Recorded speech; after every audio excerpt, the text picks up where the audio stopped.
Roimse Mora Vicrobin. We in Ireland know how difficult reconciliation is.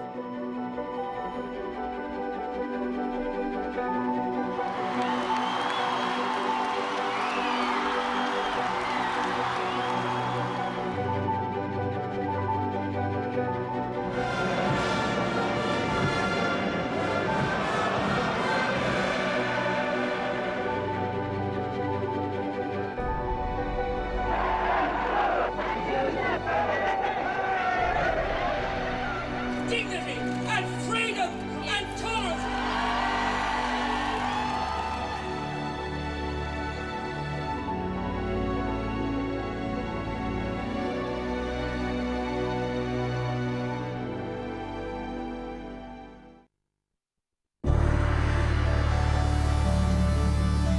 Hine share RTE1 Creilo bio harmonish agus operoid comórta an stáid ag ard offig an fuist I Malia á Cléa.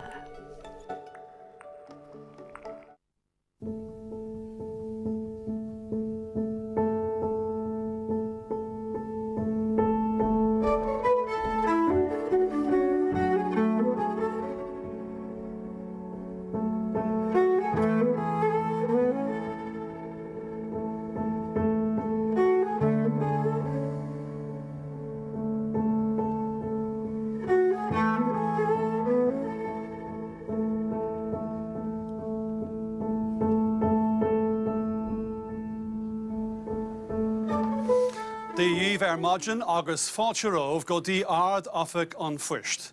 Good morning and welcome to the GPO in Dublin, where on Easter Monday 1916, Patrick Pearse read out the proclamation of the Irish Republic. It was here the rebels held out for almost a week, and it was just yards from here that Pearse, at the end of that week, issued the order for an unconditional surrender. Today, the events of Easter week 1916 will be commemorated with a military parade through the streets of Dublin and a ceremony at the GPO, where the President will lay a wreath on behalf of the people of Ireland. RTE has live cameras along the parade route through the centre of Dublin, at St Stephen's Green, where the parade will start in half an hour's time with a flag ceremony at the Royal College of Surgeons. Over 2,000 Defence Forces personnel have already been assembling this morning on the south side of the city.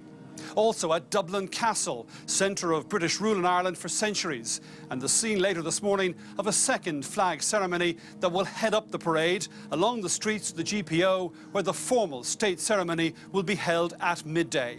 Following that ceremony, the full parade, some 3,500 Defence Forces personnel, along with Defence Forces veterans and members of the State Emergency Services, will march past the reviewing stand at the GPO. Banachtaí na Cásca oribh ilig agus bhuair géad fáilte chuig an gláir speisialta seo. Is ócáid starúlaí seo comóra an stáit éirí amach na Cásca céad bliain ó shin. Mar a dúirt Brian béimiid I lár na carach le haig na baráidine agus freisin béimiid ag breanú ócáid cuimhneáin ag relic glasníon agus ag príosún chilmhainán áit a lagthaí an tuachtarán blá lasc I glós na mristóirí cloch. We'll also have coverage from other ceremonies this morning across Dublin, including commemorations at Glasnevin Cemetery and also at Kilmainham Jail, where there'll be a wreath-laying ceremony in the Stonebreakers Yard, where the 1916 leaders were executed. Agus béimiid teacht bio ó áras an uachtarán salabhágaí an tuachtarán a bhealach chuig chilmhainán agus ardafig an phoist. Live coverage too at áras an uachtarán, from where President Higgins will depart shortly to attend today's ceremonies. As well as covering those events live, we'll be discussing the significance and the legacy of the Rising. We're joined in studio by historians Professor Mary E. Daly from UCD, who's also President of the Royal Irish Academy, and by Dr. Fergal McGarry from Queen's University in Belfast. We'll be discussing the Rising, an insurrection planned and executed by a coming together of many different groups and diverse ideologies in the Ireland of 1916. Éirí amach na Cásca.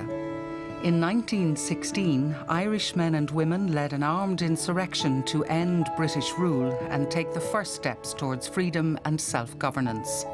Patrick Pearse stood in front of the GPO in Dublin and read a proclamation announcing the establishment of an Irish Republic.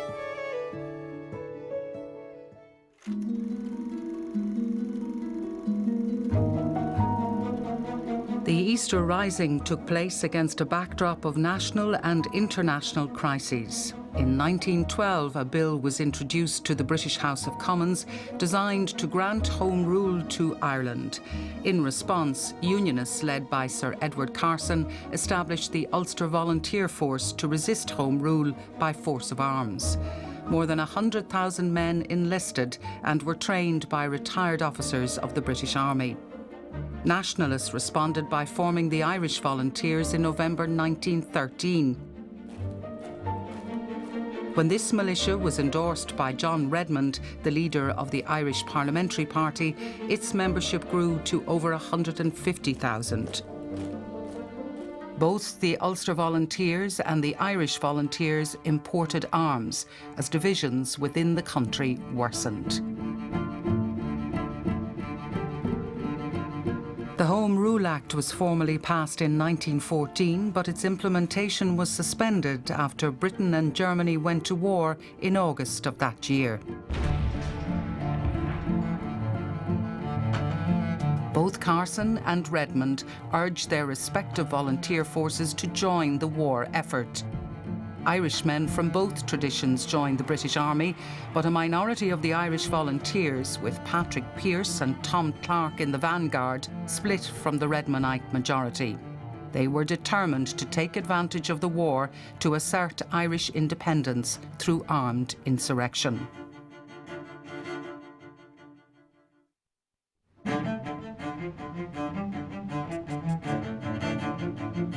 On Easter Monday 1916, Pearse, Clarke and an IRB-led section of the Volunteers seized control of buildings in Dublin.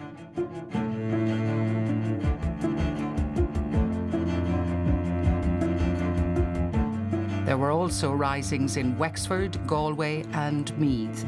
Joining the rebellion were members of the Irish Citizen Army, led by James Connolly, and formed in 1913 to protect trade unionists, along with members of Commemoration, who were amongst the many women to play an active role in the rising.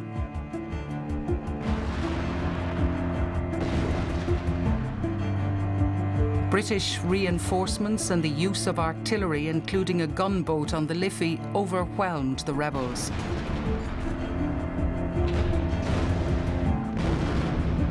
On Friday, with the GPO in flames, the leaders retreated to provisional headquarters off Moore Street. The next day, Saturday, April the 29th, Patrick Pearse surrendered unconditionally. Over 480 people had been killed, among them rebels, members of the Crown forces and civilians, including children. The city centre had been devastated. The rebels' dreams looked to be finished. Many who had taken part in the rising were interned in prison camps in Wales. Others, including the leaders, were tried by military court-martial and brought to Kilmainham jail to await execution. Between May the 3rd and May the 12th, 15 of them, including all the signatories of the proclamation, were executed by firing squad. Thomas Kent in Cork and the other 14, including Pearse and Connolly, in Kilmainham jail. It was a bloody ending to the Easter Rising, but the start of a new era in Irish history.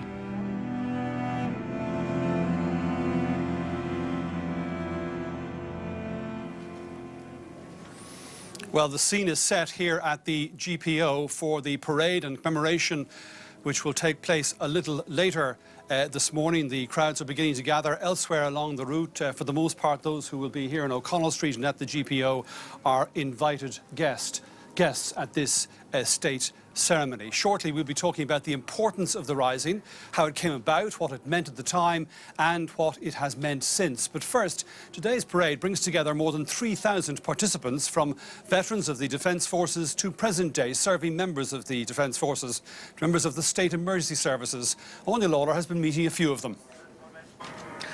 Agus fáilte roimh go léir tá mé anseo in aice le chaisleán áile átha clia agus an acalium cúpla gona gcuoine a bheits fartach sa foráid a fagiúil inniu. I'm here at Dublin Castle with some of the members of the Defence and the Emergency Services taking part in today's parade and whose work is being recognised. And Frank Larrigan, you weren't just here for today's parade but also 50 years ago. You were here in '66. I was, yes. I was on top of the GPO firing the volley off the roof of the GPO, and we had a month to train for that. Where we were training on a copy of the GPO on the square. Just shows the precision that goes into it all. And what are you today? You're marching, and of course, as veterans, that's something you do a lot. Oh yeah, I'm marching with the organisation of National Servicemen and Women, and we do a lot of charity work within ourselves for ex-Army, Navy personnel or Air Corps. Yes. And there's a lot of work goes in there, and that's why you see us out collecting a few times a year. And a lot of appreciation for the work, and a fantastic collection of medals there you've got on your chest, Frank. And Lieutenant Michael Bruni-Chiardi, of course, you're with the Irish Naval Service, and we all know the fantastic work that's going on in the Mediterranean that's been going on recently and will be continuing. Yes, the Navy deployed to the Mediterranean in 2015 and saved over 8,500 lives over 3 missions between Ellie Etna, Ellie Neve and Ellie Samuel Beckett. We finished operations at the end of December and hopefully we'll be looking towards going back down in 2016. It's such a challenging mission, isn't it? It is, it really is, and when you get down there and you see it face to face, it really brings home just how tough the situation is down there and the perilous journeys that these people are taking. Do you ever think about anything else except the Navy? Every once in a while, my wife and my son will have a thing to say about that.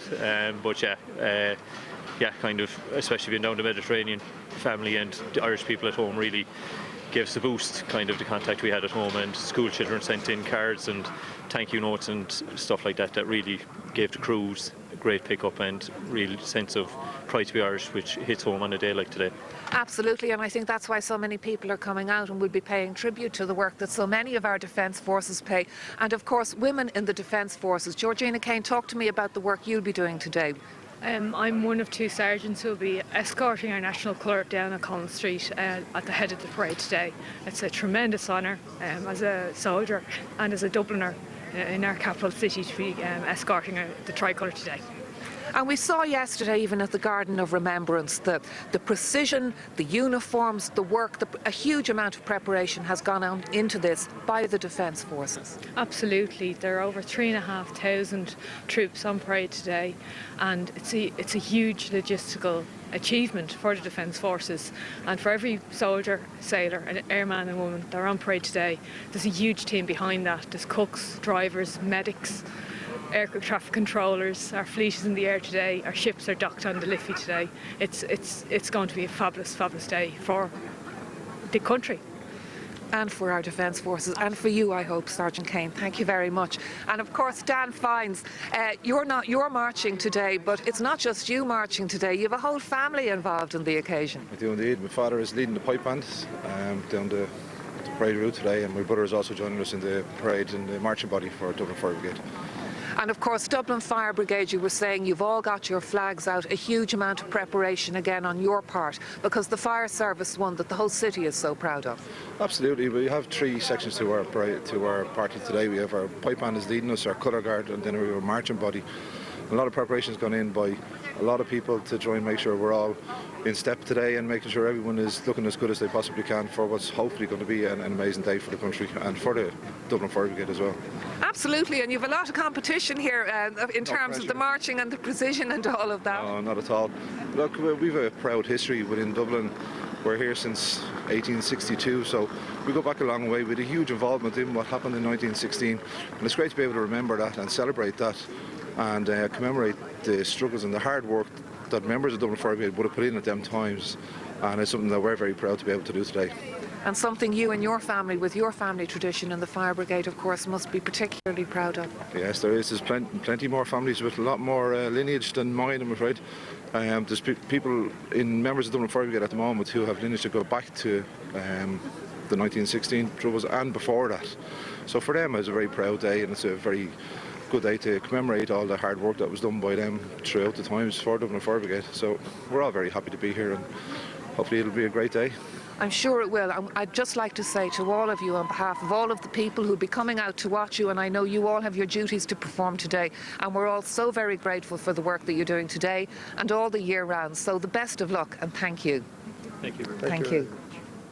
That's Anya Lawler talking to some of the participants in today's parade. Now let's have a look at the route that parade is going to take. The route runs for 4.5 kilometres across Dublin city centre. The parade starts at 10 o'clock at the corner of St Stephen's Green, Leeson Street and Earlsford Terrace, with more than 2,000 Defence Forces personnel and support vehicles. They'll move down St Stephen's Green, pausing for a flag ceremony at the Royal College of Surgeons. The parade will continue along Kevin Street Lower and Patrick Street towards Christchurch Cathedral.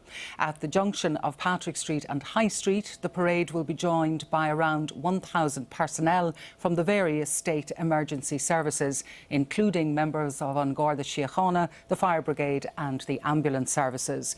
At 11:15, a second flag ceremony will take place at Dublin Castle, and from about 11:45, the parade will make its way down Dame Street towards O'Connell Bridge. At midday at the GPO, the main state ceremony commemorating the 1916 Rising will take place.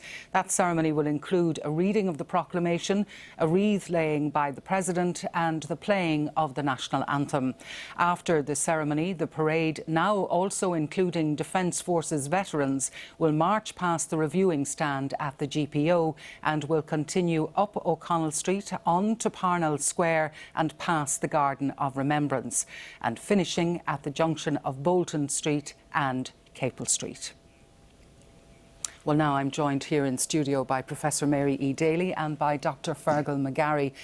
Ócáid Starúil, we're saying Comóra an Stáit Éirí Amach 1916. One gets the sense that this is a more inclusive commemoration than maybe others have been, Mary. Well, there's been a lot of thought put into it. Frankly, in '66, they started planning just about a year ahead, but there was the whole idea of the decade of centenaries, and there was therefore an effort from the beginning to acknowledge the Home Rule Bill, Ulster Volunteers, Irish Volunteers, in other words, the whole World War I, the whole spectrum of events, because it was a remarkable decade.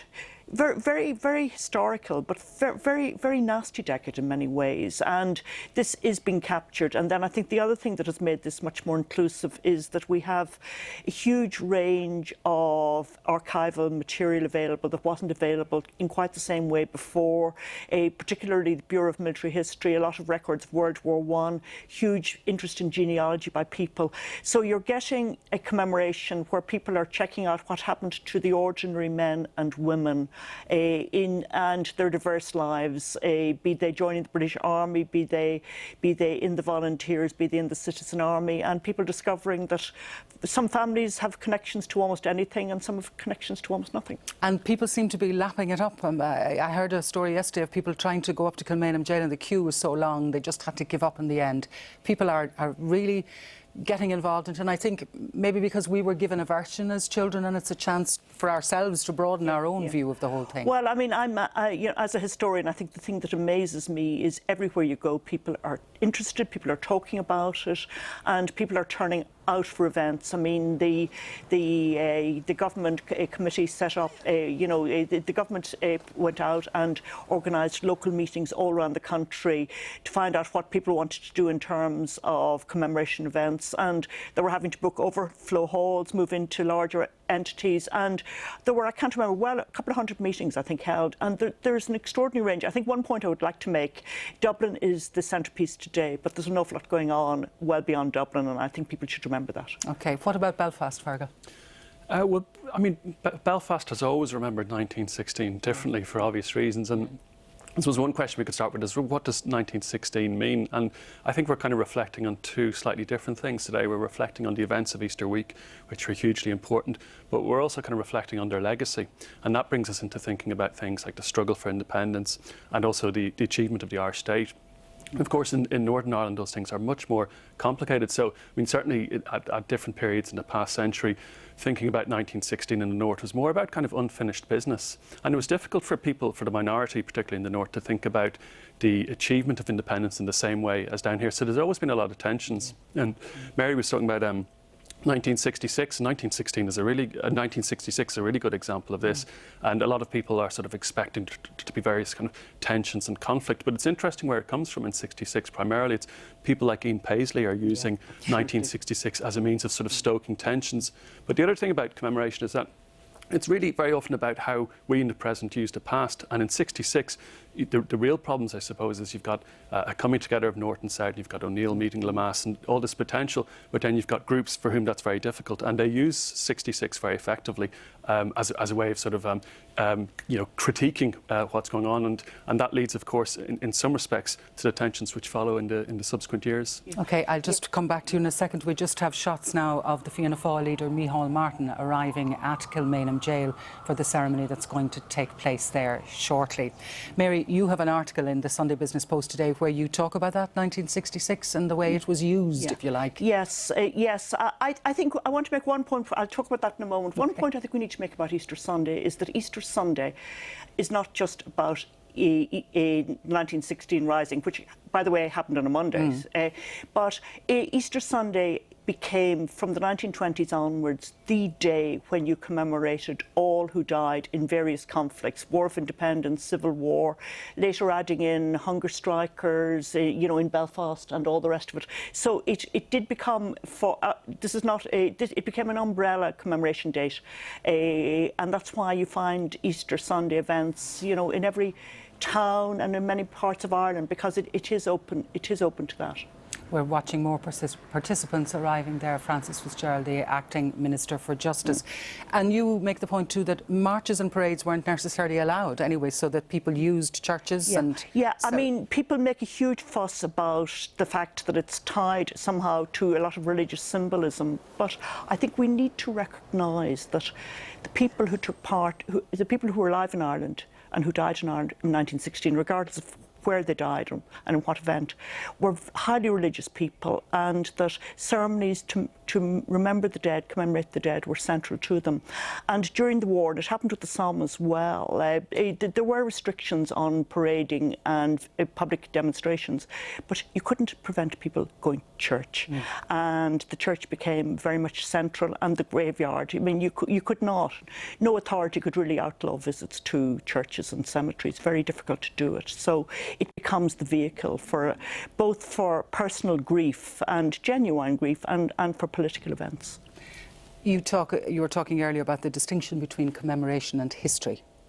Yeah, I mean, I think commemoration is about how we in the present see the past, and history is also to a certain extent a kind of a dialogue between past and present. But history is more about sort of it's a more past-centered kind of study. It's about looking to past for its own sake. Commemoration is about what value we in the present see, and to a certain extent it's also about kind of legitimacy. And if you look at 1916 has always been about legitimacy, and for that reason it's always been contested. I mean, the very first commemoration takes place in Easter 1917 and ends up in a riot. When the Free State emerges in the early 1920s, it tries to root its legitimacy in the Easter Rising, which of course is very difficult because it's not a republic. And in the 1930s, when Fianna Fáil came into power, although they had protested against the state using 1916 previously, they do the same thing. So there's always been these kind of ironies and tensions about ownership of the past, and I think that's a constant.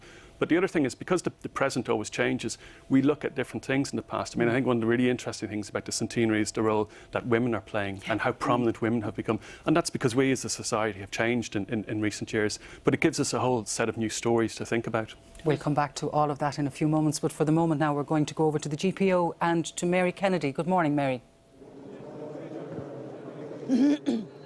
Thank you, Eileen. Well, here in O'Connell Street, there is a very palpable sense of occasion and also of anticipation. And we're going to introduce you now to some relatives of the men and women of 1916, beginning with Louise Lemass Gunn, whose uncle was Sean Lemass, who fought in 1916, but also your granduncle, Louise, was Thomas MacDonagh. That's right, yes. Well, my goodness, it must be very special for you to be here as part of this today. It's extraordinary experience to be here, because having lived with this all my life and my mother talking and my family, it's a wonderful experience. As a child growing up, were you conscious of the position that your grand-uncle Thomas MacDonagh played? Oh, absolutely. My mother never let me forget that. And he was very important in our family. And my grandfather, Joe MacDonagh. Your grandfather also fought in the Rising. He fought in the Rising. He died in prison in 1922, the Civil War. These medals? They're his medals, yes. That is a 1916 medal? Yes. And this is a War of Independence? Yes, that's right, yes. So are you very, I suppose, diligent about the commemorations every year, not just this year? Yes, all the time. And also with my family also. And my son, who's in Boston, told him to go everything that was there, you know. Okay, so is yes. he watching in today? He's watching today. So this is going to be a very important day for you? Very. Absolutely. Very, very nostalgic and wonderful to be here. Absolutely wonderful. And thank you for having me. Well, listen, enjoy the day. Now, beside Louise is Michael Poole and your niece, Caitlin Casey. And Michael, you have a big family connection with the 1916 Rising. Tell us about your family.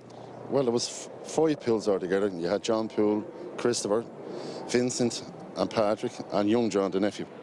So 4 brothers and 1 nephew. All taking part in the 1916 Rising? All taking part in the 1916 Rising. And they were famous for the underground tunnels because they worked in the waterworks in the Dublin City Council previous to the Rising. So they were inclined to know all the ins and outs, you know, more than a lot of people would have known. So when it came to the end of, for example, the GPO, the second last day, they decided to tell Connie, the 2 Pooles that was in there, decided to tell Connie there was a way out, but they didn't realise halfway through the tunnels the pavements were all blown to bits because previous to the Rising, the few days previous, they were blown and shelling out the whole streets and everything was in bits, so they had to come back up again. But Connie thought at the time it was a very good idea, thought it was a brilliant idea. And as you were growing up, wasn't there a real sense of, you know, remembering this on an ongoing basis? You were telling me a funny story. Yes, my grandfather used to march when we started my brother up the back garden and Wellington boots and hurley sticks and trainers. How to march and bayonet and drill and stand to attention, and he just wanted us to be, you know, militarised growing up. He never forgot. He never forgot.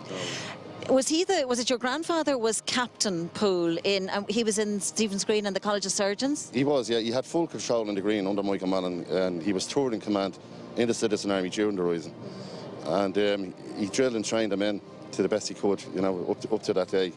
And even when they were in Fronach prison at the end, when they were imprisoned, he had a previous military experience in the British Army, and he was teaching them the guerrilla warfare, how the Boers used to attack the British, and he was able to tell them all how to do the same thing, you know.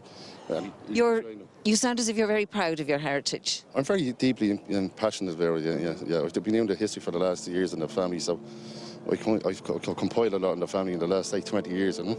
And you've passed it on, obviously, to the next generation, because Caitlin, you're Michael's niece, and I know that you've been involved in a project in your school for 1916.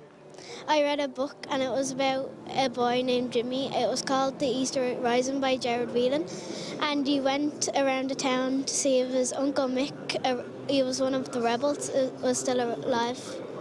And that was he was one of the children that died in the Rising, wasn't he? Yeah. Did you feel that this was a very important thing to be doing in your school? What's the name of your school? The name of my school is called St. Canice's, and I did think it was a very important thing to do. So what's it feel like for you now to be here on O'Connell Street on Easter Sunday commemorating the centenary? I'm very proud. Very proud. Well, listen, I feel that is definitely the feeling on which to end. This is a wonderful day. There are lots of stories like this that will unfold during the course of the commemorations, but for the moment, it's over now to you, Brian. Thank you, Mary. Well, the formal ceremonies will begin very shortly now with a flag ceremony at the Royal College of Surgeons at Stephen's Green. We're joined here in our studio position at the GPO by Commandant Stephen McKeown of the Defence Forces and by historian and author Liz Gillis. You're both very welcome and thank you for joining us on the programme. Today the weather is doing us a favour, we can see. The ceremonies will begin very, very shortly, and Stephen, the focus initially is going to be on Stephen's Green and this flag ceremony which will take place very shortly now. That's it, Brian. So from the Royal College of Surgeons we're going to have a flag ceremony where we're going to see two members of Old Inagharan, the Defence Forces, handing over historic flags, the Starry Plough and the flag of the Irish Republic. And essentially they're going to emerge from the Royal College of Surgeons and make their way to join the head of the parade, which is currently assembled just on the southern side of St. Stephen's Green. So we're all set, all of our troops have been inserted in place, our vehicles are in place, and we're ready to go. And Liz, just remind us of the significance of the College of Surgeons, because this was the garrison held during Easter week by the Irish Citizen Army, wasn't it? Yeah, it was. The Commandant Michael Mallon led his party of Citizen Army men and women. At this time, possibly, you know, Easter Monday morning, Margaret Skinner was going ahead of the contingent, actually scouting around for British troop movements around the area and stuff. Of course, to take over St. Stephen's Green Park initially. With the countermand in order, of course, the numbers are depleted, so they go into the park, they dig trenches, they defend it as best as they can, but really they're surrounded by high buildings and are there for a day. But it's one of the, when they move off from Liberty Hall, the Citizen Army split in two, and Stephen's Green garrison head off on a Michael And just even in terms of numbers, just to remind people, I mean, we're not talking about vast numbers turning out on Easter Monday 1916, are we? I mean, not much more than 100, for example, at the College of Surgeons? Absolutely, and as people will probably know at home, the plan initially for the rising had been that some 10,000 members of the Irish Volunteers, the Citizen Army, Fianna Éireann, Cumann na mBan, and indeed the Hibernian Rifles would mobilise around the country. Several key events leading up to the rising prevented that from happening, most notably the sinking of the Odd, and it was captured by the Royal Navy just days literally before the rising. Owen McNeill, the Chief of Staff, then countermanded, and of course there's the famous confusion that happened. So ultimately, from our military archives pension records, we know that up to 2,600 people received pensions for active service during Easter week. So in and around 2,500, now that's nationwide. So remembering that the rising took place not just in Dublin, but also notably in Enniscorthy, in Athenry, in Ashbourne and in Cork. So we're talking about small numbers indeed. The countermanding order, Liz, didn't affect it, or did it, the Irish Citizen Army, or had Michael Mallon expected that there would be Irish volunteers there as well to augment the numbers at Stephen's Green? Well, you have a difference with the volunteers and Citizen Army in that James Connolly had actually called the Citizen Army into Liberty Hall the week before, so they were there together as a unit.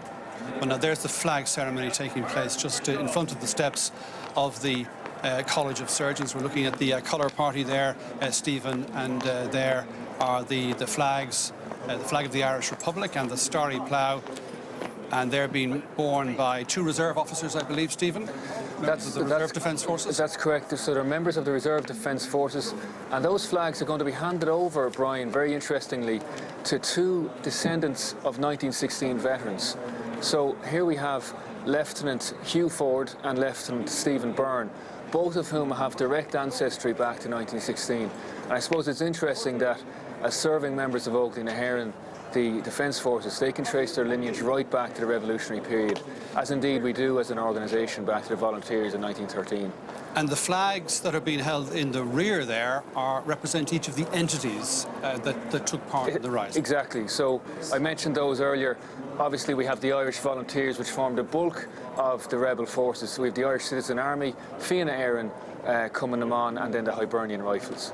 So this colour party then will now join the head of the main parade, and it will be these flags, will they, that will lead the parade down through the city here to the GPO? So they're going to go as far, they're going to join the head of the parade now, and we see them making their way in ceremonial order around, and they're going to join the head of the parade now, which is just located, as I said, on the southern end of St. Stephen's Green.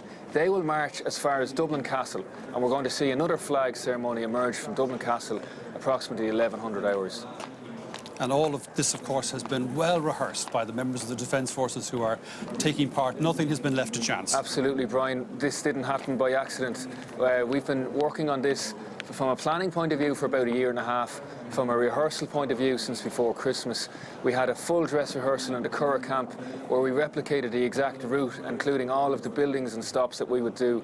So hours and hours and hours of rehearsal have gone in. Everything from polishing the belts to marching drill and etc. etc. And to add to the period feel, we even have a red postbox, Yes. which on Post has done this across the city, haven't they, to give people an insight into what was happening at the time. I think it's part of the Reflecting the Rising that we're going to see tomorrow across the city, Brian, if I'm not mistaken. And we were looking a moment ago, Liz, there at the steps of the Royal College of Surgeons at the entrance door. That's the door through which a small party of the Citizen Army managed to gain access to the building, actually on Easter Monday, isn't that right? Yeah, Frank Robbins, a Citizen Army member, was chosen to lead a small party over, and the door hadn't been locked.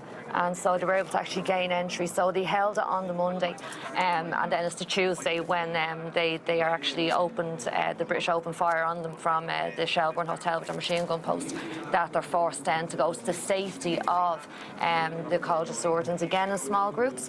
You have the men and women going over.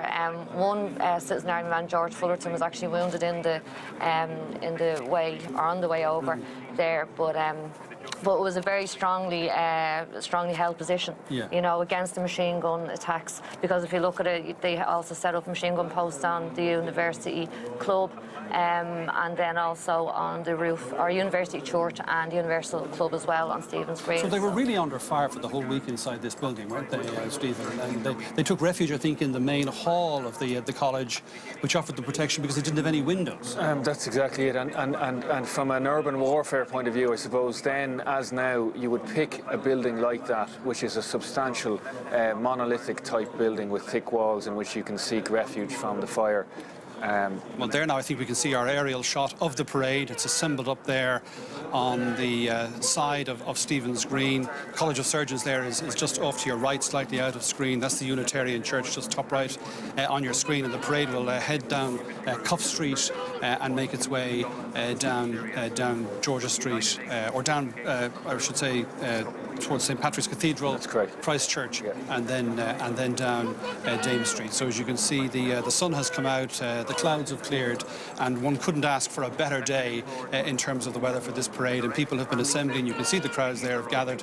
People were asked to come in if they could by public transport, to leave their cars behind, and to see this really quite spectacular parade. I think we don't have an opportunity very often to have an occasion like this, Stephen, where we see so many members of our defence forces and emergency services parading through the streets of our capital city. I was just speaking to somebody this morning about this, Brian. If we look back at the past 100 years and we take the major commemorative ceremonies that have happened, you would have to pick out, for example, obviously the 50th anniversary in 1966, the visit of Pope John Paul II in 1979, the Eucharistic Congress in 1932, but this, and the visit of Queen Elizabeth II obviously in 2011. But this is the biggest ceremonial parade for decades that we are likely to see. As we mentioned earlier, over 2,500 members of Oakley na HÉireann, and a good-sized contingent, up to 1,000 of our emergency service colleagues as well. Just a word about what was taking place on this first Easter Monday, Liz, and then in the days following. We've talked about the garrison inside the College of Surgeons.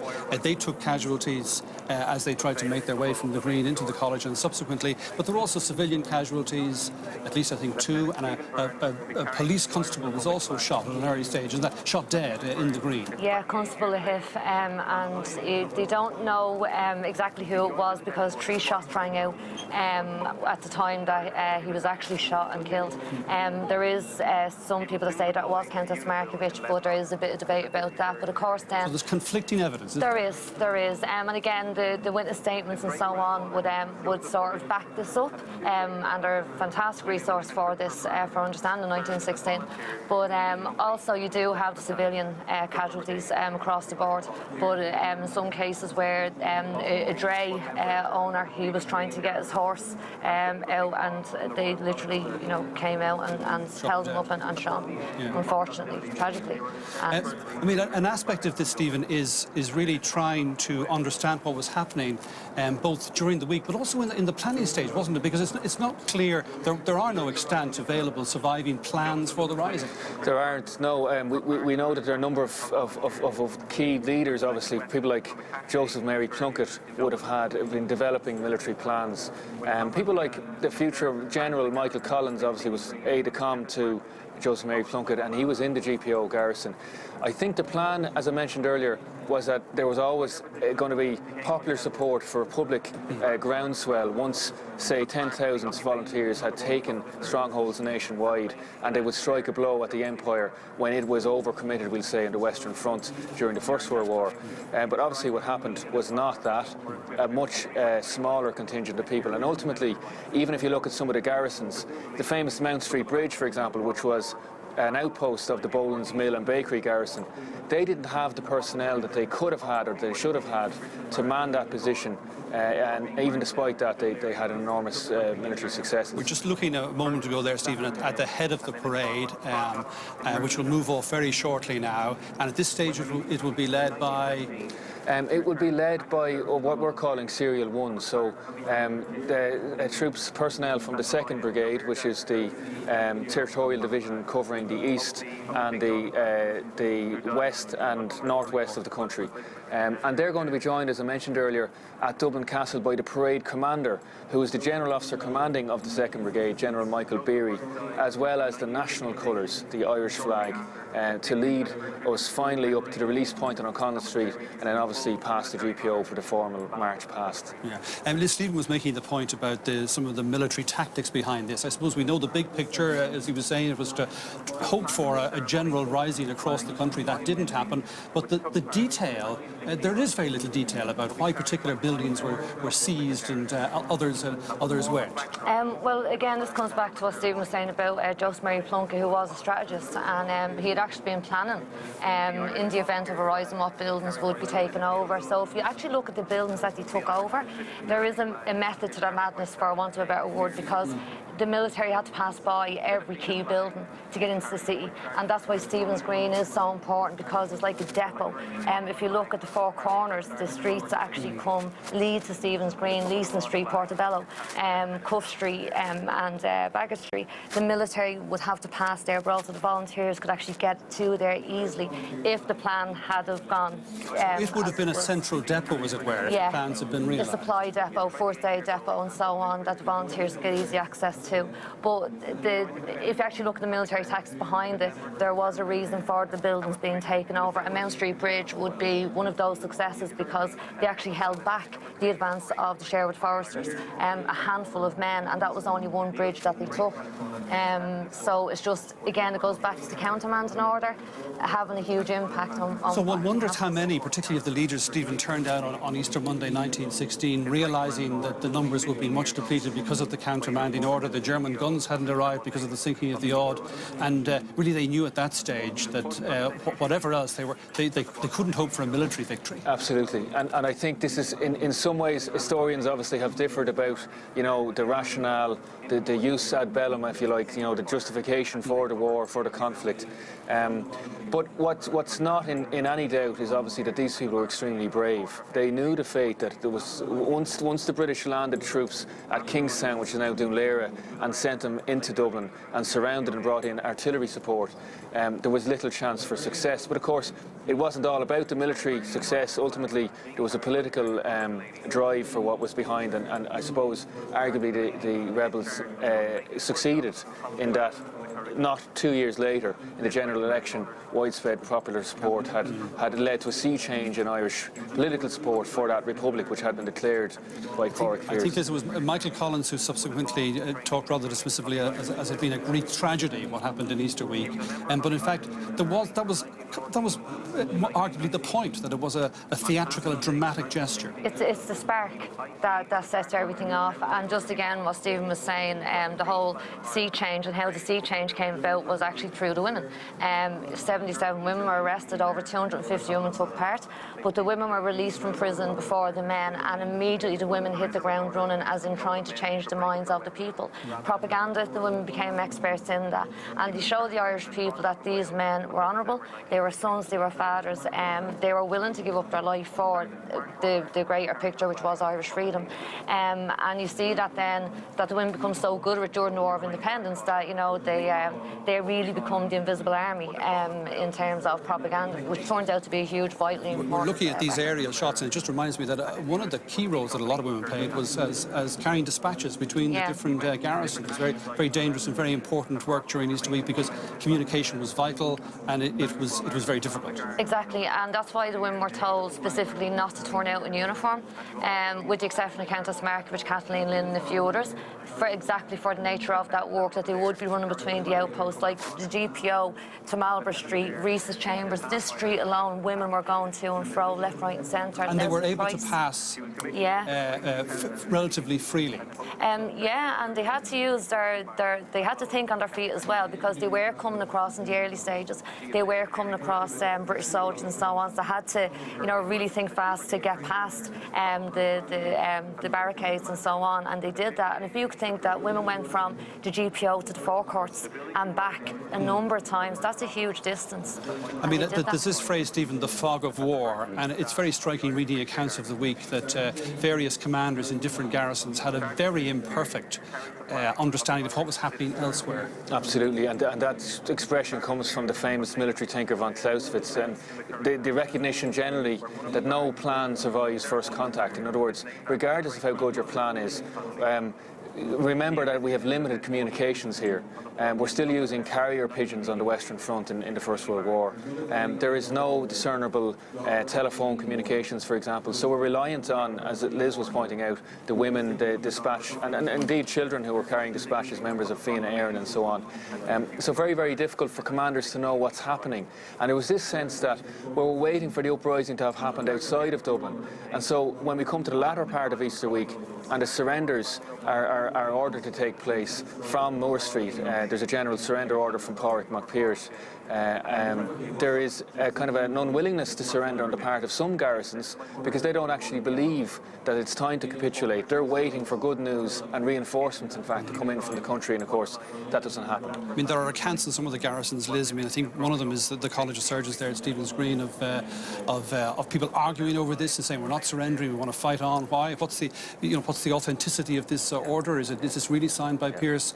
All these kind of questions, and then this terrible despondency when they really have to face the truth that it's over.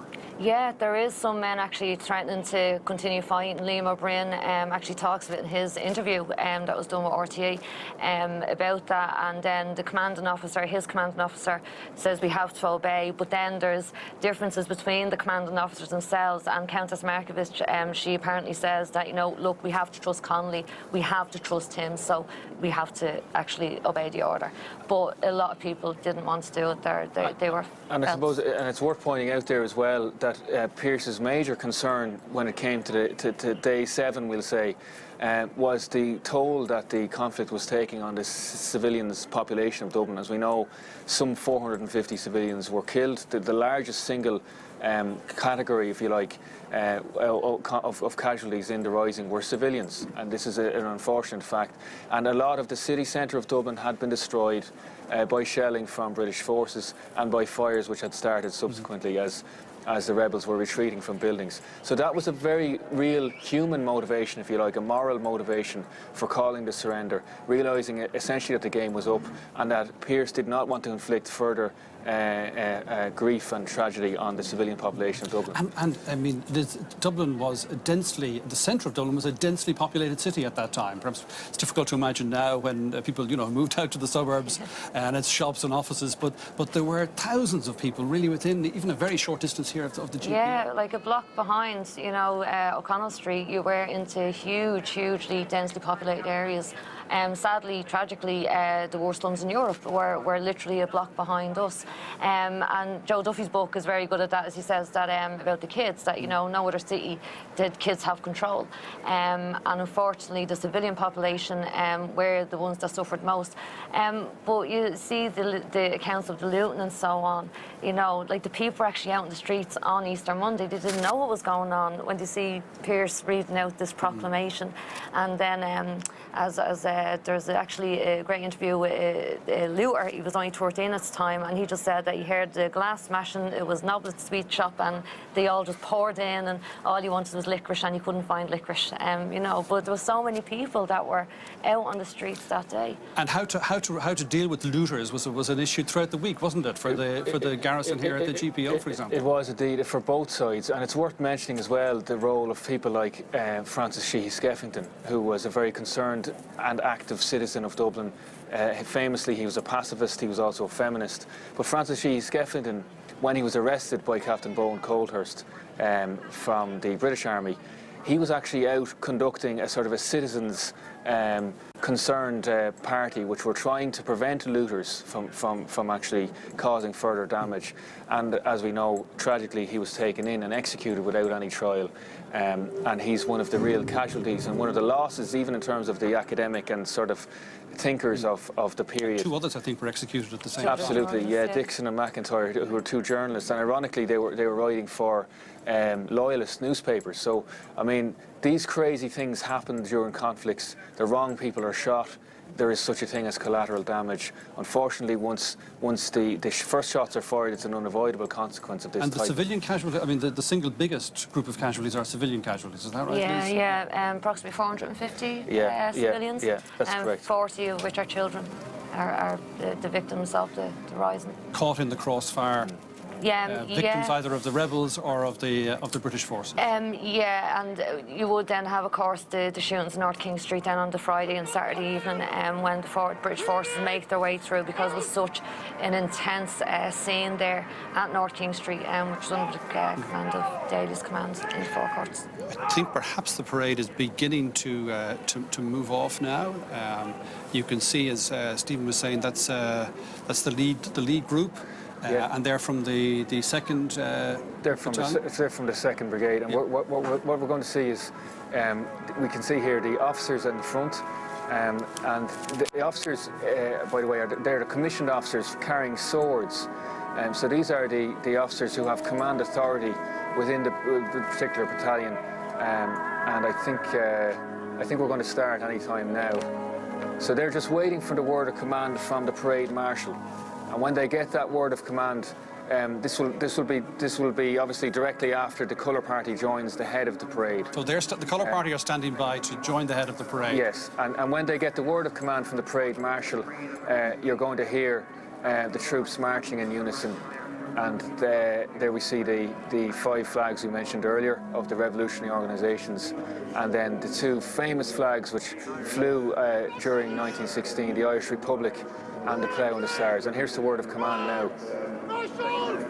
Lieutenant Colonel T.C. O'Brien from the 7th Infantry Battalion, based in Cohalrua Barracks, Dublin. And just to make the point, Brian, these are all full-time operational soldiers. These people don't do ceremonial all day long. We're one of the few armies, in fact, that doesn't have a dedicated ceremonial corps which just focuses on ceremonial duties. Many of these people have only recently returned, for example, from Syria, from Lebanon, and you can see, for example, the non-commissioned officer there keeping the step. He has quite a chest full of medals showing the places that he has been and where he's served. So the colour party now leading the parade as it gets underway, exiting Stephen's Green in the direction of Cuff Street, and eventually to arrive down here at the GPO for the formal ceremonies. And as Stephen said, all of these serving members of the Defence Forces. Eileen. Well, now, before the leaders and the VIPs make their way to O'Connell Street, they're gathering at Kilmainham for another ceremony. Agus an tuachtarán ar a bhealach go Kilmhaineán, éistímis inis le cuimhní cín ó Gine a bhí láthair ag an am. Let's just take a moment to listen to some first-hand accounts of Easter 1916 and its aftermath from those who were actually there and witnessed some of the events of that momentous week. Now, all the officers of the volunteers were there. Pierce, McDonough, McDermott and all these. And outside was all the volunteers and the Fianna boys and coming on. And there was Fianna boys there with pikes. pike, you know. Imagine going into battle with a pike. And Connolly said, men, he said, soon we'll be going into battle. Now, women looking up at him, no, forget it. Soon we'll be going into battle, he said. And he said, some of us may never come back. When my section reached the post office, we got the order, halt, left turn, charge. And I needn't tell you there was an air of excitement as we charged into the building. Now, the inside, we barricaded with a lot of stuff that we got from the waxworks further down Henry Street. Remember, there was a waxworks there. Effigies of the King and the Queen and Kitchener and all kinds of, well, they were the, we used them to stick on the windows, the barricade.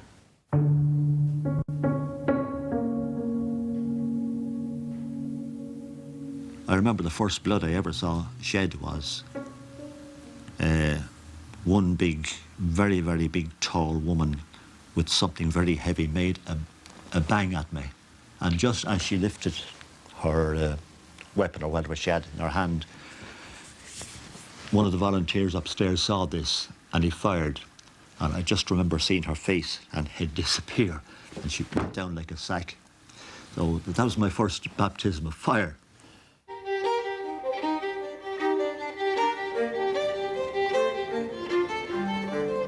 Just really swarms of people coming from all the side streets and all over the streets, crossing O'Connell Street to get into a shop called Cleary's. The looters were out putting sacks across their backs, full of all kinds of things, you know. Women were wearing fur coats and carrying loads of furs and clothes. I saw one fella go along with the dress suit on him in the middle of the day. Yeah, and he had a golf club. Although it was horrifying to see, it was the poor people of Dublin really had a ball. Round about 1 o'clock in the day, we heard the noise of marching men and looked out, and here we saw, as we thought, the whole British Army coming in. And the men in number 25 waited until they got to the junction of Haddington Road and Northumberland Road, and they opened fire on them. Oh, it was from the other side of the street. They were just firing from the bedroom windows. And we'd no shelter at all, so the casualties were pretty heavy. Well, we thought there were probably 200 or 300, but apparently they weren't. But their fire was so good and so accurate that they misled the troops as to the numbers. It was a bit rough, as I say. We lost an awful lot of men around about, an awful lot. I was one of the lucky ones.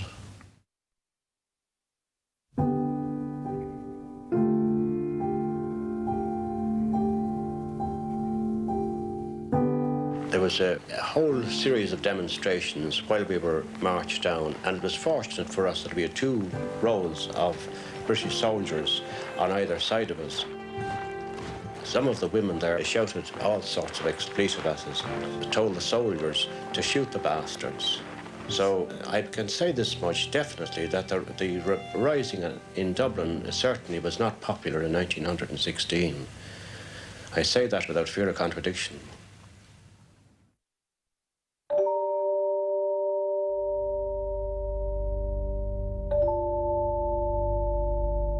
So when we got into my father, he said, well, Lily, he said, I suppose you know what this means.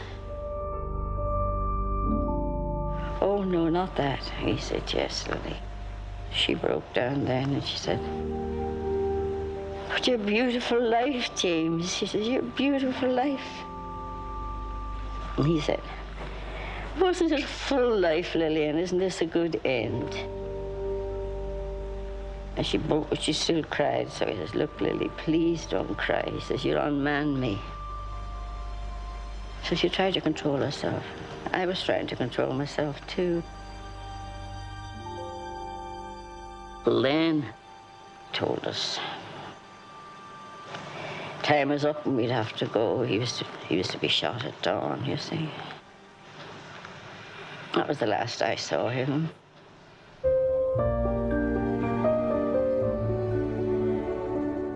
He stood in the cell with me.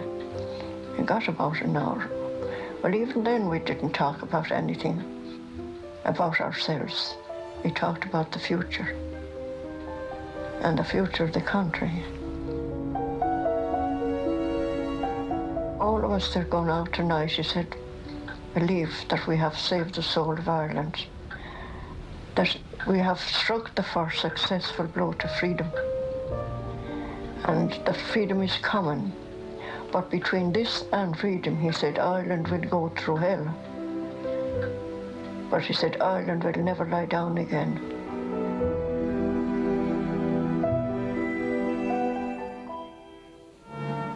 Well, I gceann cúpla nómid, Sharmanesque Flask Lagan, I Brísún Kilvinon. We're just watching the acting Taoiseach Enda Kenny arriving there in the Stonebreakers Yard in Kilmainham.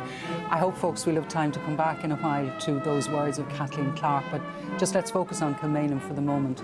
I mean, it was a deal breaker, wasn't it, the executions and what happened in Kilmainham after the week of the Rising? Yeah, no question. And it's not just in the mass, ordinary people. What always strikes you if you read the diaries and memoirs kept by people who would have been of a unionist persuasion, you can find creeping sympathy coming in during that week. And in one sense, first of all, some of the people executed, I still don't know why. Willie Pearce was sheer vindictiveness, for example. John McBride as well, and some of the others. I mean, and secondly, the way they spun it out. And then, of course, I think Connolly's execution, a man who was very seriously ill, probably dying, I would say, of gang infection or something like that. And the fact that he has to be strapped to a chair to be executed. These are the kind of images that really no country should let loose in the modern age. Fergal. There's also the sense that the rebels had made a great effort during the Rising to be chivalrous, to act as soldiers, wear uniforms, occupy fixed points. And so in a sense, many people felt that they should get the same kind of treatment as prisoners of war in the Western Front. And instead you have these trials with secrecy. One observer talks about it's as if blood is seeping out from beneath a locked door. And that's very much part of what happens. It's not so much how many people are killed, but the way in which they're killed. And as Mary says, how it's spaced out every few days over a period of a couple of weeks, allowing tensions and anger to build. Yeah, and the evidence suggests the British Prime Minister Asquith had lost control, that Maxwell is in control, and there are messages coming from London saying, no more executions at all, but they're going ahead. It's been regarded as a military event, but it's more than a military event. It's a very political event in a country, and in terms of shaping opinion, they were critical. They were critical internationally as well. I mean, the coverage in the States was absolutely Chicago Tribune, not an Irish-American paper, very hostile. We're just watching pictures of President Higgins arriving there at Kilmainham Jail.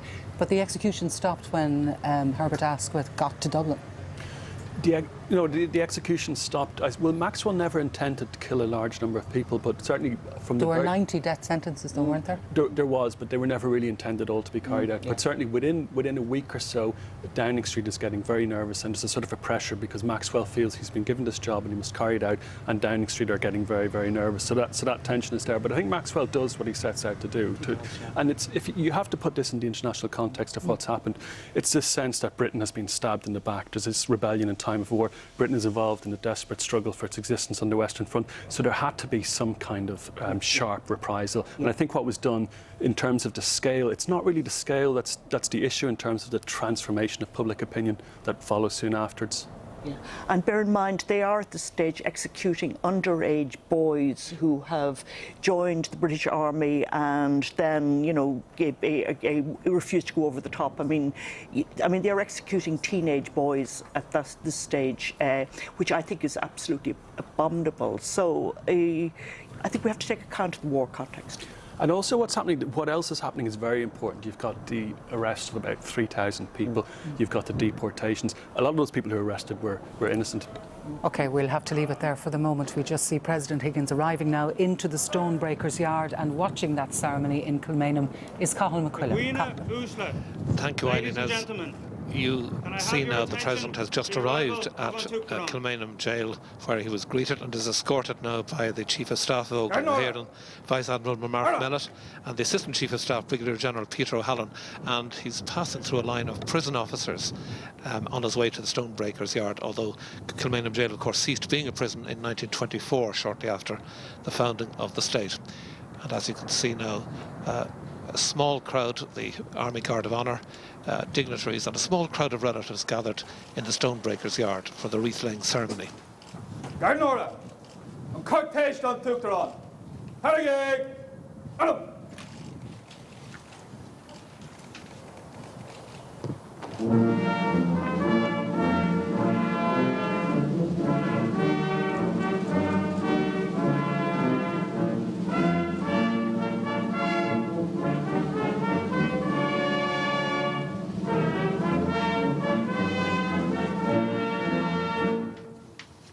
Garnora, up break. Hello. Agrina Usla, ladies and gentlemen, the head chaplain to the forces, Father Seamus Madigan. Garnora, chassis, rush.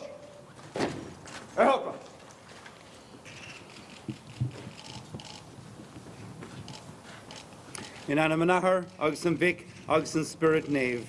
Amen. The Defence Forces A chaplain, reading Father from the Seamus book Madigan. of Ecclesiastes.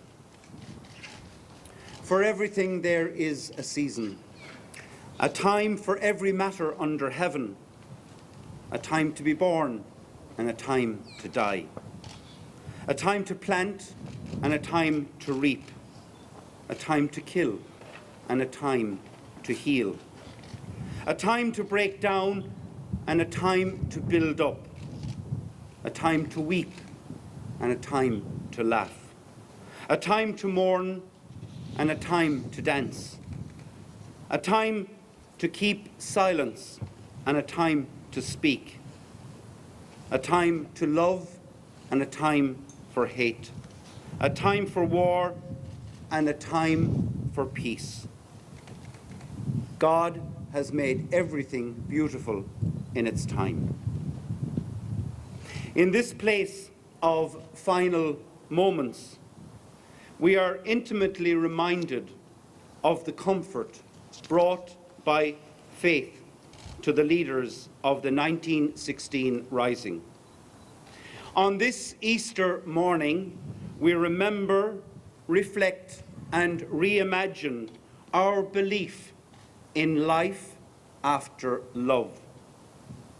And now, in their own final words of prayer, we recall the love and devotion of the executed leaders for family, for country, and for God.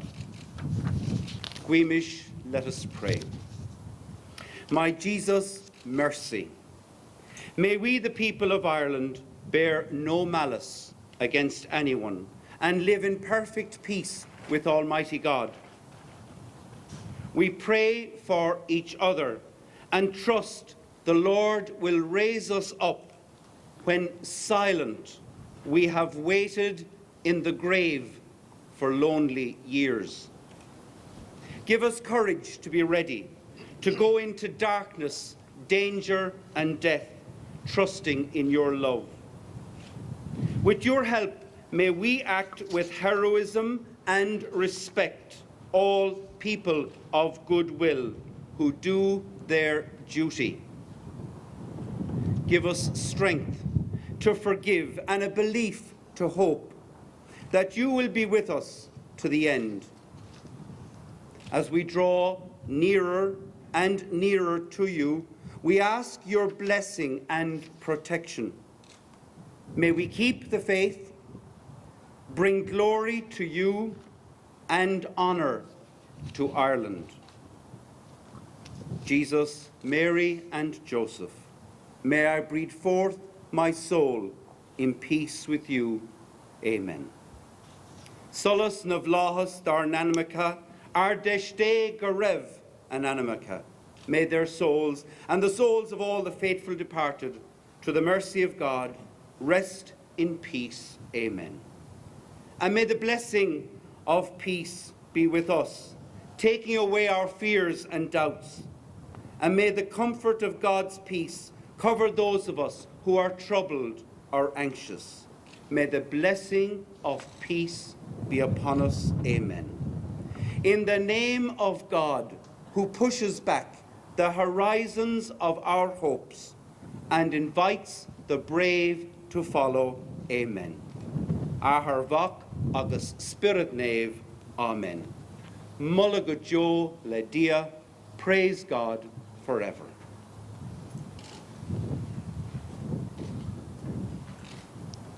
Agus sin é príomh héplínach na bhórsaí cosanta Seamus Madigan. An garda honor atá láthir an seo ggéireáinean aniu is ó Scoil Gáiltaí Óclainn na hÉireann a hagann siad ar a gorach.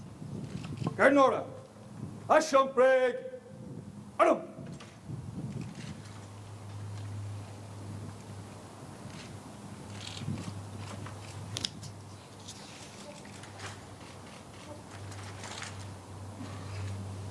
Garnora, Adam, Asham Pa, Leap.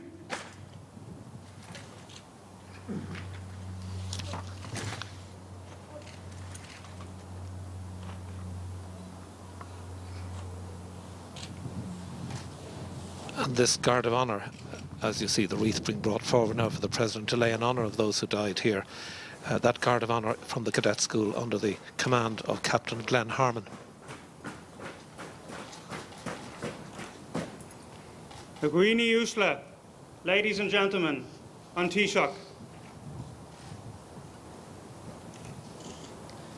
Ila Manisha an Uachtarán, Flasca Lagan, Harcaun Vincha na hÉireann, in Amos the Nadini Galera for boss. I now invite the President to lay a wreath on behalf of the people of Ireland in honour of all those who died.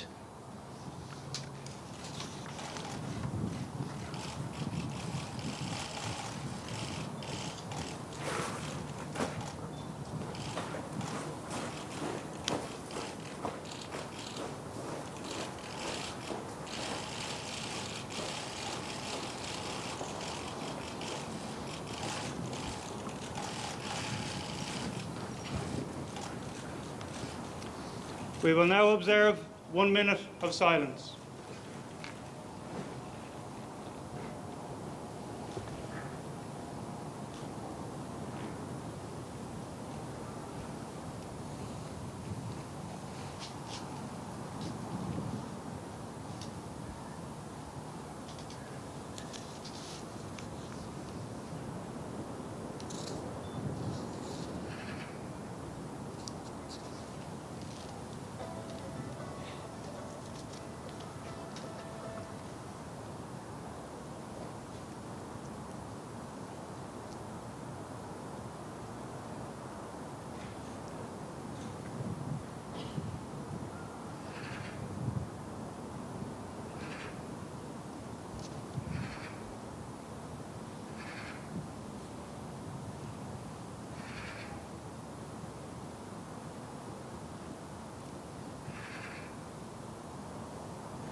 We're now about to hear a lament played by Piper Sean Marr of the Army No. 1 band, Wrap the Green Flag Around Me Boys.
Garnora!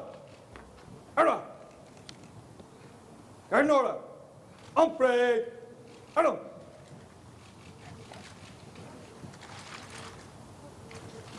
And now the last post played by the Army No. 1 band. Harrogate!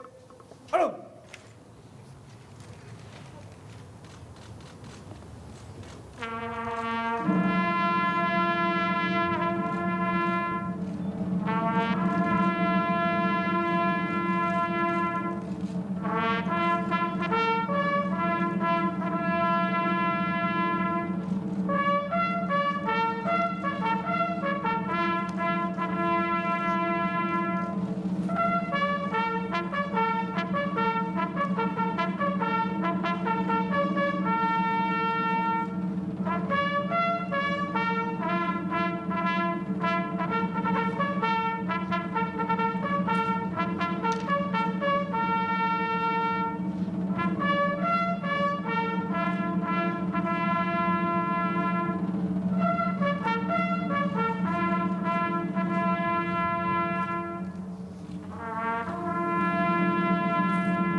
Garnora! Umpre! Arra!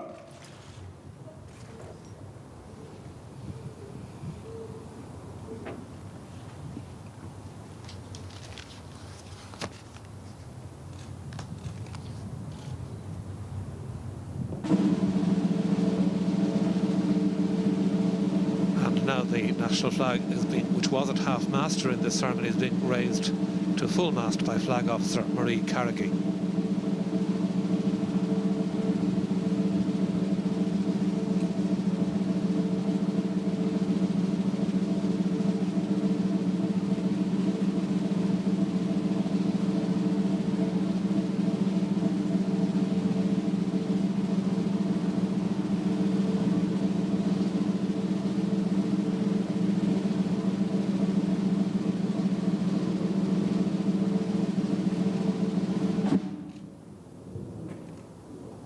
Garnora!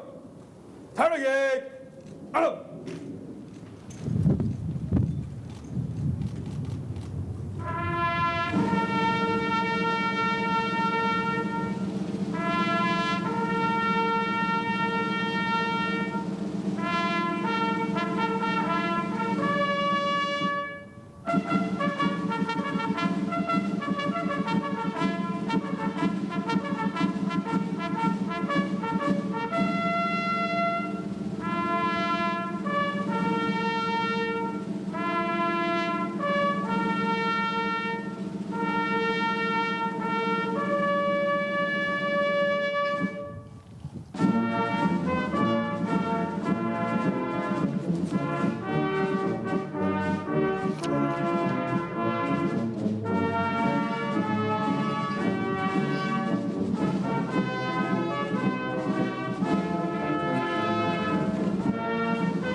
Garnora! Umpre! Arra! Agrina Usla, ladies and gentlemen, our ceremony is now concluded. Agus sin é críoch an terminal sin se géilhhain an tá tuachtar nó beise go lua agus a bhean sa bhíine ar tá sé bula le cuid na gailta tá láir an se a chlós a gilhhain an nó gailta na líine fuór bás. Cheir a chuine éag a chuidir chun bás sa chlós in 1960. Shortly the President will be leaving along with the other dignitaries, the Taoiseach and ministers from the government. You can see the Tánaiste Joan Burton there. The Béisir Bhealach go dtí sráidí chonel áit mé an phríomh fáirte an uachtarán Balbeags the Shanamanish ag ard effect an fuist. But now back to Eileen Dunn.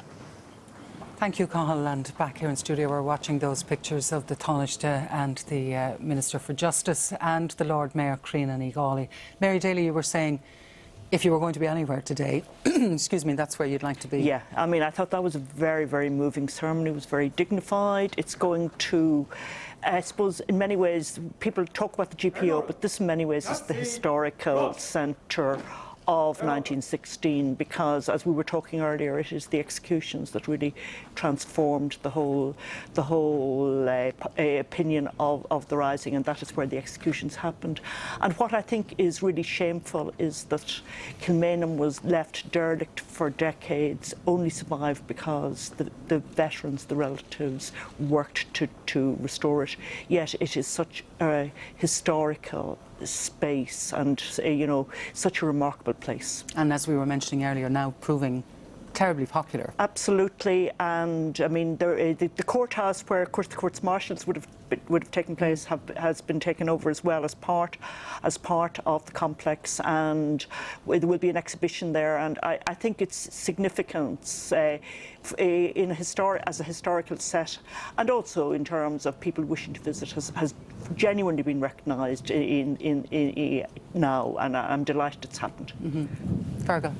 I think it's difficult to overstate the importance of the executions in terms of being the moment when sort of everything changes, because we know during Easter week itself that there was a lot of hostility towards the rebels and the death and destruction in Dublin and so on. And the executions really sort of reframed the whole thing, particularly because of the courage with which the leaders faced it and the speeches that they made during the trials, that they begin to become sort of repositioned as kind of as martyrs, and the idea of sacrifice becomes central. And I think that's hugely important to the shift in public opinion. I mean, the rebels achieved what they hoped they would in the sense that the Rising transformed things, but I think they probably would have been surprised how quickly that began to happen. Yeah, there's very good stuff in Todd Andrews' memoirs of going to the Monthsmine Mass in Rathfarnham for Patrick and Willie Pearce, and the church is thronged. There are people outside, and his father, who as far as I know wasn't a sympathiser, was there as well.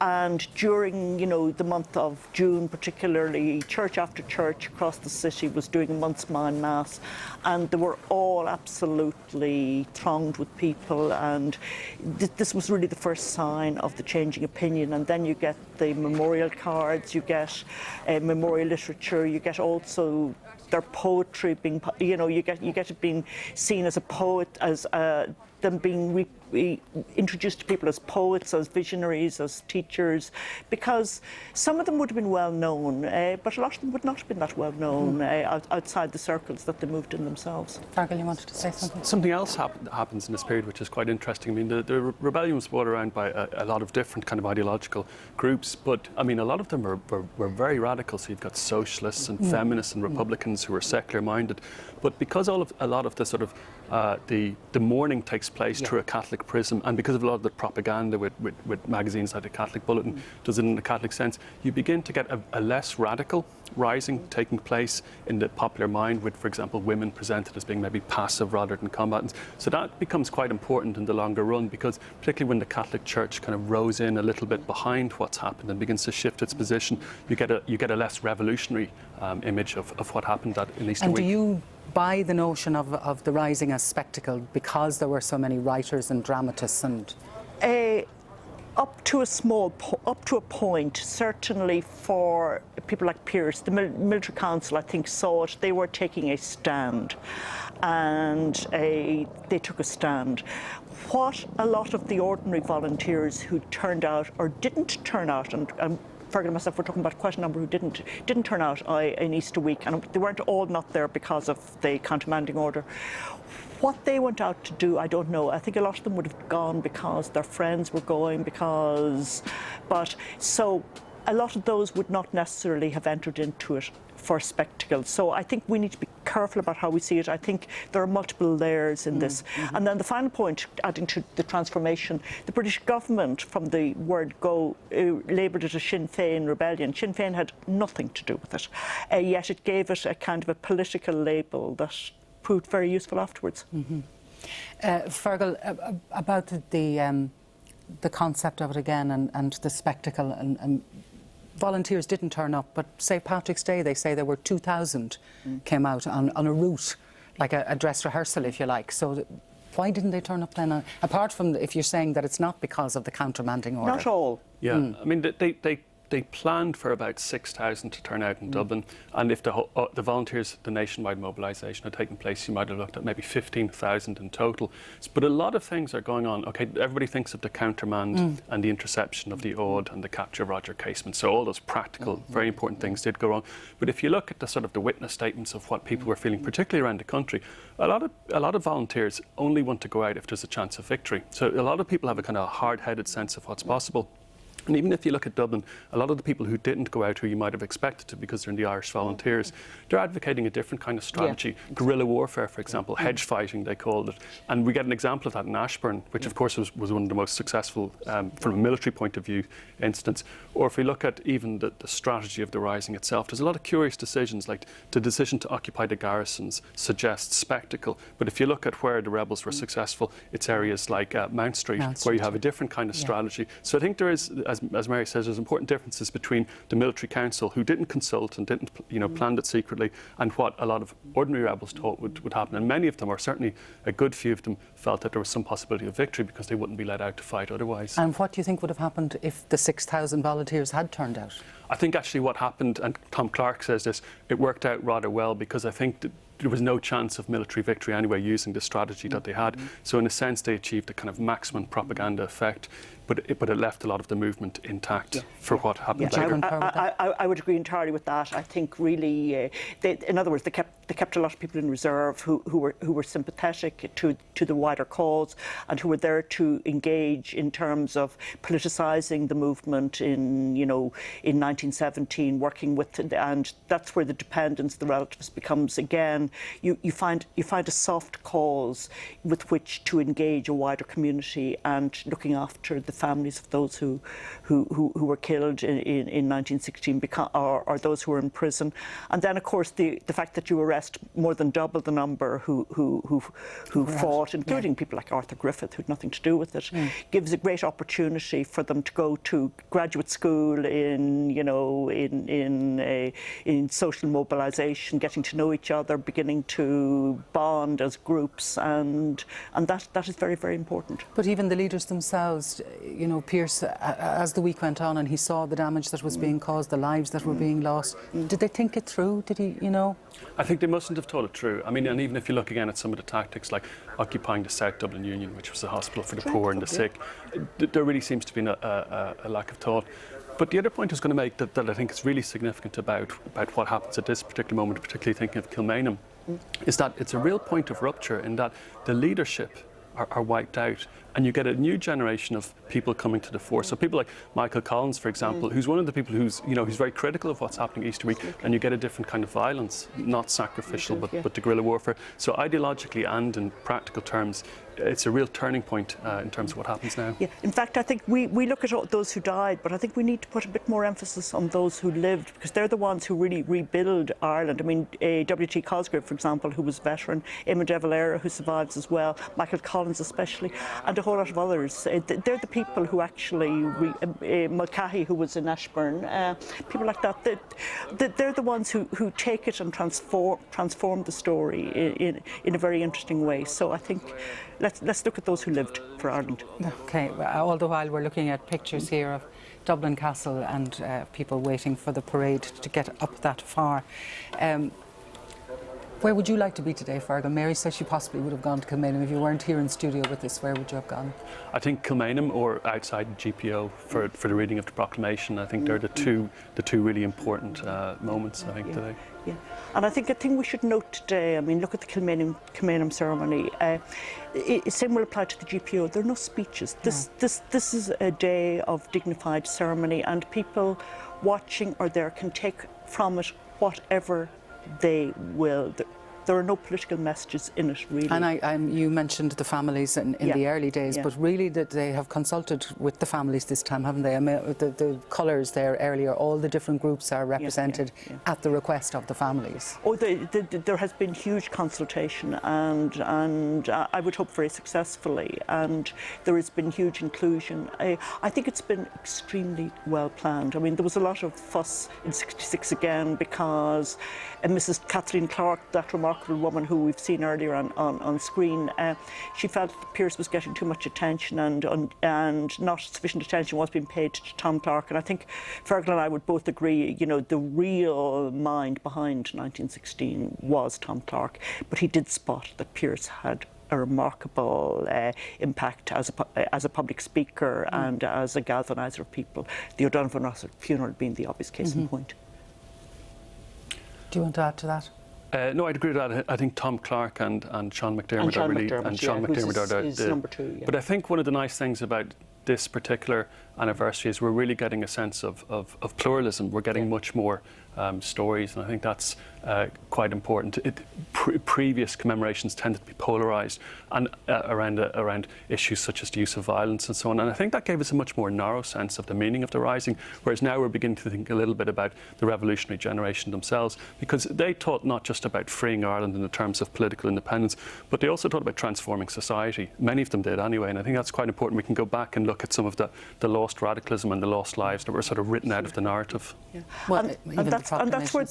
And that's where the Irish Citizen Army is very important. I mean, they have a higher turnout proportion. They were a very small army, but they had a very high turnout, and they were tough fighters as well, and they were fighting for a socialist Ireland. Let's be clear on that. And you know, we tend to emphasise another side of the story, but they're very significant. OK, we will come back to those thoughts in a moment. But another ceremony that's been taking place this morning has been at Glasnevin Cemetery. It was a three-part wreath-laying ceremony, and the first wreath was laid at the Sigerson Monument. Now, this is Dora Sigerson Shorter.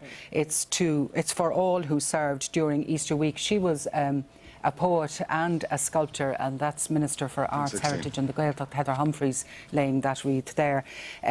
Dora Sigerson Shorter, she married a Mr. Shorter and went to live in England, but she wanted to be buried back in Dublin, and the chairman of the Glasnevin Trust there with Heather Humphreys, John Gleeson. She wanted to be buried back in Dublin, and that monument that she sculpted herself representing Mother Ireland with the rebel lying across her lap. The second one then, the second wreath was laid at the grave of Edward Hollywood. He was the weaver of the first tricolour in 1848. And then the third one, the final wreath being laid at the grave of Peadar Carney, who of course wrote the lyrics to the soldier song Aurán na Bhíon.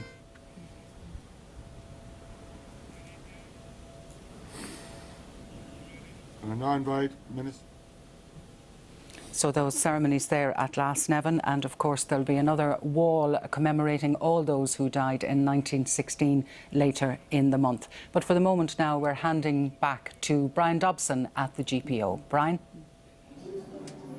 Well, hello again, Eileen, from the GPO. The next formal part of the proceedings this morning will be a second flag ceremony. It takes place at Dublin Castle, I think in about 15 minutes from now, and that will be the bringing forward of the national flag to lead the parade. And while we've been talking, the parade has made its way from Stephen's Green, the military parade from Stephen's Green, and the troops now are standing by. These are pictures which we took earlier, just of the parade heading off from Stephen's Green down there along Cuff Street, Kevin Street, and then turning by St Patrick's Cathedral, St Patrick's Street up towards Christchurch Cathedral there on that promontory, that high ground above the River Liffey, and the parade now standing by for this ceremony which will take place at Dublin Castle and which we will bring to you in the next few minutes. Before we do that, let me welcome to the programme this morning Katrina Crowe, archivist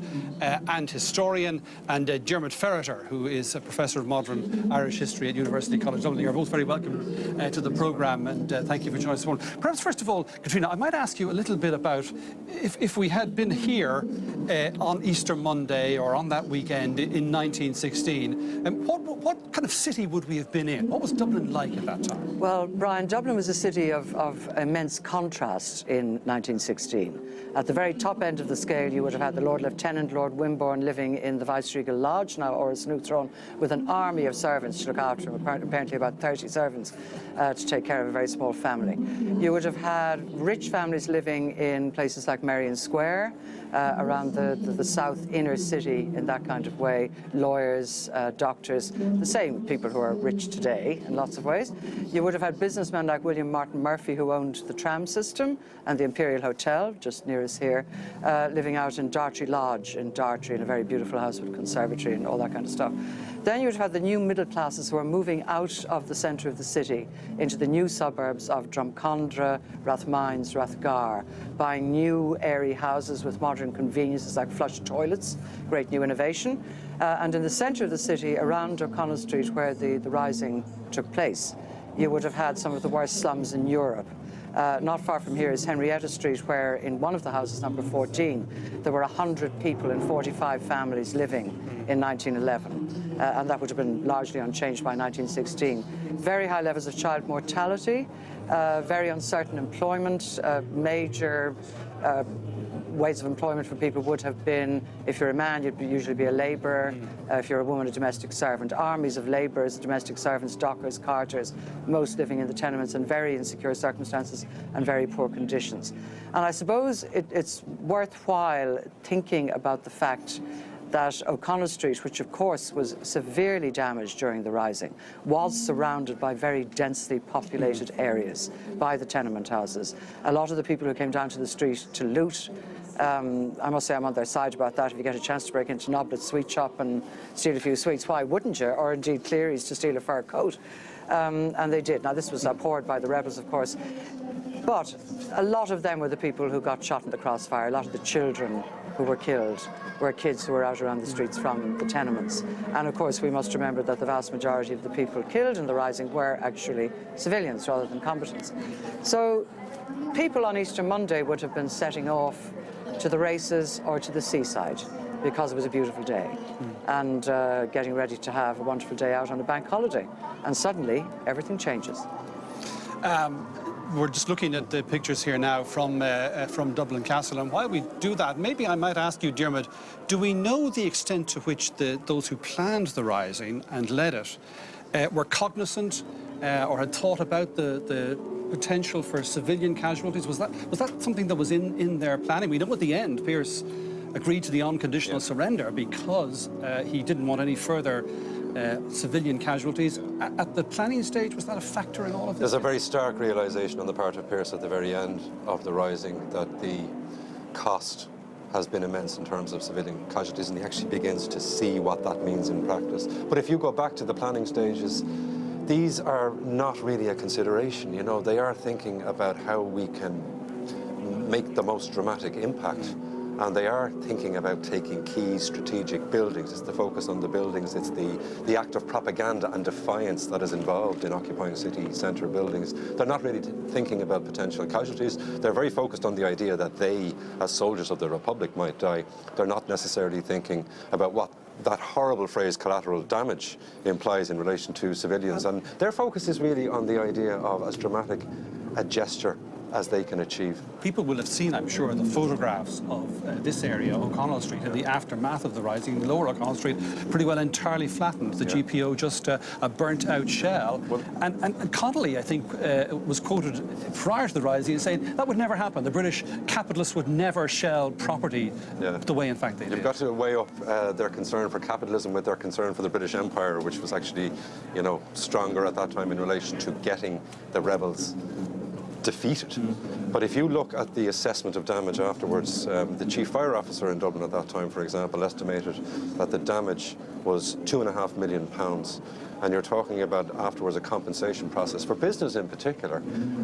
Stores like Arnott's, for example, who were looking for £47,000, and there are 820 property owners who look for compensation in the aftermath of the rising. And the true cost was probably, in monetary terms, about 3 million. And you're talking about a complete rebuilding being necessary. So there was compensation, Katrina, for businesses. Did ordinary families get compensated? Yes, they did. And a plug for the National Archives. We will be launching those compensation files very shortly online, so everybody will be able to read them. So you have, as Dermot said, you have claims ranging from, say, Cleary's, sadly closed today, but which was a thriving department store which was destroyed.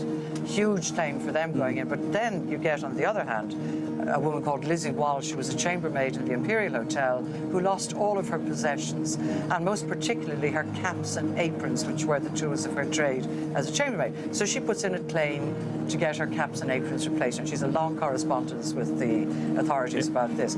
So you also have Kathleen Clark, for example, Tom Clark's wife, who had left some jewellery in to be repaired. That gets lost, and she claims it. So it's a fascinating cross-section of the very sort of lowest in terms of status in society, right up to the most prosperous business. There was a two-year-old girl who lost her leg as a result of the rising, and her family had to go through a very agonising process, and they eventually received compensation of £100, which in today's terms would be about €10,000 for a lost leg.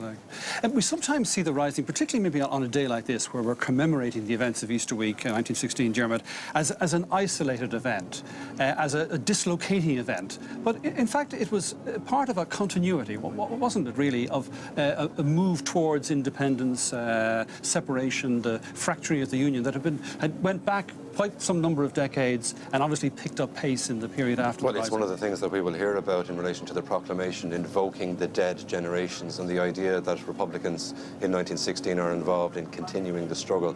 That's a very important part of their propaganda and their message, that this is about finishing what has been started by others. And of course that was always a very important part of the Republican message and Republican propaganda. If you actually dig down into it and you look at the specific examples that they cite, you go back, if you're going back to Robert Emmet or you're going back to 1798, the glorious patriot dead.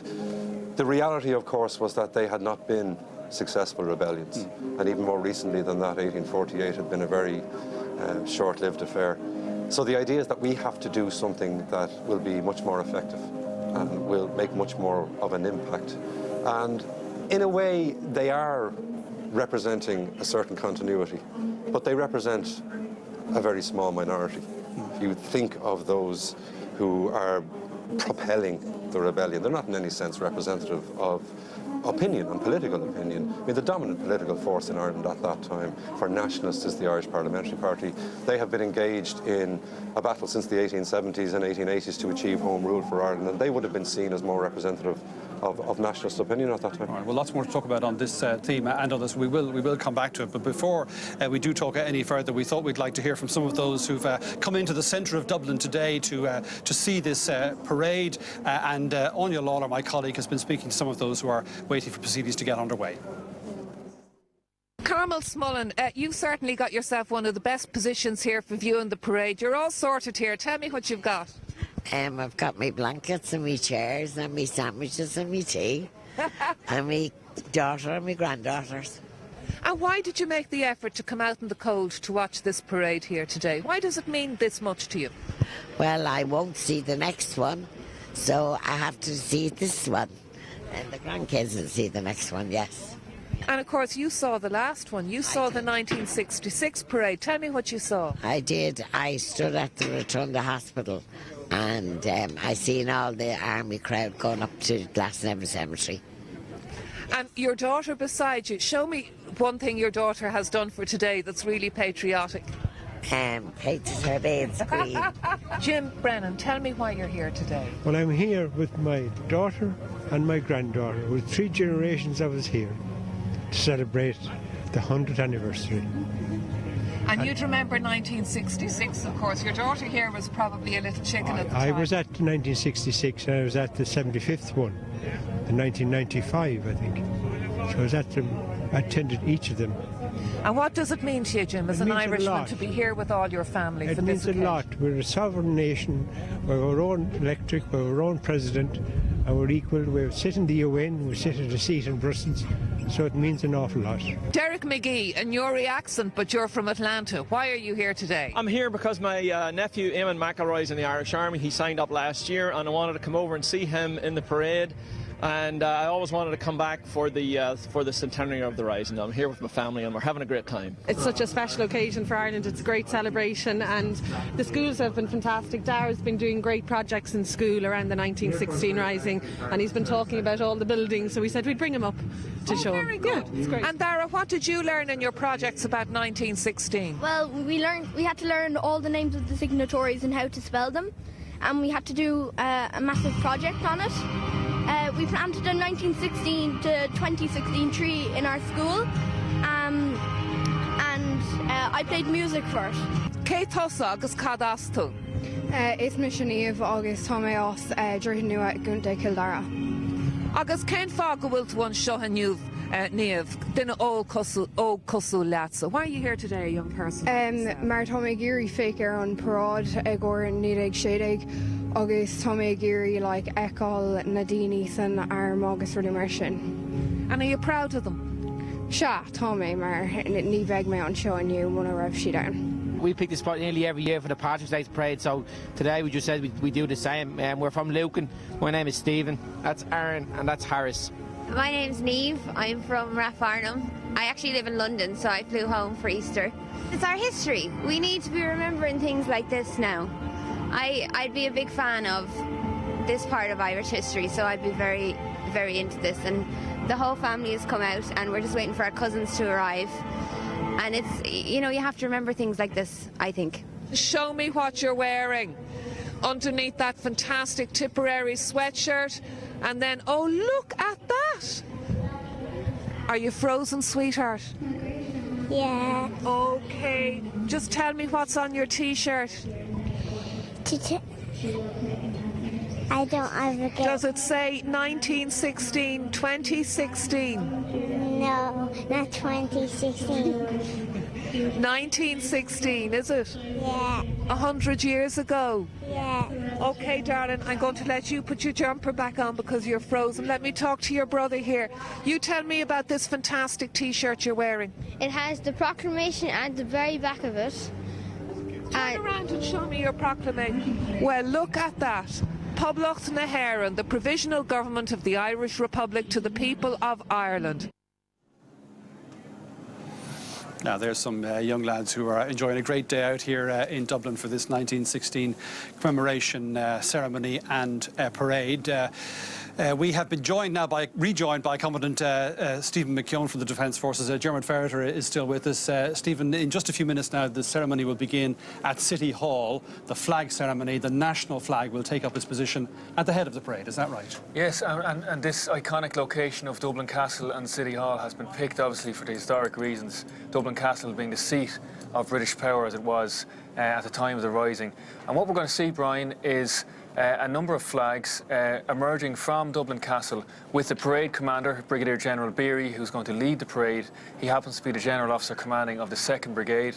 The national colours, as in the national flag, and then these some 20 flags which are representative of the various action sites, which some people call the garrisons. So there was a roll of honour done, many people will know, in the 1930s, which initially did not include all of the various garrisons or the action sites that, you know, and there was a little bit of disagreement about that.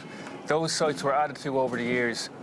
And many of the 1916 relatives will identify themselves, obviously, by these garrisons. So, for example, people will be familiar with Four Courts, Boland's Mill and Bakery, the Royal College of Surgeons in Ireland, and St Stephen's Green.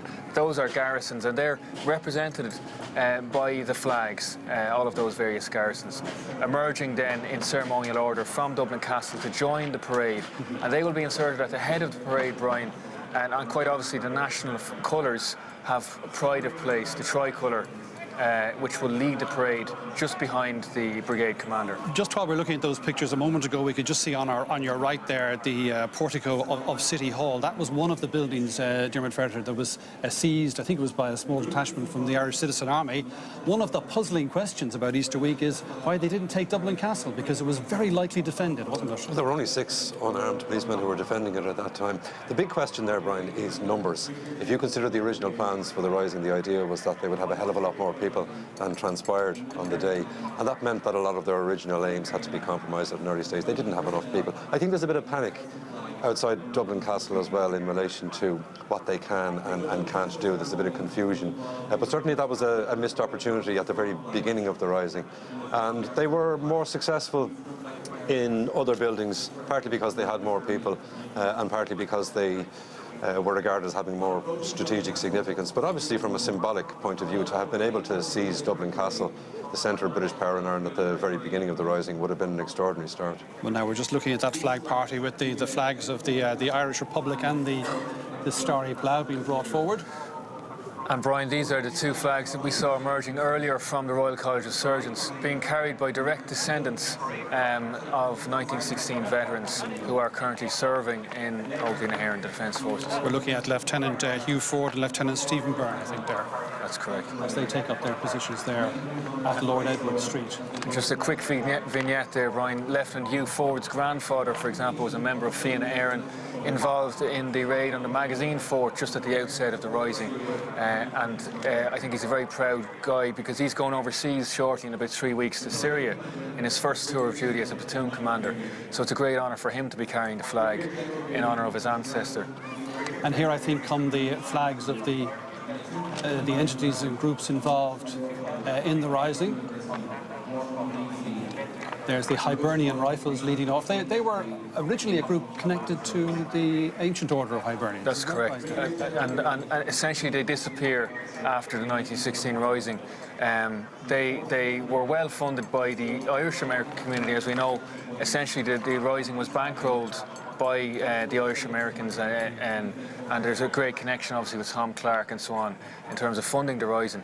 But the Hibernian Rifles, as I mentioned, don't play a significant role in terms of an identifiable uniform element, for example, like the Citizen Army or the Irish So they Volunteers. were subsumed in effect into It's a reminder as well of what a coalition of different forces we get in 1916, and sometimes we forget about the variety of uniformed groups and that militant spirit that is there, not just in Ireland but in Europe. And of course the bigger backdrop there is the First World War and the idea of people marching, of people in uniforms, and you are dealing with a number of very small groups. I mean, they come together, they coalesce in 1916 under the general idea of the forces of the Republic, but they did have their very distinct identities, and they had their own flags and they had their own uniforms. And for this 1 week, they found common purpose, perhaps in circumstances that they mightn't have found. Well, I mean, it's one of the interesting things about the run into the Rising that some of those in the Irish Volunteers and in the Irish Republican Brotherhood are very concerned that the Irish Citizen Army might go it alone, and James Connolly is often perceived at that time as growing more and more militant, and they're worried that the Irish Citizen Army might try and strike their own blow. And that's one of the reasons why Connolly has to be persuaded to throw in his lot with the forces, with the Irish Volunteers. He's, well, the phrase that was used in the past was kidnapped, but I think that probably... Well, you wouldn't kidnap James Connolly, I can assure you about that. He certainly disappeared from view. No, and I mean, there were a lot of intense discussions, there were a lot of reflections, and Connolly also went off and did a lot of walking and thought very hard and deep about whether or not this was the right thing to do, and he decided that it was. And I think what the war had done to Connolly, it crystallised a deep pessimism in him about what was possible in relation to a socialist rebellion or the possibility of a socialist republic, and he had come to the conclusion that the only way to achieve a socialist republic was to achieve a republic first, and that the best chance of that being achieved in 1916 was by a combination of the different forces. So, Stephen, we're looking now at further flags being brought into position. Are these the garrison flags at this stage? So I think we're starting to see, so we've seen the flags of the 5 main revolutionary organisations, the Irish Volunteers, Fianna Éireann, Cumann na mBan, the Citizen Army and the Hibernian Rifles that we mentioned. And just in front of those we saw the Starry Plough, or the Plough and the Sergeant, say, and the Irish Republic flag, which famously flew over the GPO.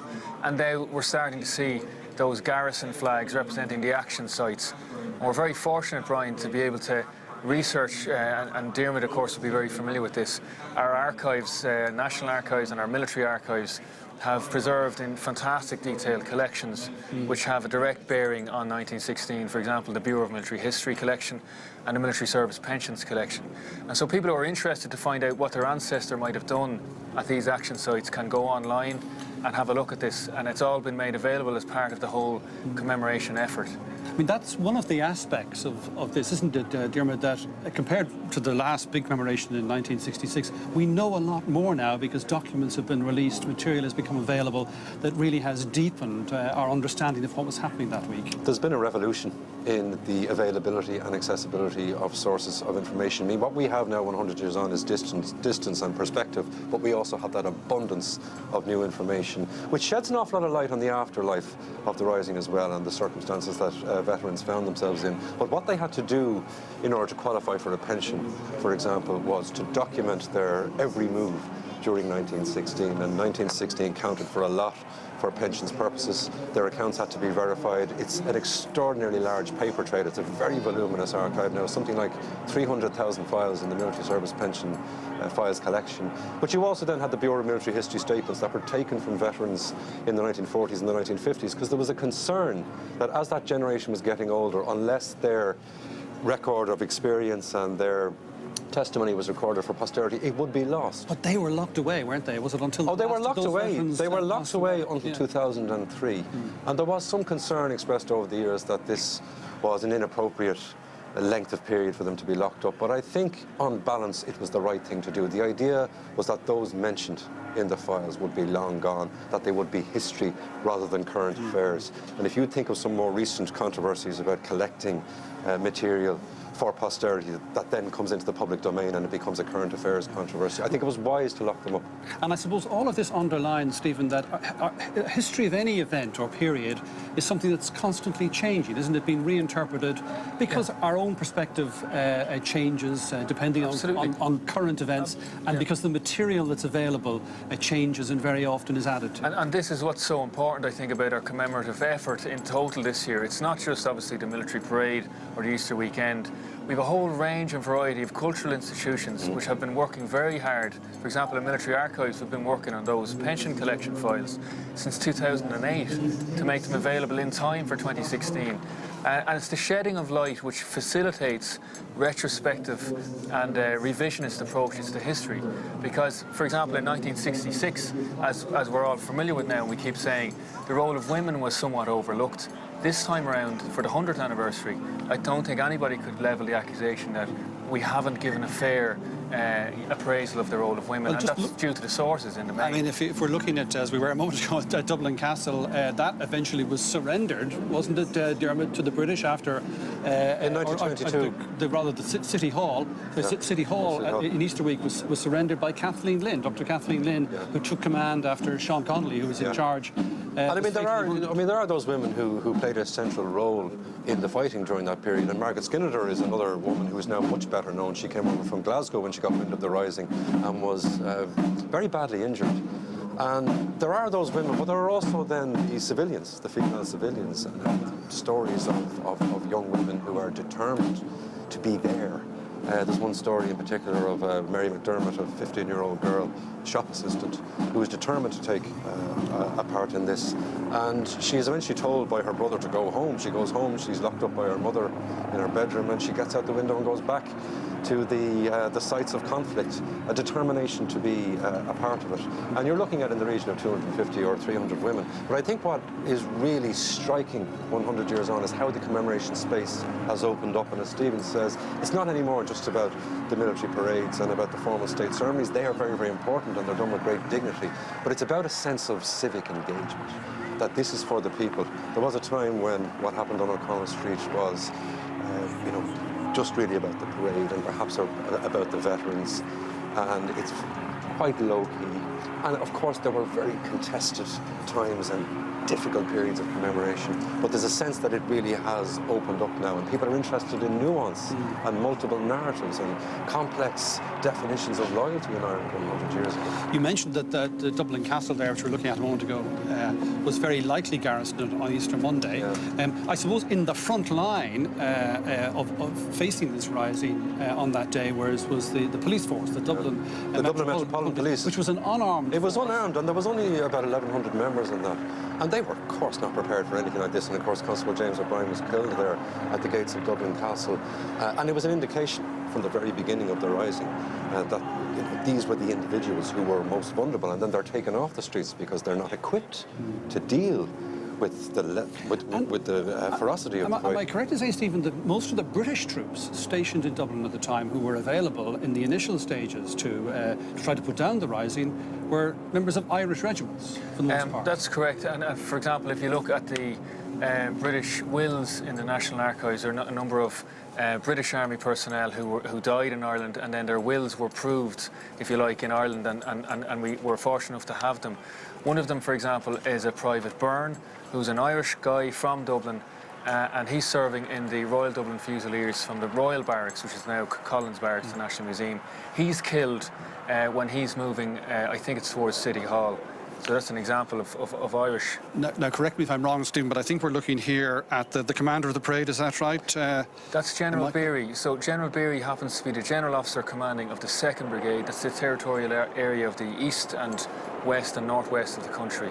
General Beery, as you can see, a veteran of several overseas missions. He's got 2 rolls of medals. Very proud moment for him.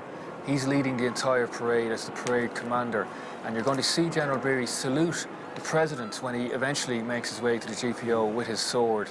And this is all very formal military pageantry, Brian, that the viewers, I think, will find interesting. And as you say, the medals would commemorate his service overseas, which includes, I think, South Lebanon with UNIFIL. Yes. But not only there, he's been in Kuwait, in Baghdad, in Bosnia, in the Balkans. He's been in Afghanistan, Uganda, and in Somalia. It's a very impressive record. Absolutely, and most recently, for example, he was involved in heading up an EU training mission in Uganda, which is part of the effort to train some soldiers in the Somali army who are combating extremism and so on. So General Beery has a very wide range of appointments. As I mentioned earlier, Brian, you're going to see military personnel from across the 3 services, the Army, the Naval Service and the Air Corps, who are professional soldiers, and we do have some of our reserve colleagues as well. But these people are not full-time ceremonial honour guards. They're soldiers who happen to be training for ceremonial. Very many of them would have overseas service. Indeed, indeed. At present, for example, we have troops serving, some 450 soldiers serving in 15 different countries around the world, and on one sea as well, not forgetting our naval service colleagues who are involved in the Mediterranean Sea rescuing the refugees, etc. Now that's the colour party we're looking at with the national flag. Yes, I think is that Lieutenant Gearóid O'Brien? And that is Lieutenant Gearóid O'Brien, who's a great-grandson of Cathal Brugha. Cathal Brugha quite obviously played a very prominent role in the South Dublin Union, which is now St James's Hospital, in 1916. Cathal Brugha was famously wounded yet fought on and inspired the rebels around him to continue fighting, and obviously went on to play a role in the War of Independence afterwards, a very prominent role. Lieutenant O'Brien is a pilot in the Air Corps, and again for him it's a great honour as a direct descendant of somebody who participated in 1916 to be carrying the national flag at the head of the parade. Well, his great-grandfather was Chief of Staff of the Army. I think he was first President of the Dáil, Minister for Defence. Yeah. And then died in the Civil War. He was very badly wounded in 1916, and then famously, of course, fought to the last, again back in the centre of Dublin City in 1922. And he really did represent that no-surrender spirit on that anti-treaty side during the Civil War, and regarded what had been agreed in London with the conclusion of the Anglo-Irish treaty negotiations as a great betrayal. And he felt that those who had compromised on the spirit, as he saw it, of 1916 and on the Declaration of the Republic in 1916 had sold Ireland short. And of course, feelings ran so deep at that stage. And if you consider just the amount that was packed into those few short years from 1916 to 1922, and that great tragedy that a united Republican movement, at least on the surface, 1916 into 1917 and 1918, was so badly split in the aftermath. So that's the scene at Christchurch Cathedral there. The parade standing by to form up behind this colour party. The colour party, the National Flag Colour Party, composed of personnel from the Air Corps, Stephen. That's correct. Also in this instance, and again, because of his ancestry, Lieutenant O'Brien has been given this privileged position at the head of the parade. So essentially what we're seeing here is the parade of some 2,500 military personnel, plus about 800 of our emergency service colleagues, including the An Garda Síochána, the Fire Brigade, the RNLI, St John's Ambulance and so on. They're now waiting to get the order to proceed down Dame Street to what we're calling the start line, which is O'Connell Bridge. And simultaneously, obviously, the ceremonies are happening here at the GPO. So once the GPO ceremony concludes and An Tuachtarán has laid the wreath on behalf of the people of Ireland, the parade will then leave O'Connell Bridge and march past the GPO and render the salute to the President. Well, now, it won't be long until the main ceremony of the day, as Stephen was saying, gets underway here at the GPO. It is, of course, a poignant and proud moment for some of those who have family connections to the Rising.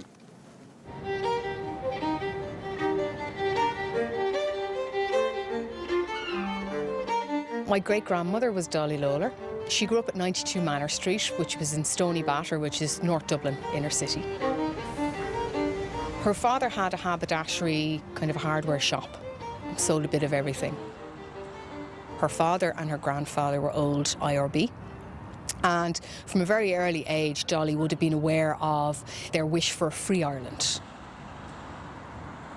The house became an arms dump probably because her father was heavily involved in the IRB.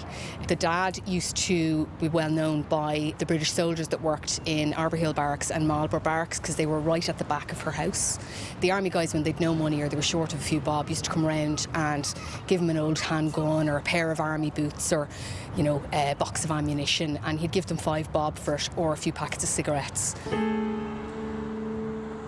Dolly ran for the whole of Easter week, collecting ammunition in billy cans, which are milk cans, and she would then run through the barricades to the volunteers to hand over the ammunition.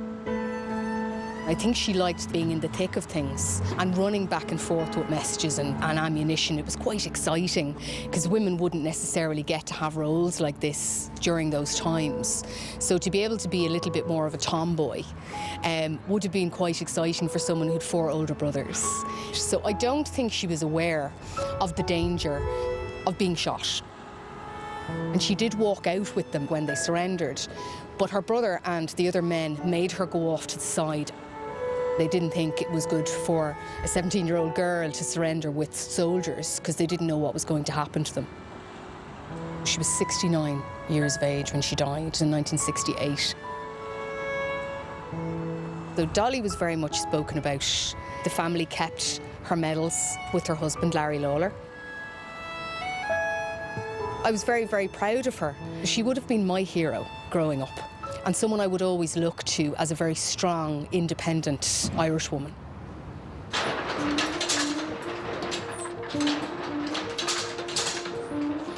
My grandfather, his name was Christopher Joseph Brady, and he was the printer of the proclamation in 1916. He was working in Liberty Hall as a printer. He was printing a lot of the Union documents, paper, cards. He also printed the Workers' Republic, which was one of the papers. And he was asked by James Connolly then to print the proclamation. They were under a lot of pressure, severe pressure that week. The problem that they had was that they hadn't got enough of the print. The most probably famous is the letter E. They were short E's, and my grandfather went down to Eden Quay to a local shop. He bought some sealing wax, and then he drilled a hole in the letter F and was able to seal it with the sealing wax. There was also another one, they were short, one of the letter C's. for the pub locked and they've used a no. I suppose when you look at it very closely and you know what you're looking for, they're easy to find.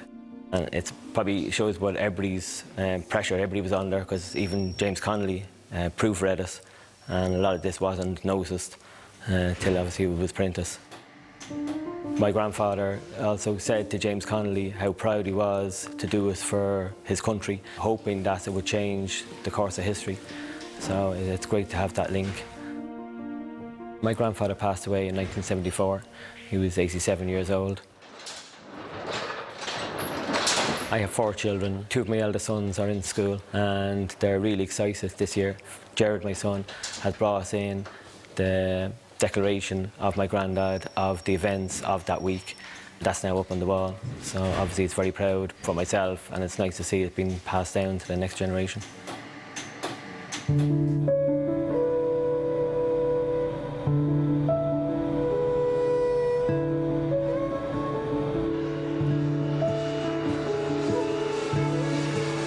My great-grandfather was Cathal Brugha, and he was one of the leaders in the 1916 revolution and fought then throughout up until 1922. When we were growing up, we were very aware of who our great-grandfather was, and it was certainly one of the reasons that I joined the Defence Forces. I joined the Reserve Defence Forces and I was posted to C Company of the 21st Infantry Battalion. We paraded in Cathal Brugha Barracks, so for me there was quite a level of pride associated with that. So in 1916, Cathal Brugha was acting as Vice Commandant to Commandant Eamon Ceannt, and he served there as the second in charge in the South Dublin Union, where he fought throughout the week. One particular instance culminated in a full frontal attack by the British forces. That would have been where Cathal Brugha showed his true bravery and spirit, in that he was a leader and he was an officer, and at the time he would have been 42 years of age, but he ended up holding up a full company of British soldiers on his own, quite severe injuries. And in fact, Eamon Ceannt, the leader who was subsequently executed, for his part, he and his men thought Cathal Brugha to be dead, and through the noise they could hear him singing God Save Ireland. At that point they mounted a rescue mission, came back and found him lying in a pool of his own blood, and they recovered him. Eagle, clear takeoff runway 29 or surface wind 290 degrees 6 knots.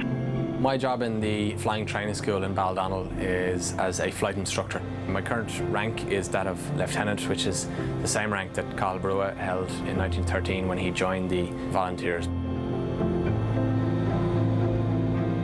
I think that this is a very special year, particularly for people delving back a mere 100 years ago. You know, it's a very, very short period of time, but things are so different now in Ireland than they were then.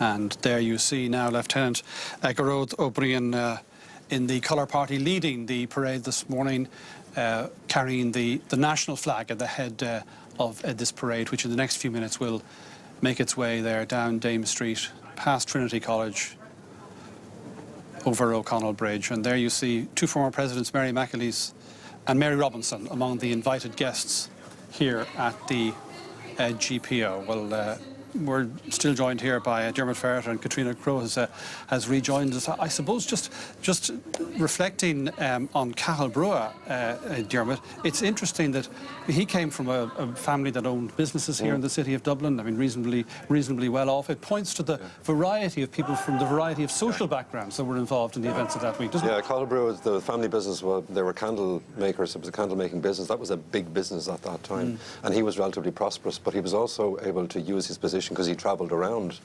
as a businessman. He was able to use his position to get involved in organising for the Republican movement. And, you know, very principled about distinguishing between public service and private service. Cathal Brugha wouldn't take a ministerial salary, for example, when he was a minister during the War of Independence, because of that family business. And it's a reminder, of course, that, you know, there were people of varying different social backgrounds and standing in relation to wealth involved in the movement at that time. And I think you can see there the Minister for Defence, Simon Coveney, has been greeted by the Chief of Staff of the Defence Forces, Vice Admiral Mark Mellett, accompanied by the Assistant Chief of Staff, Brigadier General Peter O'Halloran. They will escort now Minister Simon Coveney, Minister for Defence.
So that is the scene there, high over Kilmainham Jail, where I think the President will shortly be departing to make his way here, the short journey here to O'Connell Street and to the GPO.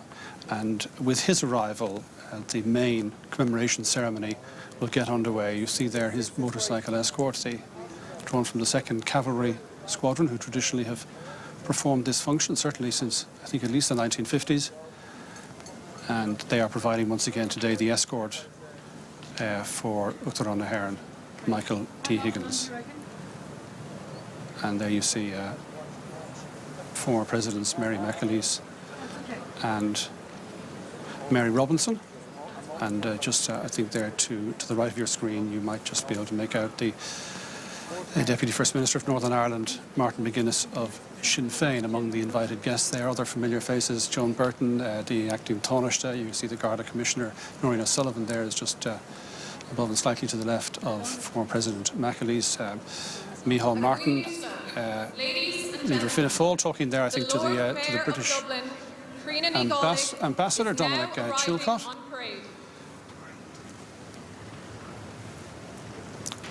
And so the scene very much set here for this parade, for the arrival of the other dignitaries. Soon we'll have, I think, the Taoiseach will be taking his place. And then, as I say, finally the arrival of the President to get the proceedings underway, and the two most senior officers in the Defence Forces waiting to greet both the Taoiseach and the President.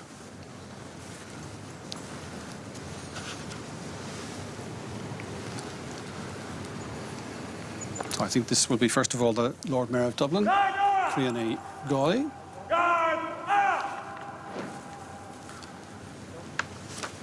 And everybody is in place at this stage.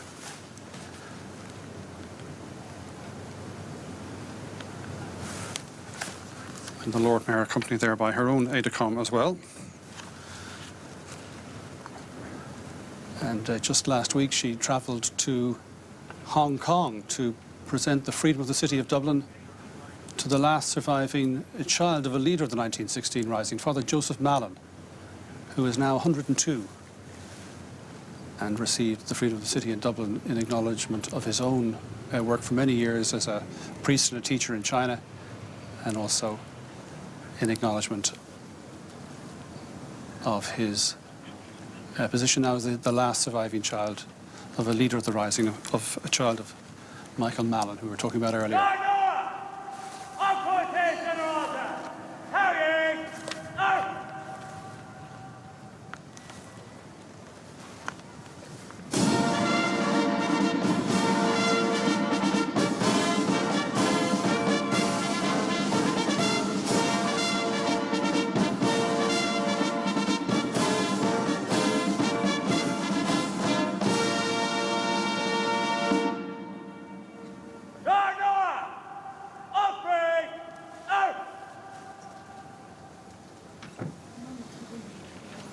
So the salute from the Guard of Honour, present arms to each of these guests.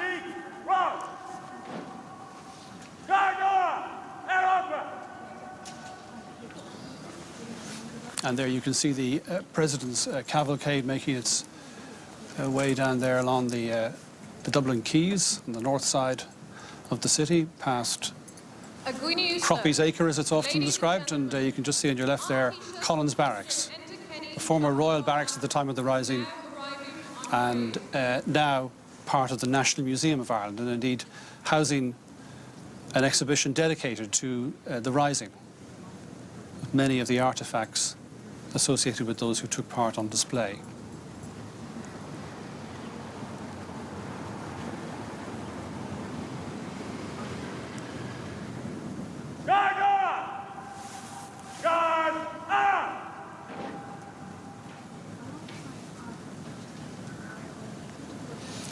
So on Taoiseach Enda Kenny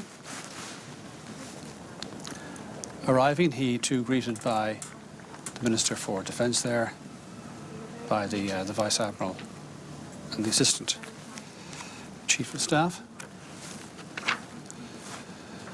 Vice Admiral Mellett has held his position now since September of 2015, first officer from the Naval Service to head up the Defence Forces as Chief of Staff.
So that's the aerial view of the President's motorcade, just coming down there to,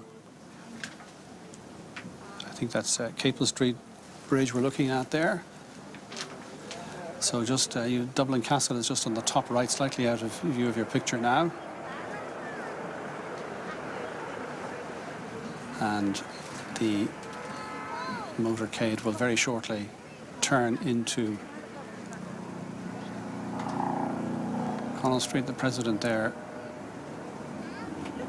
crossing the river at Capel Street, up Parliament Street. So this is up by the entrance to City Hall and Dublin Castle. And you can see there the crowds of people that have lined the streets. The main parade route will be more or less from where our camera is looking now at the moment. So the President will sweep round here to the left, down towards the Bank of Ireland and Trinity College, the old Parliament building. Perhaps at least some of those who took part in the Rising thought that there would be a Parliament once again in that building. It wasn't to be. The Dáil sat elsewhere and found a permanent home in Leinster House, of course. So this now the main parade route. You can see there the crowds are much deeper, much thicker than elsewhere. People lining up now to see, as we were saying earlier, something that isn't seen very often on our streets, a display of military discipline, our armed forces under command, under discipline, and rendering honours to the President, Taoiseach, members of the government.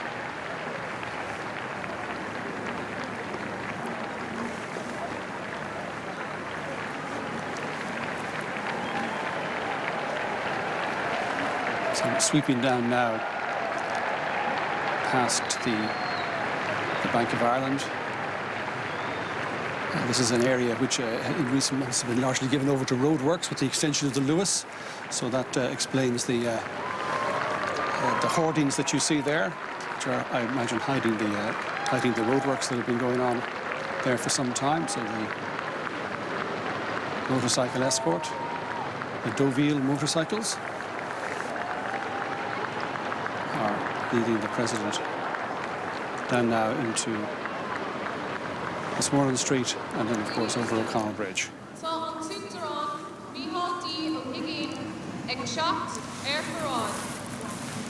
So very shortly now we'll see the President's motorcade here arrive at the GPO. And we can just, from our commentary position, see the flashing lights, the Garda escort, and then followed by the military motorcycle escort. So President Higgins sweeps down O'Connell Street under the statue of Jim Larkin and comes to a stop outside the GPO for the formal part of this commemoration ceremony, this centenary commemoration of the 1916 Easter Rising.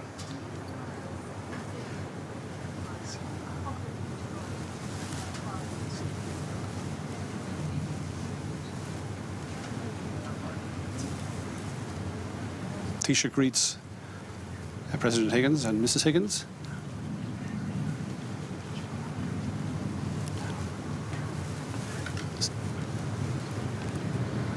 And I hand you over to our commentary team, Mary Kennedy and John Bowman.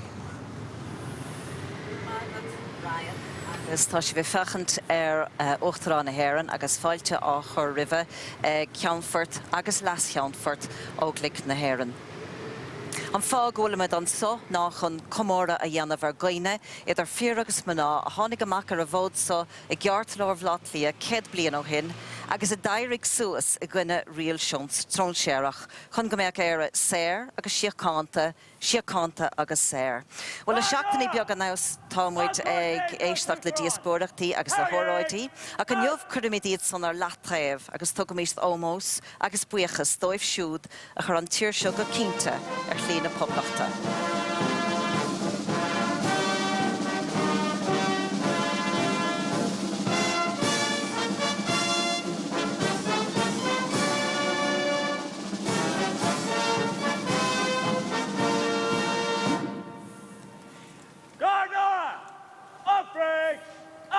And the presidential salute there being the first and last stanzas of the national anthem to greet President Higgins as he arrives for this wreath-laying ceremony at the GPO, which will be the centrepiece of the 2016 centenary commemorations.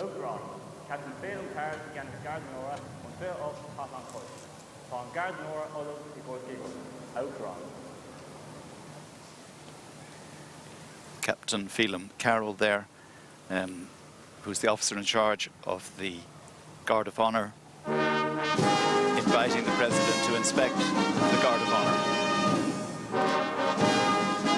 Agus bíonn díanat, agus údarás, agus úslach a bhaint le Hóglaigh na hÉireann I Gonlaí.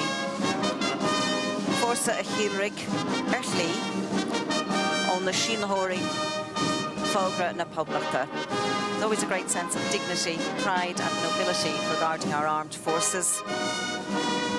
Always so noble in ceremony and roles.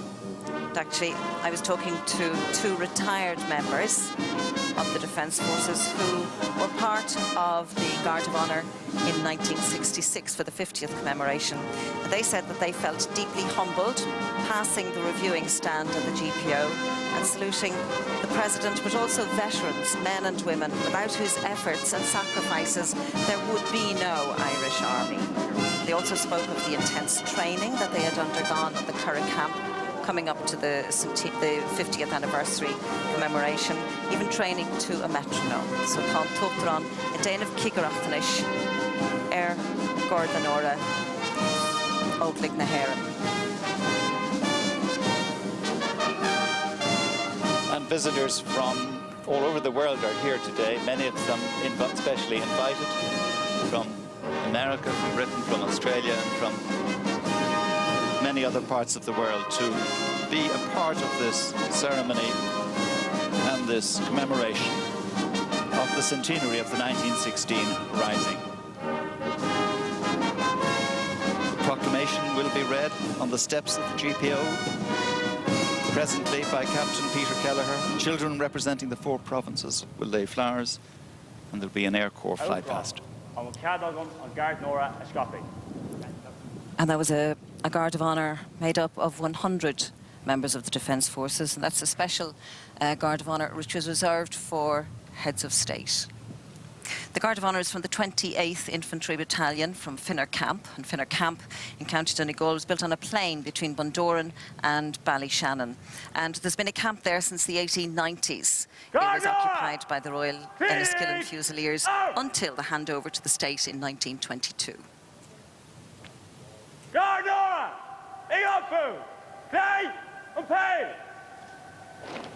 And as you can see, we've been blessed with wonderful weather, really.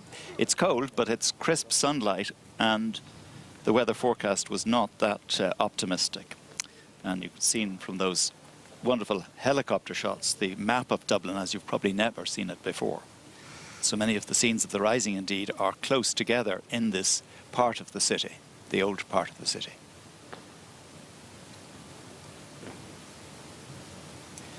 Much of these streets, of course, were destroyed during the Rising, as you will have seen from some of the photographs during this coverage in this programme. There was terrific destruction, and terrific in every sense of the word, including the old one of terrifying destruction of this streetscape, which was in the city, of course, since the 18th century. In one sense, O'Connell Street has probably never recovered from the destruction of those years, or at least of that period in Easter week in 1916.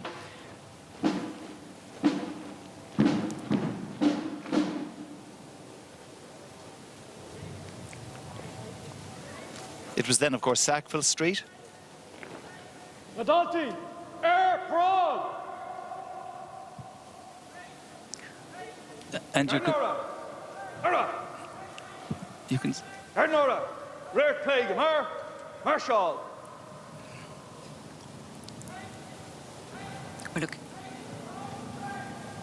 We're looking now at the Master of Ceremonies for today. That was Captain Deirdre Carberry.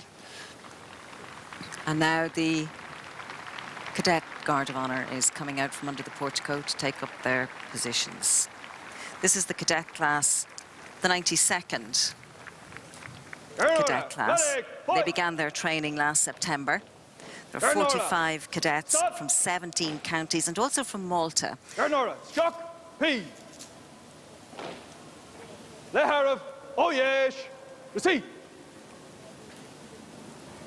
Taking up their positions. They range in age from 19 to 28. There's only one female member of the class, Captain Kelly Smith from Meath. And the officer in command is Captain Glenn Harmon.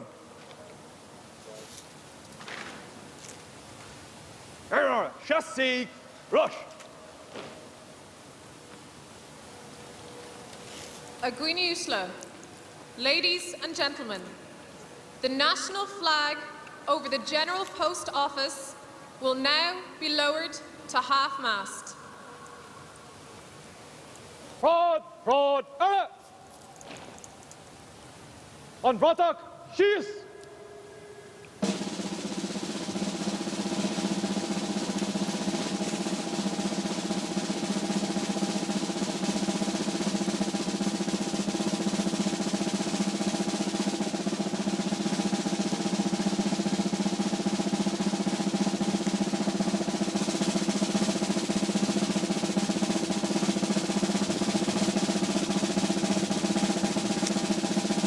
You see there the three pediment statues, Hibernia, Mercury and Fidelity, who all escaped the artillery, which ruined the GPO itself during Easter week.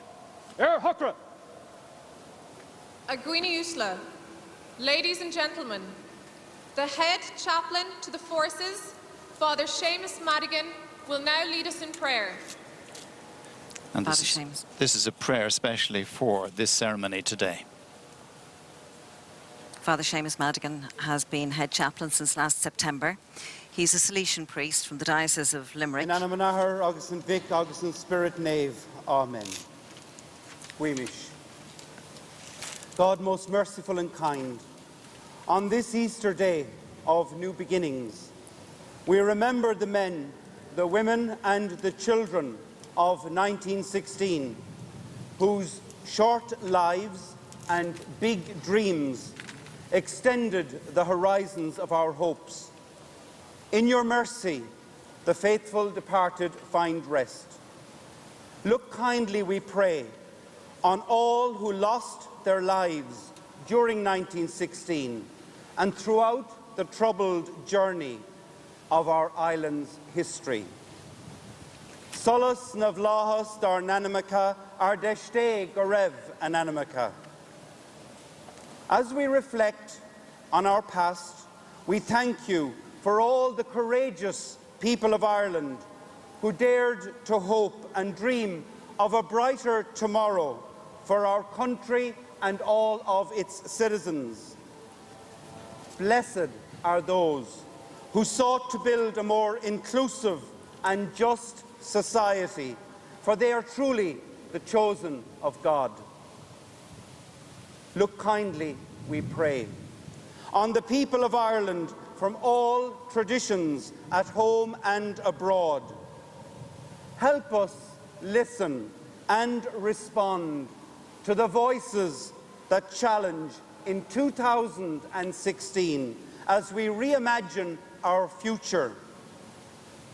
Conscious of our troubled past, to you, O God, we sing a new song, a song of compassion, inclusion and engagement, a song of listening, social justice and respect, a song of unity, diversity, equality and peace, a song of Céad Míle Fáilte and respect for our environment.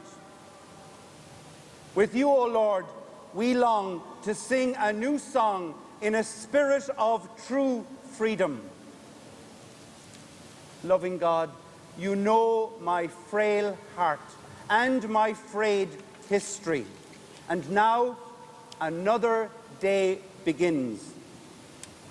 Give us courage to step onto new ground, eyes young again with energy and dreams. Help us to believe in beginnings, to listen to the voices that challenge, and to sing a new song for Ireland. Together on this island, we have achieved a new peace. We cherish that peace as we cherish all of the children of this island equally. We pray for all those who have suffered in the troubles of the past century, and we hope for peace and reconciliation in the century that stretches before us. The gach dinne atá ballaithe an seo an lá speisialta seo agus I gach áit in éireann go raibh sonas sláinte agus síocháin linn. Mulla go Joe le dia. Praise God forever. Father Madigan. I now invite children from each of the 4 provinces of Ireland to lay flowers on this historic ground as a symbol of our unshakable resolve to live together on this island in peace and harmony. Father Madigan now inviting children representing the 4 provinces of Ireland to lay flowers representing. And as the children make their way up, the piper bandsman Sean Marr plays Down by the Sally Gardens, Yeats's poem. And representing Leinster, Maria Mellon from Sandyford in Dublin, and Connaught, Liam Henry. And behind them, representing Munster, is Alex Lucas, who's from Kilcohan in Waterford. She's 10 years of age. And also Tony O'Brien, representing Ulster from Port Glenone in County Antrim, also 10 years of age. They've got Daffodils, representing Spring, Lusan Cream, O'Brien on Taraka Tachtasteach. And the Army #1 band playing down by the Sally Gardens. And the piper there, actually, the bandsman Sean Marr, is a world champion piper. He's been playing since the age of 12, and he actually plays the clarinet in the Army #1 band. He's got an honours degree in biosciences from the DIT, and he's actually getting married next September. On such occasions, the Army mainly plays arrangements, and arrangements indeed arranged by the head of music in the Army, founded, of course, by Colonel William Fritz Brassey. In 1923, he was recommended by John Larshay, and General Mulcahy appointed him, and he was there and very successful founder and shaper of the musical tradition within the Army in the 20s and 30s. Fritz Brassey was himself a composer and indeed a pupil of Max Bruch.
That's Cleary's department store that you see behind that new temporary building there to house the press and some of the cameras.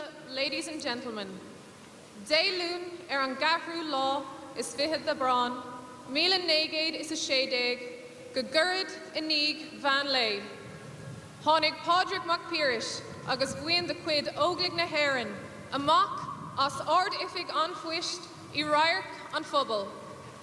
Fógriach for ogra na Saoirse, agus bhí tús cuartha le hairí amach na Cásca. Chun an actra seo a Comóra agus a Calúra inniu, tá an captain Peadar Ó Kellicher as Cúndé Corcaig, ifigach arm sa fiche seachtaí Cathalan Cushatha, chun an fór ógra a cuar I bhór láthair as Béarla, fé mar a fógriacht an ocóid féin I 1960.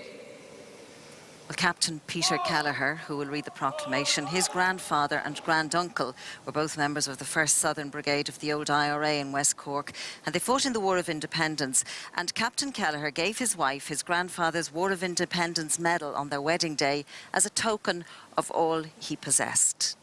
His granduncle was wounded by the Black and Tans, and he died of sepsis while evading capture. Oblacht na hÉireann, the Provisional Government of the Irish Republic, to the people of Ireland. Irish men and Irish women, in the name of God and of the dead generations from which she receives her old tradition of nationhood, Ireland, through us, summons her children to her flag and strikes for her freedom. Having organised and trained her manhood through her secret revolutionary organisation, the Irish Republican Brotherhood, and through her open military organisations, the Irish Volunteers and the Irish Citizen Army.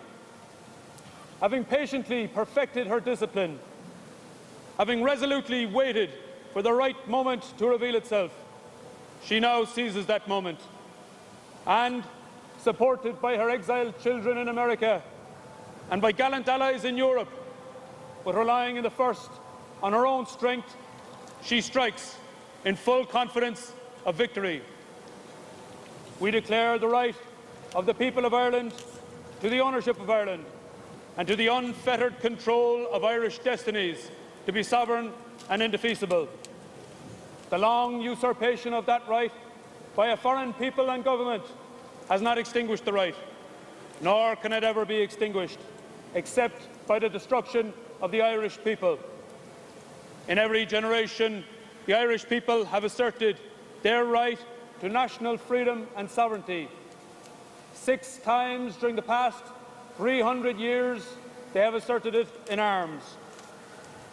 Standing on that fundamental right, and again declaring it in arms in the face of the world, we hereby proclaim the Irish Republic as a sovereign, independent state, and we pledge our lives and the lives of our comrades in arms to the cause of its freedom, of its welfare, and of its exaltation among the nations.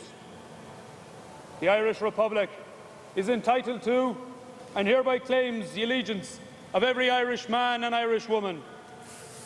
The Republic guarantees religious and civil liberty, equal rights and equal opportunities to all its citizens, and declares its resolve to pursue the happiness and prosperity of the whole nation and of all its parts, cherishing all the children of the nation equally, and oblivious of the differences carefully fostered by an alien government which have divided a minority from the majority in the past, until our arms have brought the opportune moment for the establishment of a permanent national government representative of the whole people of Ireland and elected by the suffrages of all her men and women. The Provisional Government, hereby constituted, will administer the civil and military affairs of the Republic in trust for the people.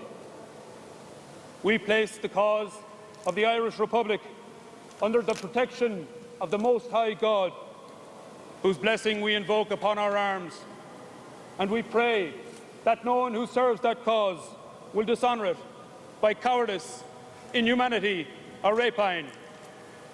In this supreme hour, the Irish nation must, by its valour and discipline, and by the readiness of its children to sacrifice themselves for the common good, prove itself worthy of the august destiny to which it is called. Signed on behalf of the Provisional Government, Thomas J. Clark, Sean Mock Jermida, Thomas McDonough, P.H. Pearce, Eamon Cant, James Connolly, Joseph Plunkett.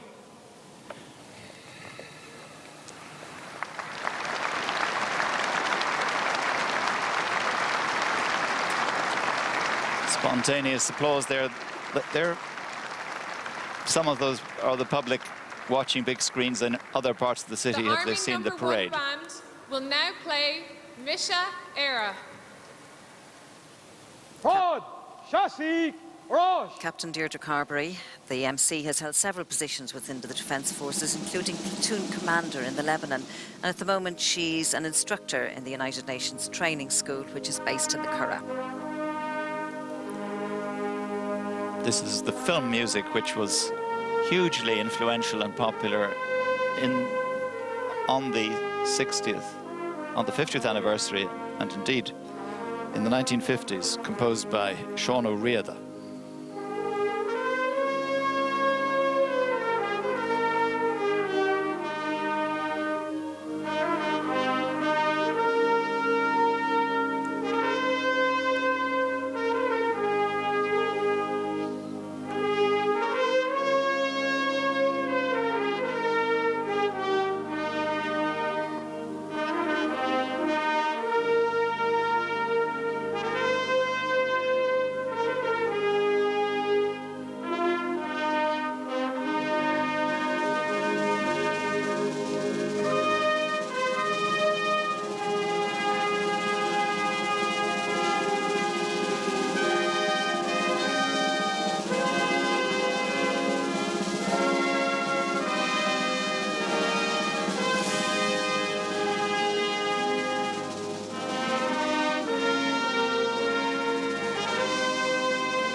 And on the 50th anniversary of the Rising, the British ambassador in Dublin reported back to the Wilson government just how popular their gesture of returning the original flag of the Irish Republic had been on that occasion.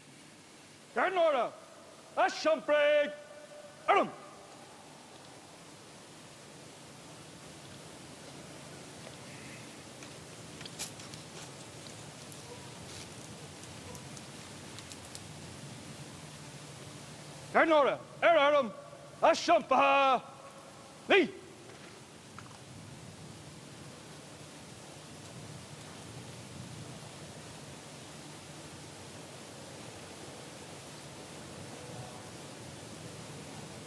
This is the 92nd School of Cadets, and now you can see the military police bringing the wreath that the President will lay. These are Corporal Andrew Colohan and Corporal Michael Kelly. Both from the 2nd Brigade of the Military Police Company. They're based in Cathal Barracks, and both of them have actually served on overseas missions. Agwini Usla, ladies and gentlemen, please be upstanding for the wreath-laying ceremony and remain standing for the remainder of the ceremony. Agwini Usla, ladies and gentlemen, I invite An Taoiseach forward. The Taoiseach will now invite the President to lay the wreath on behalf of the people of Ireland. Mlíana, is muidir cumóra céad bhliain ón éirí amach. Tugamid an ór dorsan a bhásig I 1960 leis an meas agus an díneat is dúildóibh. Is mór agin céad bhliain ina dhia, na principal agus na hidéal atá sa bharógra a throid siad go fiachfar a son. In this centenary year, we honour the memory of those who died in 1916 with the respect and the dignity that is their due. And we cherish, 100 years later, the principles and the ideals contained in our proclamation for which they fought. Iramanish an Uachtaráin, Flascalagan, Harceann Winche na Héireann, in Omos, the Nadini Fad, a Fuair Bás. I now invite the President to lay a wreath on behalf of the people of Ireland in honour of all those who died. And this will be followed by 1 minute silence.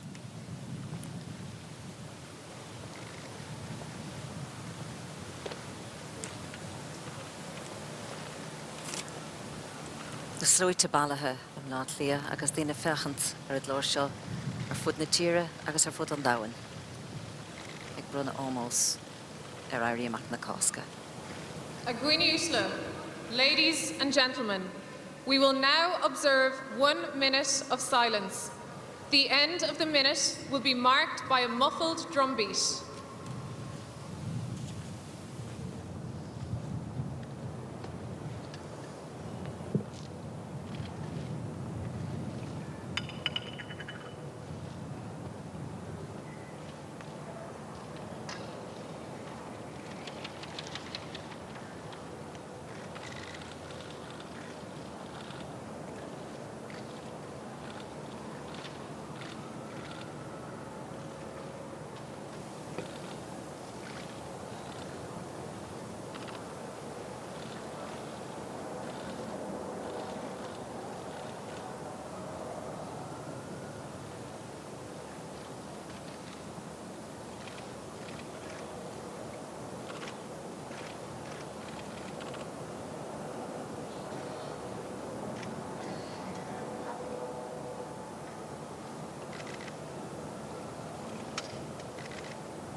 Last post will now be sounded.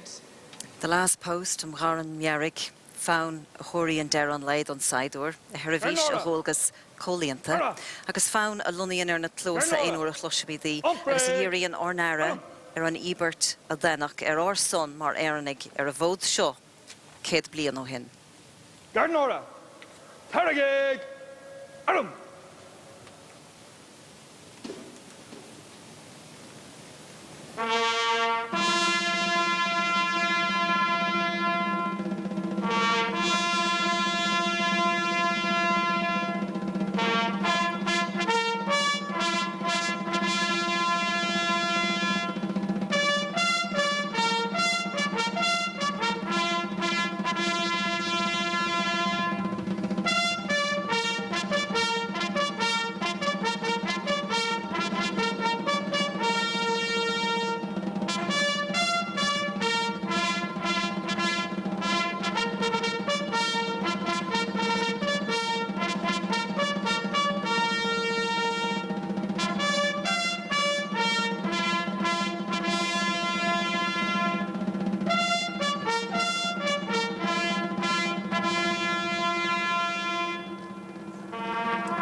Gernora, Umprig, Adam.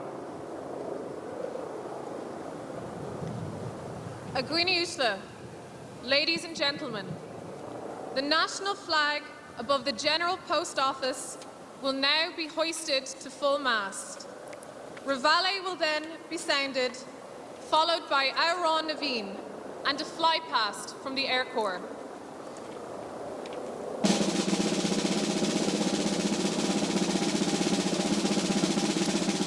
The flag officer who's raising the flag is Captain Chris Kiernan, and actually Captain Kiernan last year supervised the distribution of ceremonial packs for the Flags for Schools project. And then a bhí Mondála, na brathig náisiúnta the gach scoil sa tír. Agus dairig haar ciúm leis an scéim sons na scoilena, bei lá mór éile daoine ins na scoilena fud na tíre. Gernora, Haragig, Adam.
Sight there, the fly past the 6 Pilatus PC-9M planes, flying at 700 feet above O'Connell Street and showing the new smoke generation, the tricolour.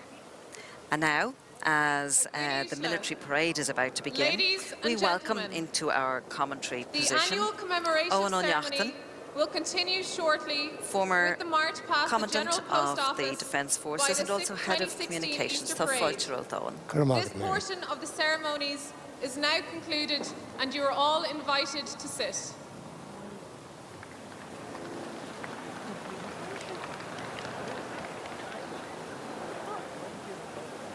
Nadalti, Old Prod, Gernora, Phoenix, Adam.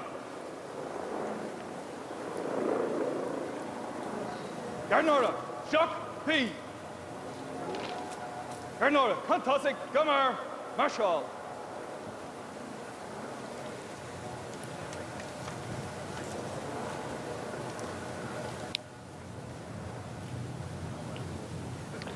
Mae di brenn o'r dalti ond ni chydw rang dalti ffogal yn proed yn eisiau gos yn proed gos stoi yn dini tabali harter yn ardeffig yn ffos o reitioch leis yn proed eta Teresh teacht chasna na carach ar fadanis tá sé teachaí cha fada le droheadí chonel agus inis be sé genamálach síos sráidí chonel le anóire léirú gon tuchtar an seo as cór ardefigin foste. The parade now has made its way across the city from Stephen's Green. It is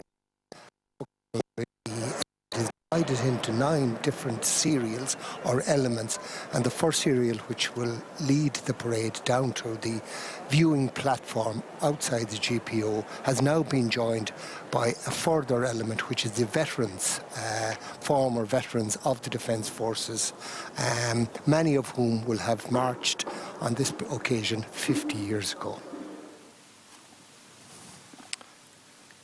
Práid inis réiteach le, sin ardú áil, tosí marshal síos stráidí chunna.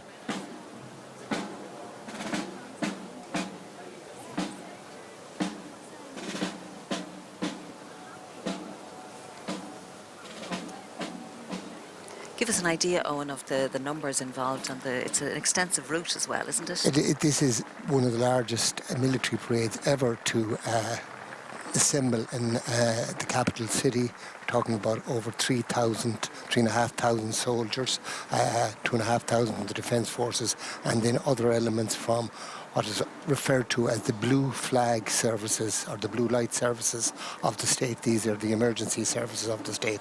And as I mentioned earlier, just joining them from Fleet Street are the veterans, which will form part of the first serial that will go down O'Connell Street. Huge numbers gathered in the city, as we can see here from the aerial view we have of O'Connell Bridge now. This is a very significant event for the Defence Forces. They've put an awful lot of work, an awful lot of preparation into this, and something they are keen to do very, very proudly. And so far, it has gone very well. They've been blessed by the weather. And as we can see here, we're looking at members of IUMVA. It's the United Nations Veterans Association. This association was formed in 1989. We have two different elements on parade from veterans associations today. They're the ONE, the Organisation of the National Ex-Servicemen, and then IUMVA. And there you saw a shot just a moment ago of Trinity College. It was from there that some of the bombardment of the GPO happened, because the volunteers didn't take Trinity and they didn't take Dublin Castle.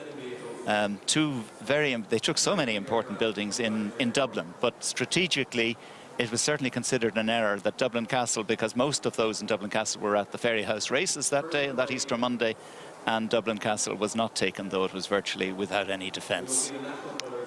We're looking at some of the flags carried by the Veterans Association. These are flags, there are 34 in total, representing the various missions or nations where members of the Irish Defence Forces have served. Since the Defence Forces joined the United Nations, Defence Forces, or Ireland joined the United Nations in the mid-50s. However, it was 1958 when the first ever contingent of Irish soldiers, which were observers to South Lebanon, were deployed overseas.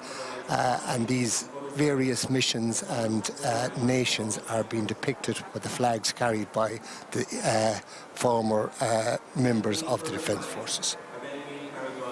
There's O'Connell on his monument. He would have witnessed, he escaped everything that week too. The great Daniel O'Connell monument, which you'll be familiar with, just at the looking out at O'Connell Bridge. Originally it was Carlisle Bridge, and it was the building of Carlisle Bridge in the 1780s, 90s, which opened up O'Connell Street. Before that, it was something of a cul-de-sac, known as Sackville Street, of course, at the time. But O'Connell saw it all then, as did Parnell at the other end. And Nelson, indeed, in between. The spire has of course replaced him. He was blown off his pedestal in 1966 in March. Looking at bands of the 1st and 2nd Brigade there under the baton of Captain John Carpenter, marching down O'Connell Street to the viewing platform, leading the serial, which has within it the national colours, the brigade, the parade commander, the colours of the cadet school, the colours of all the various nations where Irish soldiers have served over the years, and members of the various veterans associations. And they're also carrying flags of the 5 entities that took part in the rising as well. The Irish Volunteers, the Irish Citizen Army, Na Fianna, the Hibernian Rifles, we saw a shot of that earlier, and also Cumann na Món, the 5 different groupings that took part in the rising. Cuig grúpa hold parts in area Mac, agus Sinead na Bratacha via Winslow. Agus Tíbhíar Gobshin tá score Bratacha, no 20 flags which are associated with the various action points. As the military archivist Commodore McKeown was explaining earlier, this is a matter of some contention. However, in recent times there has been some agreement now, and we have 20. They're the white flags there, representing the various locations where activity or action took place during the rising. And when you see photographs of O'Connell Street, just after the rising, it was just there on the right, the Easton's was demolished, as was the Metropole Hotel, now it's Penny's, just on the right there, beyond the GPO. And the Freeman's Journal was wiped out. It was down in Princess Street, the nationalist newspaper. There's Easton's, rebuilt after the rising. That whole streetscape that you see on your right there was demolished during the rising and by the bombardment from the Helga on the Liffey, and it wiped out the GPO too, which indeed had just been refurbished in 1915, and it was reduced to ashes. Just the portico remained, and then it was rebuilt and opened by W.T. Cosgrave in 1929. Various elements now are making their way forward now to render honours to the head of the Defence Forces, Commander-in-Chief, Uachtar Nahéad and Michael Higgins. We're looking at the ONE here, and the ONE flag is being carried by its national president, ex-Sergeant Mick O'Carroll, formerly of the 3rd Infantry Battalion. And Mick O'Carroll was no stranger to such occasions. He was, when serving, he was the pipe sergeant of the 3rd Infantry Battalion, and he marched in O'Connell Street on this occasion 50 years ago, and is celebrating his 70th birthday today. So a proud moment for Mick and his family. And he had seen service in Congo, Cyprus and the Lebanon. Members of the Council of State there, essentially, of course, all former Taoiseach are ex officio Council of State, and the Chief Justice and former Chief Justice John Murray, Susan Denham, Chief Justice, and former Chief Justice Susan Denham there, and of course former presidents, are also members of the Council of State who advise the President, and then there are 6 or 7 appointees by the President who are also there today. As the members of the IUMVA, the United Nations Veterans Association, passed the reviewing platform, we're reminded of the many various soldiers, which we're also looking at the equitation school now as it marched by the viewing platform and renders honour to the President. But amongst the veterans from the IUMVA are members of the 36th Infantry Battalion, which served in the Congo. A company in particular, A company in the annals of Irish military history, has its own unique place. It was the first unit of the Irish Defence Forces ever to be ordered into action, and is still, to this day, it is the most decorated unit of the Defence Forces. In total, 14 Distinguished Service Medals were awarded for bravery and valour to the members of that particular company, some of whom are marching here today. And indeed, on the O'Connell monument there, you see below O'Connell, who, of course, it was by John Foley, the great Dublin sculptor, who was one of the great and important renowned craftsmen, who had Oliver Goldsmith and Edmund Burke in the front of Trinity College, and many others are his work too.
Huge crowds in Dublin today enjoying this, and with the benefit of big screens, because they can see O'Connell Street is quite limited in its access, but there are big screens around the city, and of course the parade itself is long, and it has over 4 kilometres to march. So many opportunities of seeing the parade pass, and also, of course, to hear the music.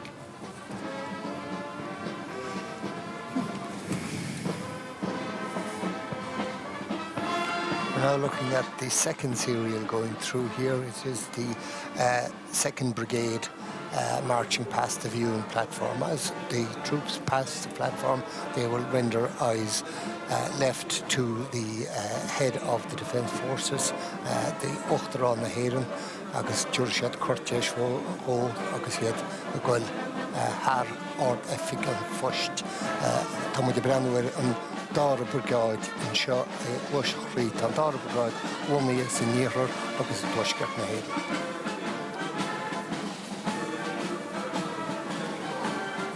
Lovely shots there of the troops making their way over O'Connell Bridge, which of course originally was called Carlisle Bridge, a Gandon piece completed in 1794.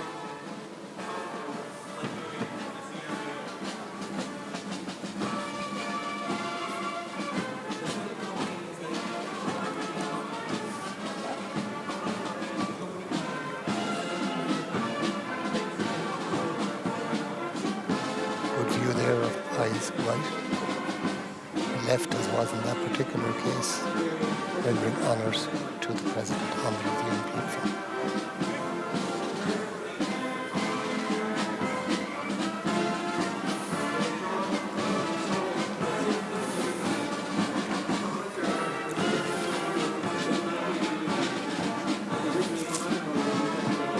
The Branunish chuid gon takeíocht a thugtar gon na fórsaí cosintars, looking at the vehicles that the 2nd Infantry Brigade have on parade here today.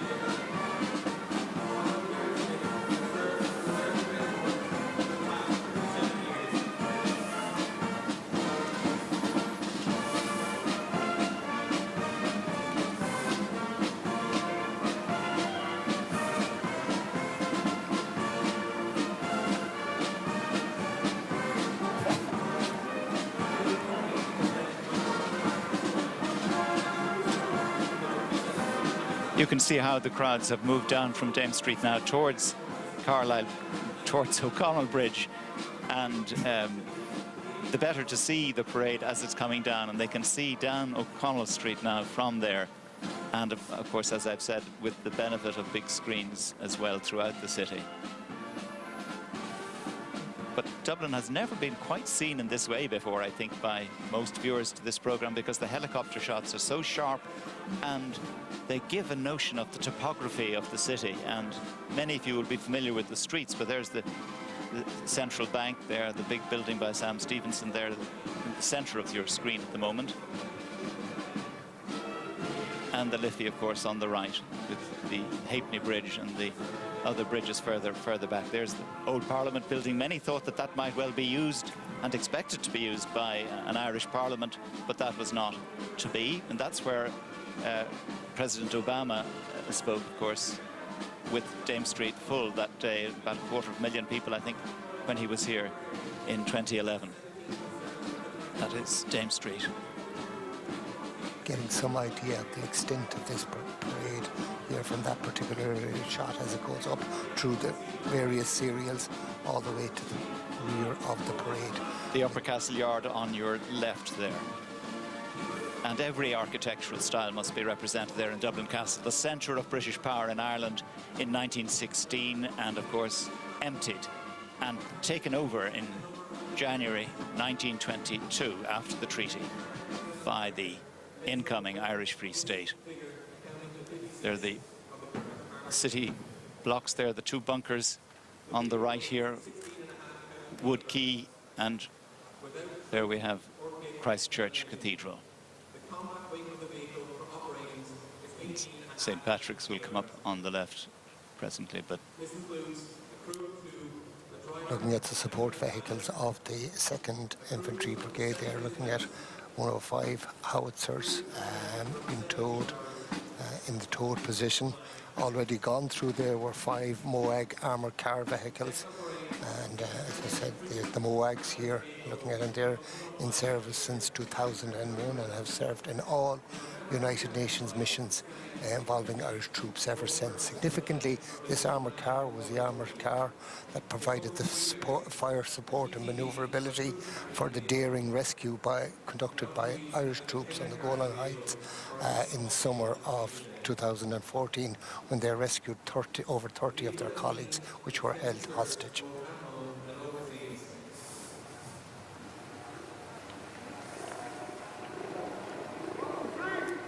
You can now see the frieze on O'Connell's monument there, representing the Maid of Erin.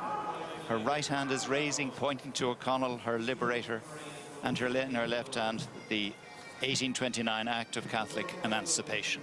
There are 30 figures which symbolise the church, the professions, the arts, trades, and farm workers in that section. And I remember as a schoolboy checking a point that a schoolmaster told me that the angels here had bullet holes. I remember getting off my bicycle to check it, and there the bullet holes are there.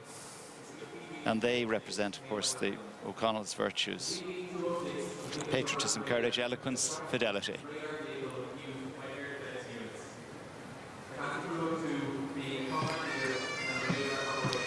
Well, now we're looking now at Serial C coming around by the statue of O'Connell.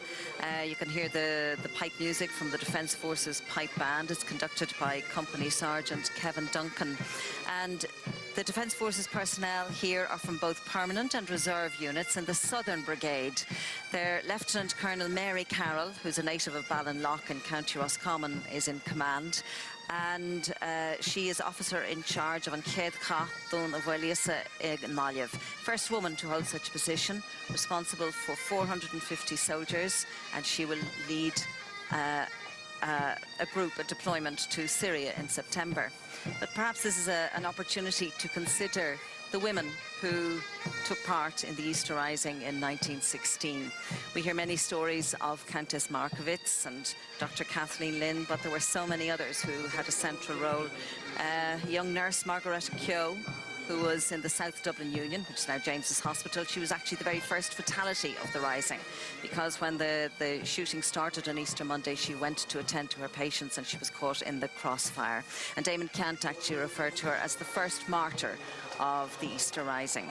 There were, of course, the 3 women in the GPO to the very end: Winifred Carney and the 2 nurses, Julia Grennan and Nurse Elizabeth O'Farrell, who walked from Moore Street carrying the white flag to offer the surrender. And it has to be said that these women felt equal, and in fairness to the proclamation, they were treated as equals. And the first 3 words, Irish men and Irish women, the equality that was espoused by the proclamation, crafted by particularly Pearse and Connolly, and signed by the 7 signatories, 7 leaders of the Easter Rising. The 2 statues there that you see in the foreground here, there's Sir John Gray, who was honoured for bringing the one nearest to us is actually William Smith O'Brien, who's the only physical force nationalist who is represented, the first one to be represented by a statue in Dublin. And Sir John Gray was honoured for bringing water from the Vartry Reservoir in Wicklow into the city.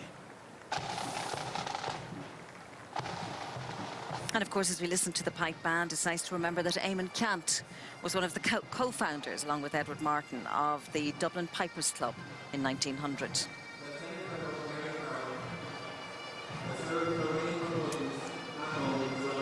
There's Lieutenant Colonel Mary Carroll, leading this Serial C from the 1st Brigade.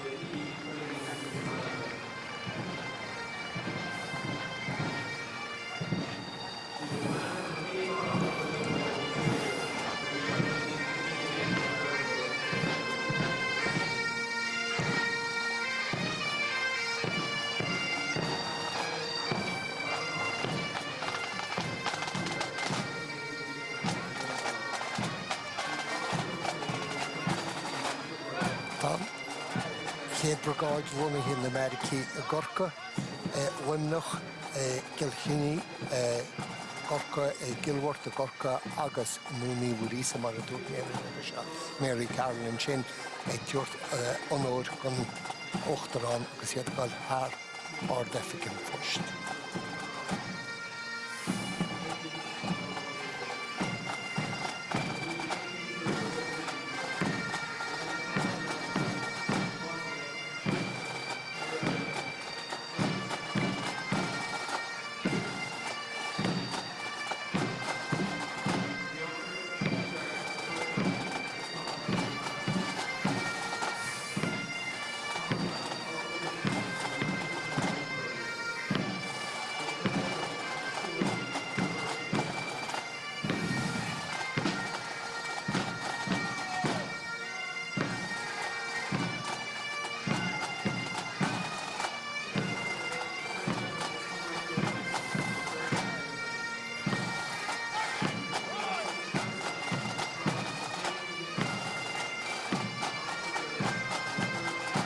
The influence of army music, particularly in the wind sections of our orchestras, has always been very strong. Of course, army bands are wonderful out of doors, where they so often make their music, and the sound carries wonderfully, as it does in Dublin today. There's Oisin Kelly's statue of Jim Larkin, based on Joseph Cashman's famous photograph, but that represents a speech he made in 1923. Of course, he was in America during the Rising. Some people argue that that pride of place in Dublin, in the central and so close to the GPO, might have been reserved for some of the men of 1916. But that, in all the politics that went round these issues over the years, over the decades, that didn't happen. In fact, there is no statue of Pearse in Dublin. Former Taoiseach there, Bertie Ahern, with his brother Noel. And that's the main reviewing platform. Two former presidents there on the left, beside Micheál Martin and Martin McGuinness. Then the Taoiseach, Joan Burton, Lord Mayor of Dublin, and Finola Kenny with the Taoiseach. Support vehicles of the 1st Infantry Brigade going through there. More MOAG armoured cars on view.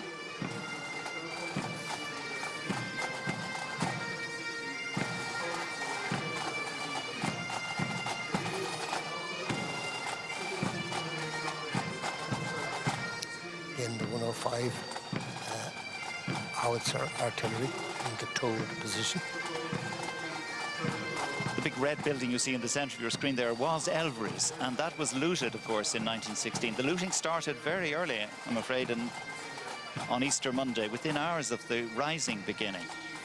John Dillon, who lived in the city in North Great George's Street, talked of an almost eerie silence which accompanied the extraordinary procession of looters who came up North Great George's Street within hours of the Rising. Horrible to see some well-dressed, respectable girls laden with loot. He wrote of one woman passed with a baby's perambulator piled with boots, and all without the slightest appearance of excitement.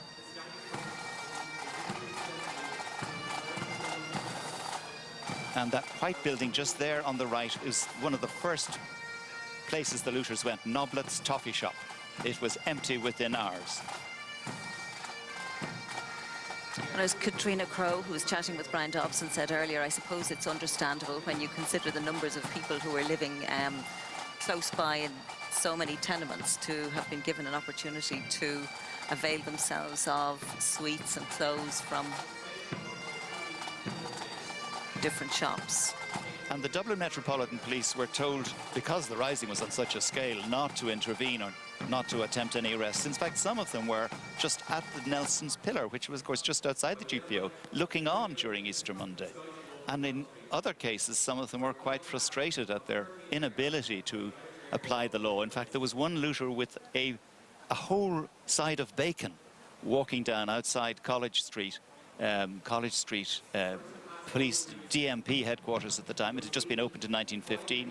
And worse than that, he had the bacon over his shoulder, but there was another chap with a knife carving slices of bacon off it for himself. And the policemen inside, some of them were most frustrated at not being able and free to apply the law.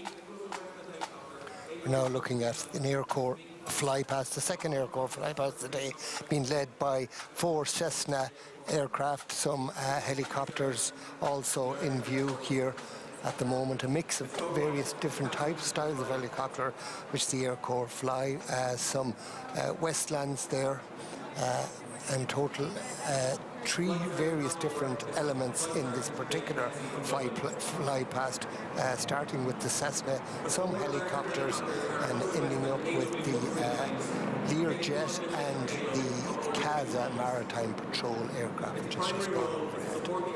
But as you can see from the photography here in the pictures, an amazing day in Dublin, just in terms of the sunlight and the clear skies. Looking at a view again now of the CASA being led there by the Learjet, and as I said, the large aircraft in the centre is the CASA Maritime Patrol aircraft, which is very, very much part of the coastal patrol and the fishery protections role that the Defence Forces have. It's a combined role between the Air Corps and the Naval Service. And they have a lovely motto, the CASA, Sulia Haravarige, eyes over the sea.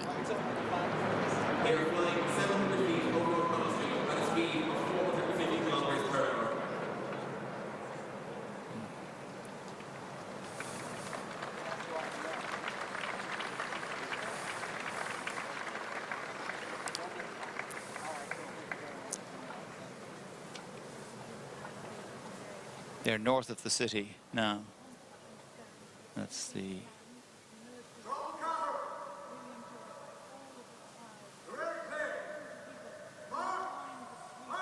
precision needed, obviously, for all of those flypasts has to be very exact, as one can imagine. But that's North Dublin, the suburbs, which really many of them.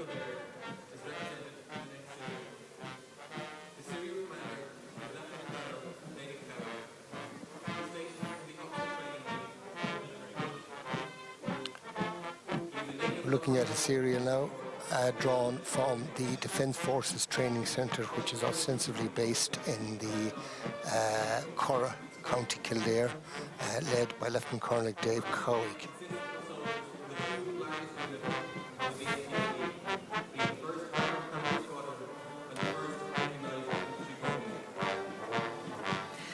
A state commemoration such as this is a fitting tribute to the bravery of the men and women who fought in the Easter Rising and the men, the leaders who were executed. But it's also an opportunity to remember the bravery and the great sadness of the families that they left behind. And we think of, say, Agnes Mallon, who visited her husband, Michael Mallon, the night before he was executed, with her 4 young children, and she was pregnant with her 5th. And then young Nora Connolly, who asked her father, James, when she visited him in his cell before his execution, would he pray for those who were about to execute him? And his reply was, I'll pray for all good men who do their duty.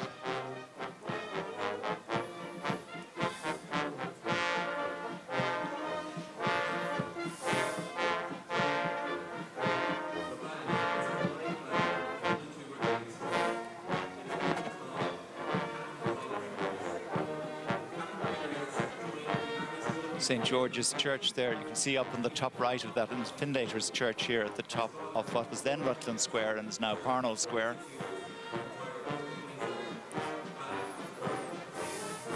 And Parnell himself with the statue just here, lower centre of your picture. For those of you who are familiar with Dublin, that's the Lying-in Hospital on the left, Rotunda Lying-in Hospital, which was once thought to be the ideal conclusion of what was then Sackville Street, but the street was built in a slightly different path, much to the dismay of many of those who admired the street, which was one of the widest streets in Europe, of course. Carlisle Bridge itself is wider than it is long. And now O'Connell Street, you see it there.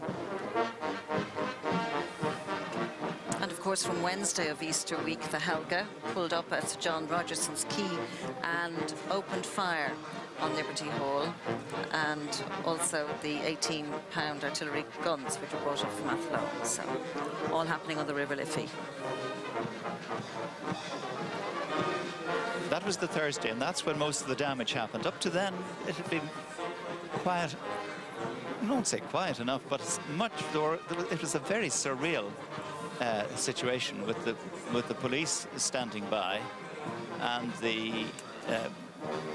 in fact, some of the garrison left the GPO to try to stop the looters looting, but to no avail. Monsignor Michael Curran, who was secretary of the Archbishop at the time, also came down, and he tried, and Francis Sheehy Skeffington tried. None of them succeeded. Monsignor Curran, on that Easter Monday, for instance, when he finished talking to some of the people in the GPO, went over to the Gresham for his lunch and then resumed and came back over. So it was quite an odd day, that Easter Monday, when the rising began. It was on the Thursday that things really began happening, with the bombardment and with the arrival of General Maxwell, whose order for executions and whose courts-martial, of course, changed the course of Irish history. His great-grandson is among the crowd here today, invited from America for this occasion.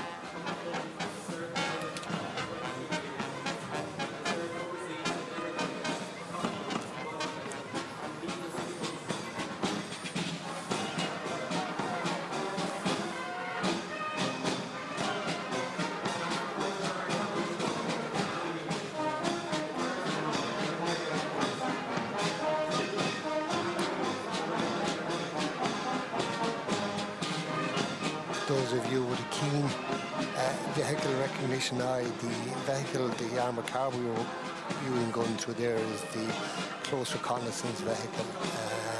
It is built on the same, but with the same body and the same engine as the MOAG. The only noticeable difference is the turret and the armament, which is mounted on sale. Cleary's department store there, much in the news, of course, recently, but you see it there. That's also was ruined during the rising and was rebuilt in the refurbishment of O'Connell Street in the aftermath of the rising. And it was the first American-style building, where the building is not held up by the exterior walls, but by the internal ironwork in the building, like an American department store. Some of the Cavalry Corps medium reconnaissance vehicles are MRVs going through there, again built on the same model as the MOAG, with different turrets.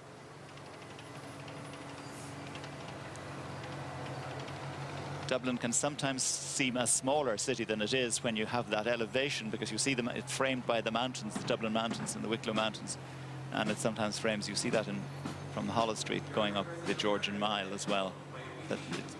Because you see the mountains at the end of the streetscape, it looks as if it's a smaller city than, of course, it is, because the suburbs now sprawl out so much. We had some Scorpion combat vehicles, tracked vehicles going through there, followed by light tactical armoured vehicles, South African made, used ostensibly by the Defence Forces, by Oakley and O'Hagan on all their missions overseas, used in various different roles, from infantry to artillery to cavalry reconnaissance roles. Liberty Hall now, of course, a different building to the one that was there from which James Connolly set out of the Irish Citizen Army for the GPO on Easter Monday.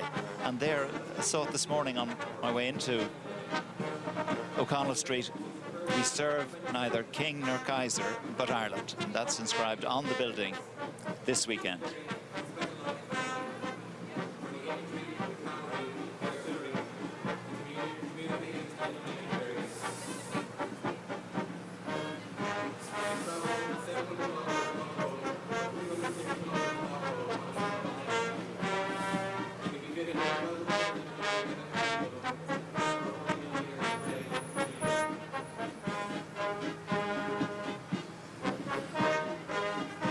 Light tactical vehicles again.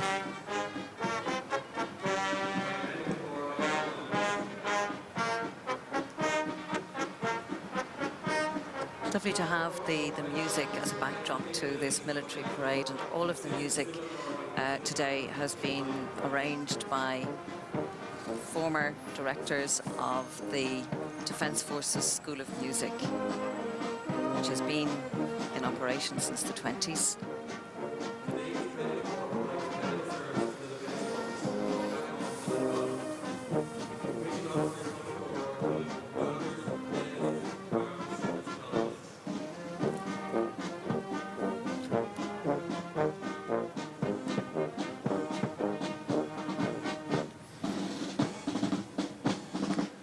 Looking at a United Nations serial going through, parading up O'Connell Street now, with obviously led by the flag of the United Nations.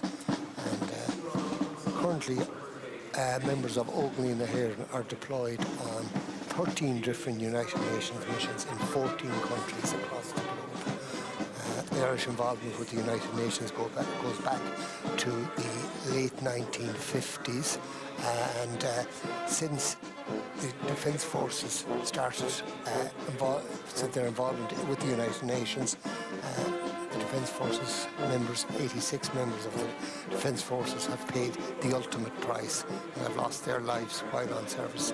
I suppose the largest and the most significant death toll happened on the 8th of November 1960 in Namibia, when 9 members of an 11-man Irish patrol were killed in action, which is referred to now as the Nyamba Massacre.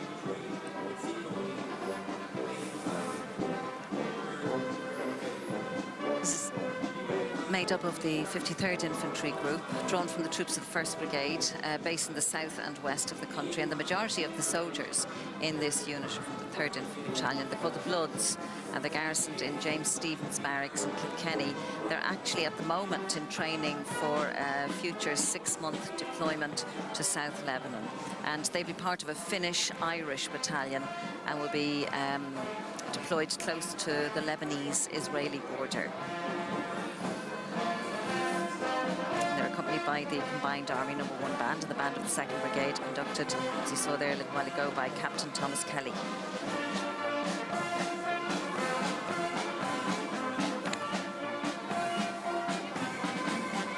Members of the 53rd Infantry Group there, which will be commanded by Lieutenant Colonel Stephen Ryan, going through. All members of the Defence Forces marching on parade today are armed with the Austrian-made Steyr rifle. The Steyr rifle, it's an infantry rifle, has been in use by the Defence Forces at home and abroad since 1989.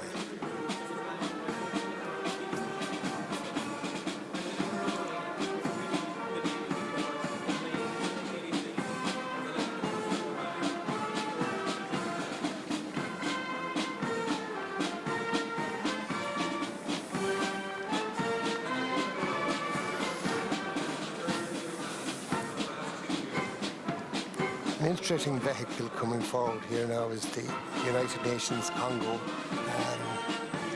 vehicle that was there. The vehicle we saw and shot there was the Ford armoured car. Ford armoured car was actually designed, as we're looking here, by Cavalry Workshops in the Curragh, and was basically a Ford vehicle with an armour housing put around it. The Defence Forces started sending those to the Congo after the Nyamba Massacre to provide more protection for the Defence Forces. That's been followed by some other vehicles that were used both here at home and overseas. We're looking at the AML, or the Panhard 90 and the Panhard 20, both of which saw service at home and overseas. They're also part of this particular grouping is the Panhard APC. Also look, a bit of pageantry here, uniforms dating back to the forces' first involvement with the United Nations. Some bush greens, as they were referred to at the time, being worn there. And the large vehicle in the background there is the Sisu Finnish-made armoured car, which was in service from 1989 to 2007. Henry Grattan, I'm afraid, is a bit a bit covered there by the trees, as can happen to public statues in the city. And of course also Thomas Davis by Edward Delaney is on that site. The Sisu armoured car, a closer view of this, finish made, well, as I said, service both here and ostensibly overseas.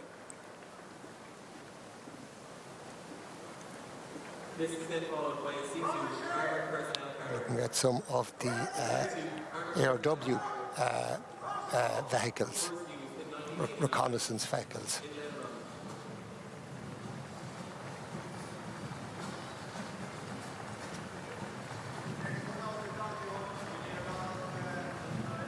As you can see, special arrangements were made for some people with disability there to get privileged positions in O'Connell Street. And that's all working out well, particularly in terms of the weather, because one wouldn't like to think what this would be like if the hailstones that some people threatened with forecasts had come to pass. The Army Railway became operational in March 1980, and its role today includes again, members of the elite Army Ranger Wing and their reconnaissance vehicles and some of their equipment on display there, processing up O'Connell Street. And as we watch this wonderful military display, we remember that the leaders of the 1916 Rising were gentle people. They were poets, they were teachers, they were writers. Eamon Dorr, who is a veteran of 1916, and he spoke on the occasion of the 50th anniversary of a conversation he had in Moore Street after they had left the GPO with Tom Clark, and he asked Thomas Clark what would he do if they won and if the Rising was over, and Thomas Clark's reply was, I would buy a cottage, I would build a high wall around it, and I would grow flowers. So a mark of the gentle nature of the people who took this baton and ran with it for Irish freedom.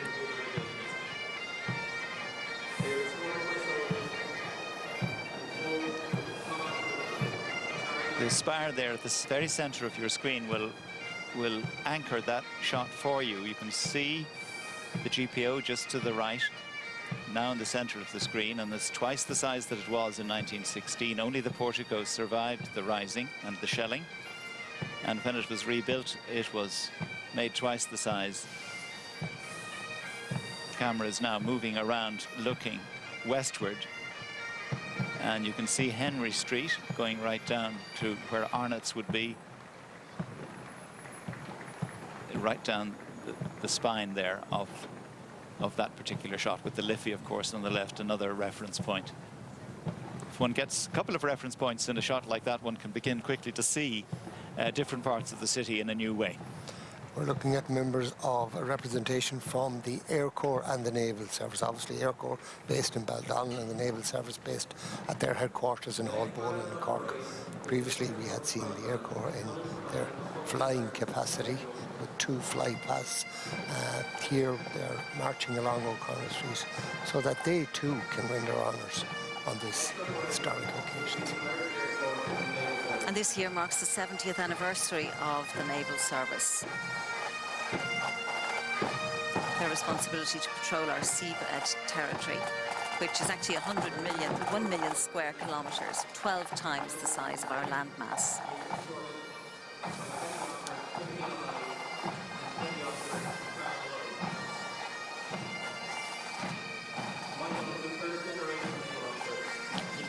Lieutenant Neil Dunn of the Air Corps carrying the colours of the Air Corps, and the Air Corps contingent being led by Colonel Lieutenant Ronan Van. And actually Neil Dunn's great-grandfather was Anthony Swan. He was 15 in 1916 and he reported to the GPO. He was put on sentry duty and his brother Patrick was actually part of the garrison in the Four Courts. So a nice moment for Neil Dunn, remembering his family involvement in 1916.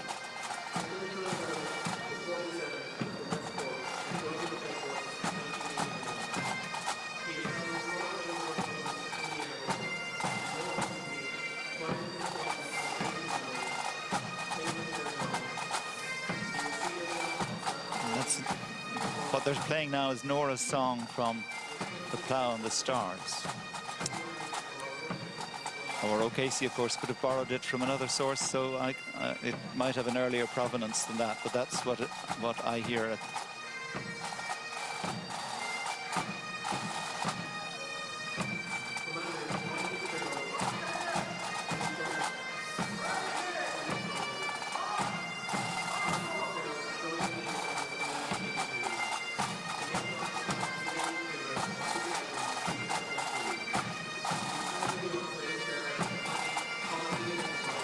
Naval Service, rendering honours to the Commander-in-Chief of the Defence Forces. Sean O'Farrell there, New Count Corla. Otherwise, the Dáil is much as it was, I suppose. Certainly the Cabinet, some of them have lost their seats, but they're there ex officio because of that, as, of course, the Council of State are in that main reviewing stand, along with the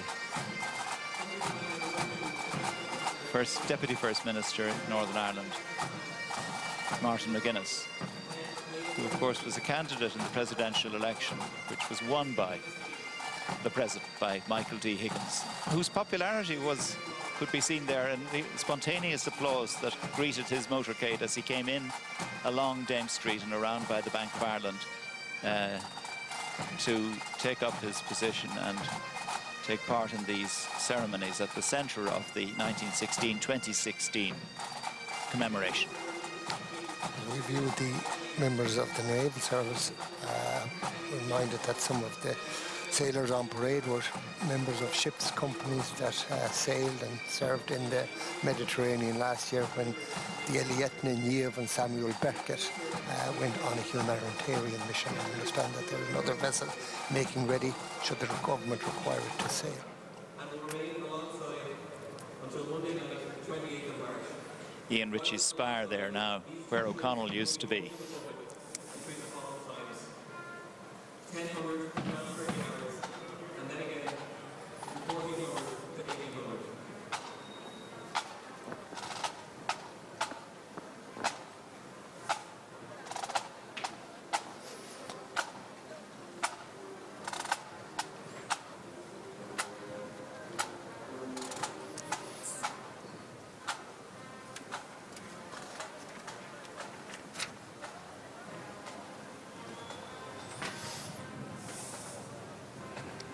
And to Kenny with Finola, his wife. Some point of humour there. We're looking now at members of the emergency services. Let's look on Garda Síochána. The emergency service section is being led by Garda Síochána. Flag is being carried by Inspector Alan McGovern, and he's followed by the Garda Band.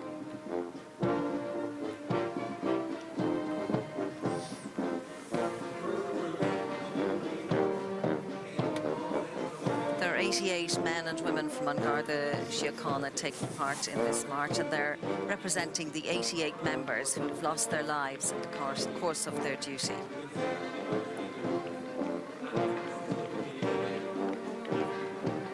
And they're followed by a company of Garda students from Templemore who will leave for their first stations in June of this year.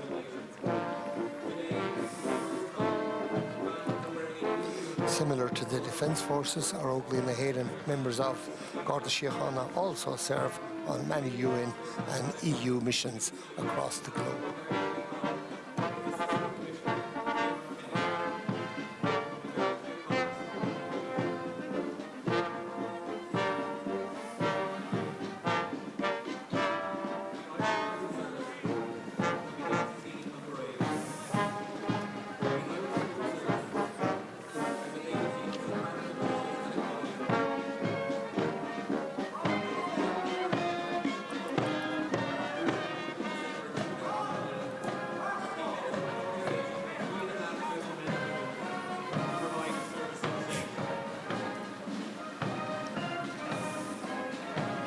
That's Princess Street now. That's where the Freeman's Journal was and where it closed indeed on Easter week. There were no newspapers for a whole week. There was no reliable telephone service out. There was a broadcast of a kind, which was sometimes said to be the first broadcast of world news, but there was a radio transmitter of a kind which announced the Irish Republic, and it would be just to the left, just in that building there, actually, because somebody left the GPO to cross to arrange all that. It was in one of the top stories in the attics over there on the left-hand side of our picture. So there's so much history in these buildings, and it's now being reflected, of course, in a way that has not happened before, in very, very high-quality museums and interpretive centres, including in the GPO itself, which is being arranged and is opening this weekend.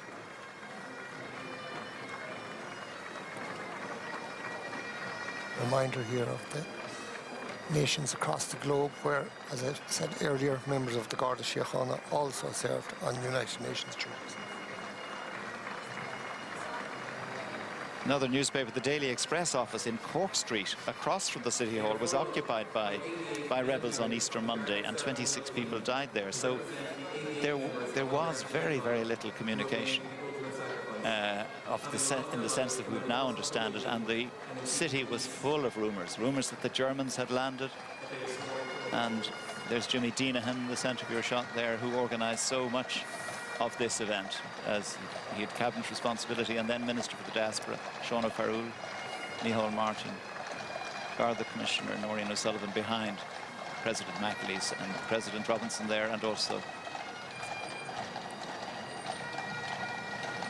Martin McGuinness and Taoiseach.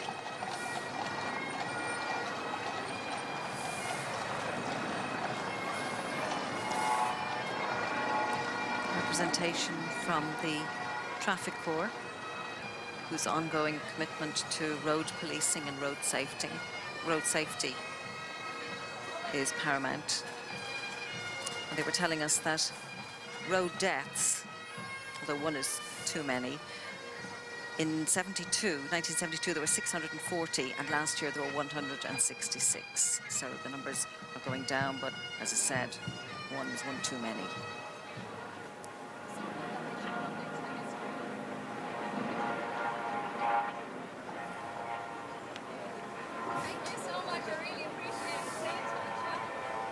This is the pipe band of the Dublin Fire Brigade, which was founded in 1985, and their Irish Wolfhound mascot, his name is Duke.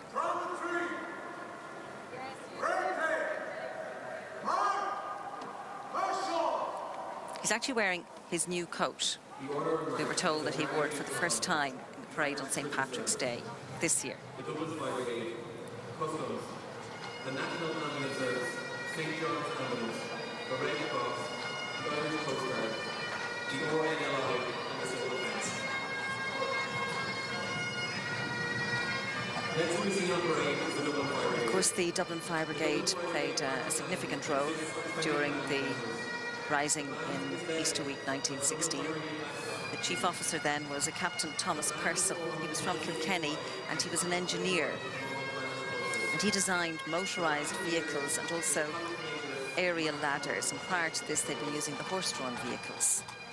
Dublin Fire Brigade at the centre of 1916, dealing with the fires, the injuries, but also supplying food to the people who weren't able to get to the shops. So many people, as we were told earlier, living in tenements close to O'Connell Street. In actual fact, I remember being told that on a time Pierce was leaving the city, he wouldn't take a shortcut home. He went the long way home, and he said that he hated to go the shortcut because that way he would see the faces of hunger and poverty on the faces of the women and children. Another motivating factor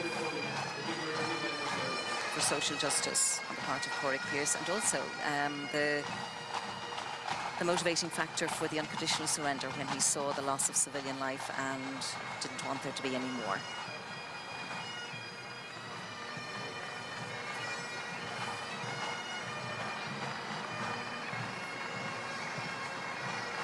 There's various different elements to this, what referred to as the blue light services on parade. They include the prison service, the customs, the Red Cross and the RNLI. Looking at units there, still units of the Dublin Fire Brigade. Why, I wonder, are all the statues in O'Connell Street facing south? They're all on the north side of the Liffey, but they're all looking southwards. Discuss, as they say in the best exam papers. That included Nelson, by the way, who isn't here anymore.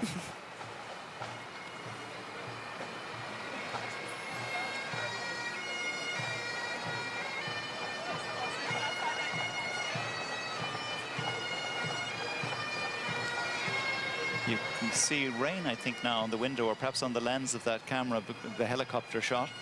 But it's a very interesting shot with the Liberty Hall just down in the bottom right-hand corner now.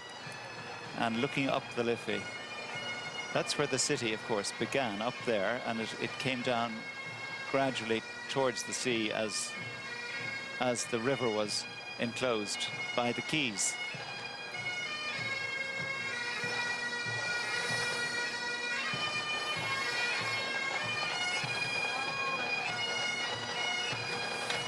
The Four Courts, just the top left-hand corner there. It was the Four Courts garrison, of course, as well, during 1916.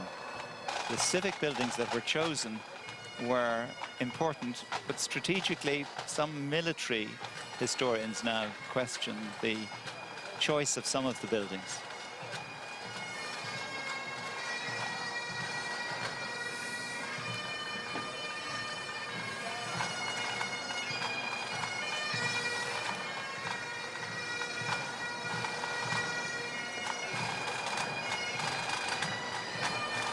Pipe band of the prison service. Prison service being led today by Governor Mal O'Sullivan, who's based at Mountjoy Jail here in the city.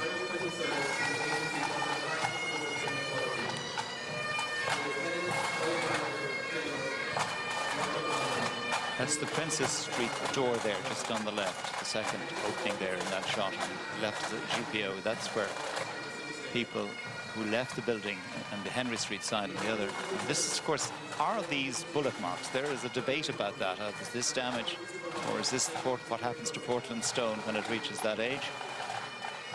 There is a very big debate about some of that as to what marks were made on the GPO during the artillery barrage. But most of it landed in behind the portico and in to ruin the building and set fire indeed to the building, which had been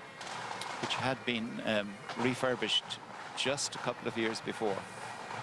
And because it was the centrepiece of postal communications, including telegraphic communications from Dublin, that also prevented the rising from being reported in any way accurately during the course of Easter week. There was a temporary telegraph office set in Amiens Street Station, just down opposite down Earl Street towards what is now it's now Connolly Station. Contingent of the customs service passing the reviewing platform.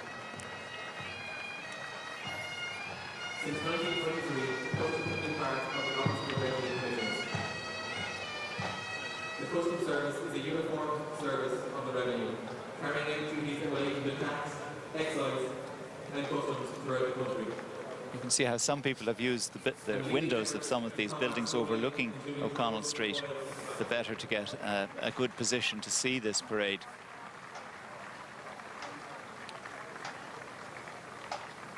You're looking at Westmoreland Street, just on the beyond O'Connell's Head there.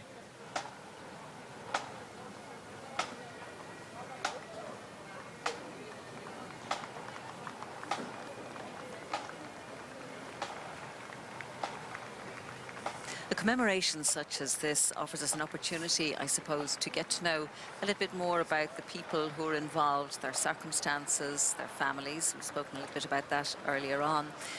For instance, of Sean McDermott, it was said that he was the handsomest man imaginable. He was gentle, calm and very popular, and even the guards relaxed in his presence. And of Eamon Cant, we heard that on Easter Monday, his wife and son went shopping for him. They bought him clothes, condensed foods and golden syrup. And then he just simply pushed his bike from number 2 Dolphin Terrace on the South Circular Road to take up his position in the rising. And he also said, after he was condemned to death, he was quoted as saying, "I bear no ill will against those whom I have fought. Soldiering for Ireland has opened my heart." Looking at the pipe band of the National Ambulance Service.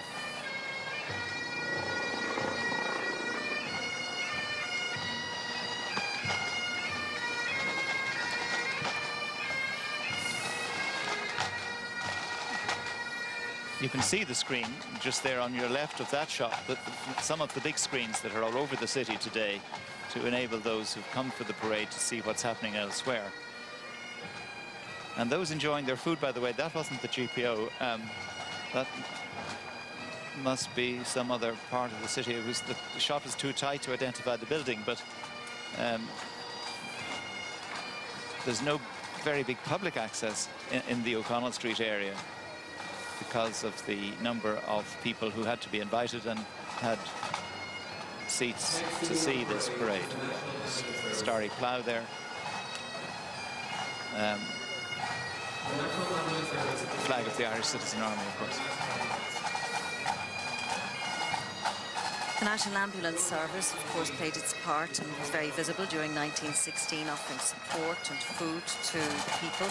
And Holden Stoddart, who was superintendent of the Dublin Corps, was actually killed in the course of Easter week administering to people.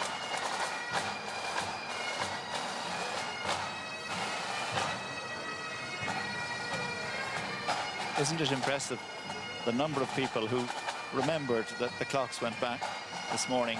All had to be here for. So many had to assemble well in advance that it must have been quite a challenge for those organising them just to make sure that they all remembered to put the clock in its new position for summertime. Incidentally, in 1916, Dublin lost its own time because in August of 1916, Edward Carson, a Dubliner, of course, in the House of Commons, and against the wishes of the Parliamentary Party, introduced a bill for Greenwich Mean Time to be applied to Dublin. So that was in August 1916.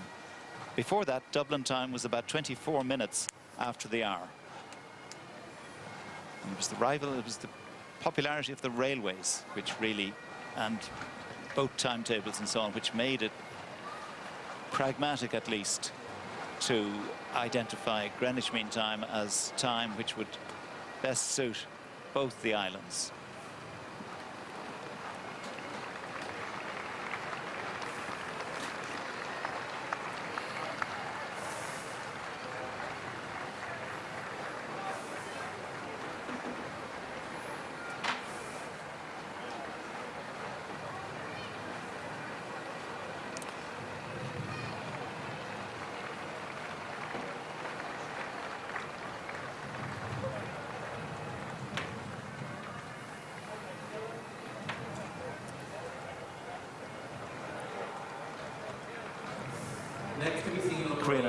There, the Lord Mayor has a magnificent coat today for this occasion.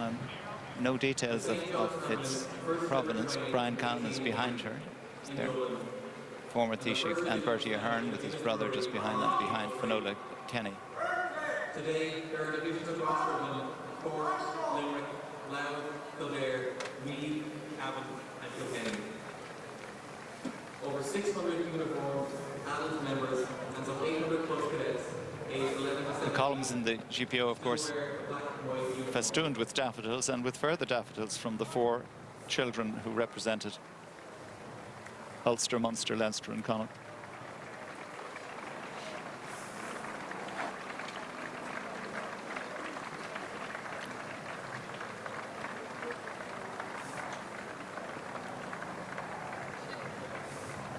That's near the top of Cleary's special position for photographers, the better to get a good overview of the parade. Media from around the world, of course, are here for this centre point of the 1916 commemoration. And people from around the world watching this commemoration. I had a text this morning from a person called Derek Ryan, who's watching in Mozambique. And I have absolutely no doubt that's replicated all around the world. And that's the best shot we've had of the GPO and what happened. It's twice the size that it was in 1916. Rebuilt by the Office of Public Works. Francis Johnston was the original architect. It was a very important building, and it was ruined, of course, in the Rising. Blame for that? Well, the volunteers chose the GPO, the British bombed the building. I'll allow you to make your decision on that, but that now is the GPO, and Radio Éireann and later RTE Radio was on the right-hand side on the 3rd floor. That's where all radio broadcasting came up to 1974 about, and so it was there for a good 50 years, and for 40 years the Posts and Telegraphs. Now the Department of Communications is not based there, but the head of the Post Office Service is, of course. And of course it's far too important a building now to be selling stamps merely, so now it has been changed into many other things, and the civil servants are there, of course, and also a very important new interpretive centre. This is Oisin Kelly's great and important statue of James Larkin from a very famous photograph by Joseph Cashman, taken in 1923. And it's placed there because Larkin spoke from what became a Cleary's window, but from the Imperial Hotel during the 1913 lockout. So he returned to there and made this speech with his arms in the air in about 1923.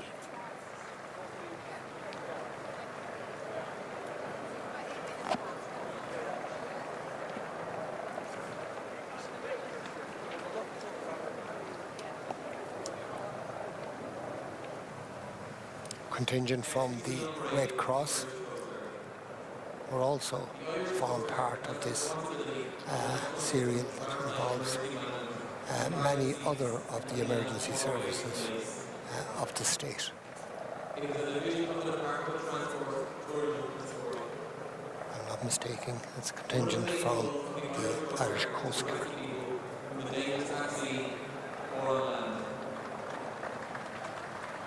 Each year, the Coast Guard coordinates the response to thousands of incidents at sea and on cliffs and beaches throughout Ireland. It provides immediate first aid at instances as required and work closely with the National Ambulance Service. Last year, some of the equipment in use, everyday use by members of the Coast Guard. They are then followed by selection of 4x4 vehicles, a beautiful naval boat. Coast Guard traces his origins all the way back to 1822.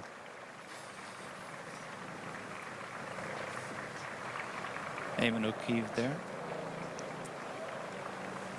Grandson, of course, of Eamon de Valera, who was in Boland's Mill in 1916.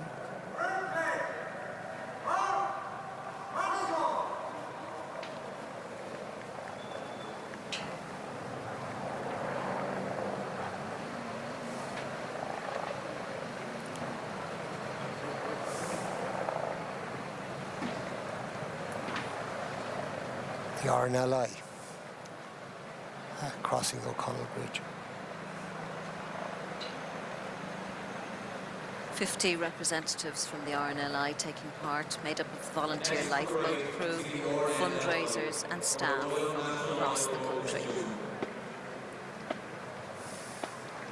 This is a charity that saves lives at sea and selected inland waters. It provides on-call 24-hour search and rescue service 100 nautical miles out from the coast of Ireland and the UK. In Ireland, the charity operates 56 lifeboats at 45 lifeboat stations around the coastline, with 3 based on inland waters.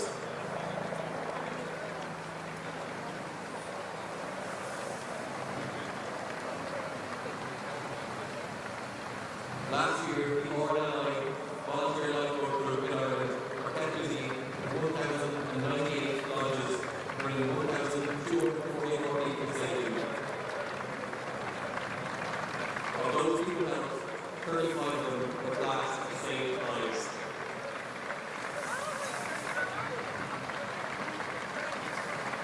And warm applause there for the work of the RNLI from the reviewing platform. And that's their brand new lifeboat, which will be sent after today to Youghal RNLI.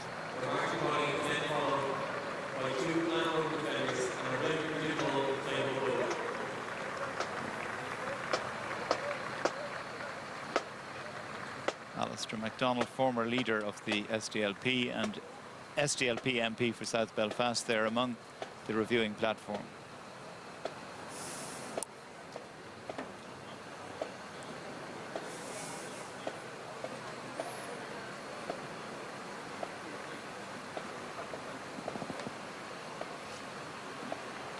Dublin Corporation has plans for O'Connell Street. It kind of always has, and has attempted to rejuvenate and revivify, and there's tree planting and efforts are being made all the time. But O'Connell Street has suffered quite a bit since 1916.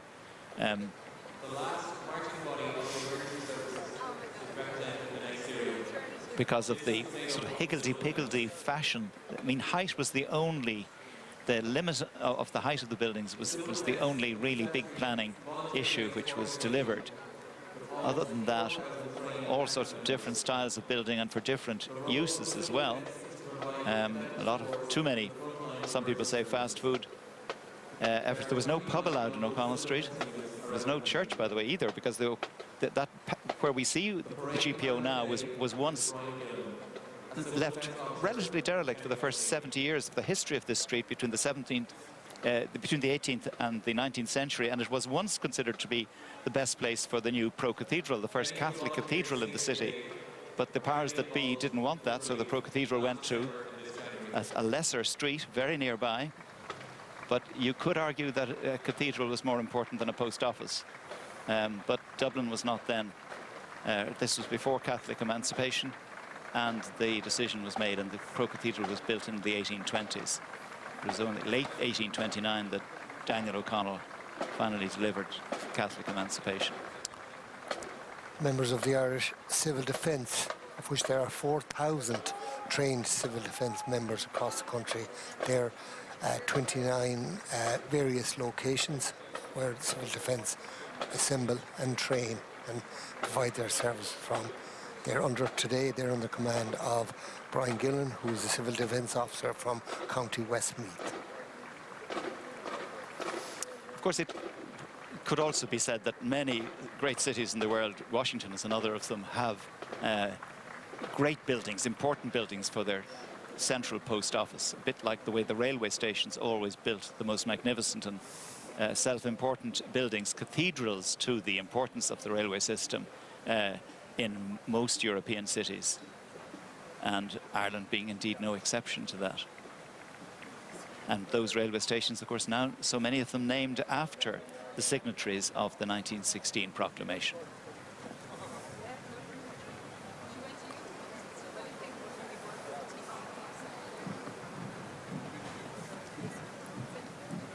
That's the ballast office on the right, by the way.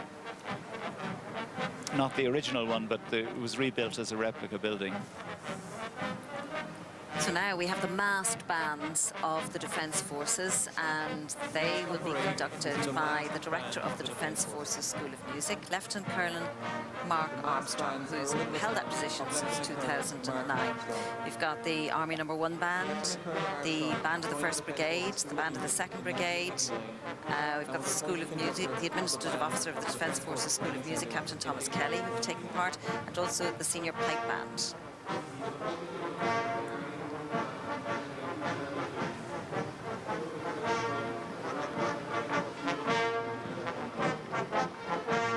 Liam Cosgrave, who now in his 90s, Taoiseach, of course, from 1973 to 1977, member of the Council of State, and whose father fought in the Easter Rising, and who also, his father also opened the General Post Office in 1929.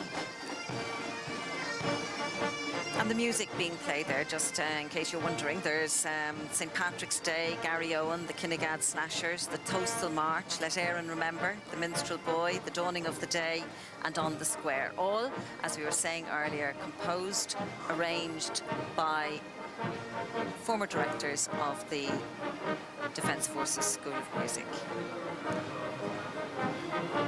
And all under the baton today of Lieutenant Colonel Mark Armstrong.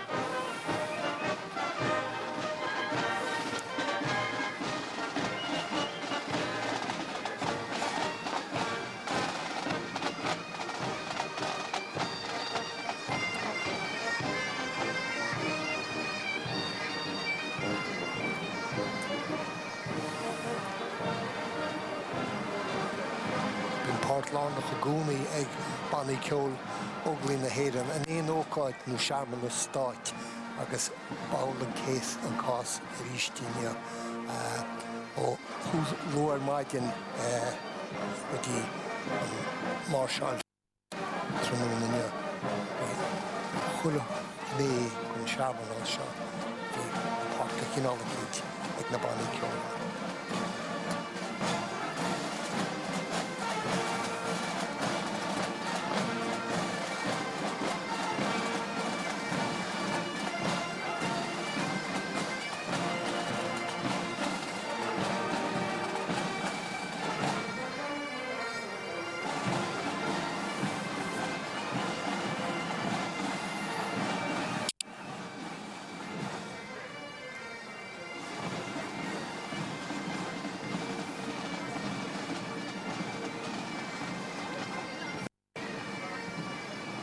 When the surrender came, and at the weekend, at the end of Easter week, of course, it's just in that patch in there on the right, down Henry Street, over into Moore Street, and you can now see that the weather is disimproving, but it has been very kind for most of this morning, and for that everybody is grateful, not least those who had to march the 4 kilometres. That would not have been pleasant if the weather had been inclement. There's an indecision about planning just in the centre of that picture there, about the future of it, behind the old Carlton Cinema.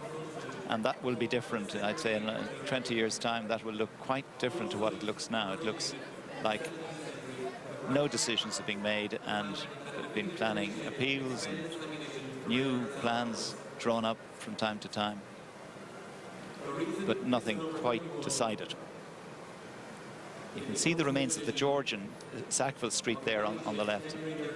Many of those buildings, of course, are 19th century.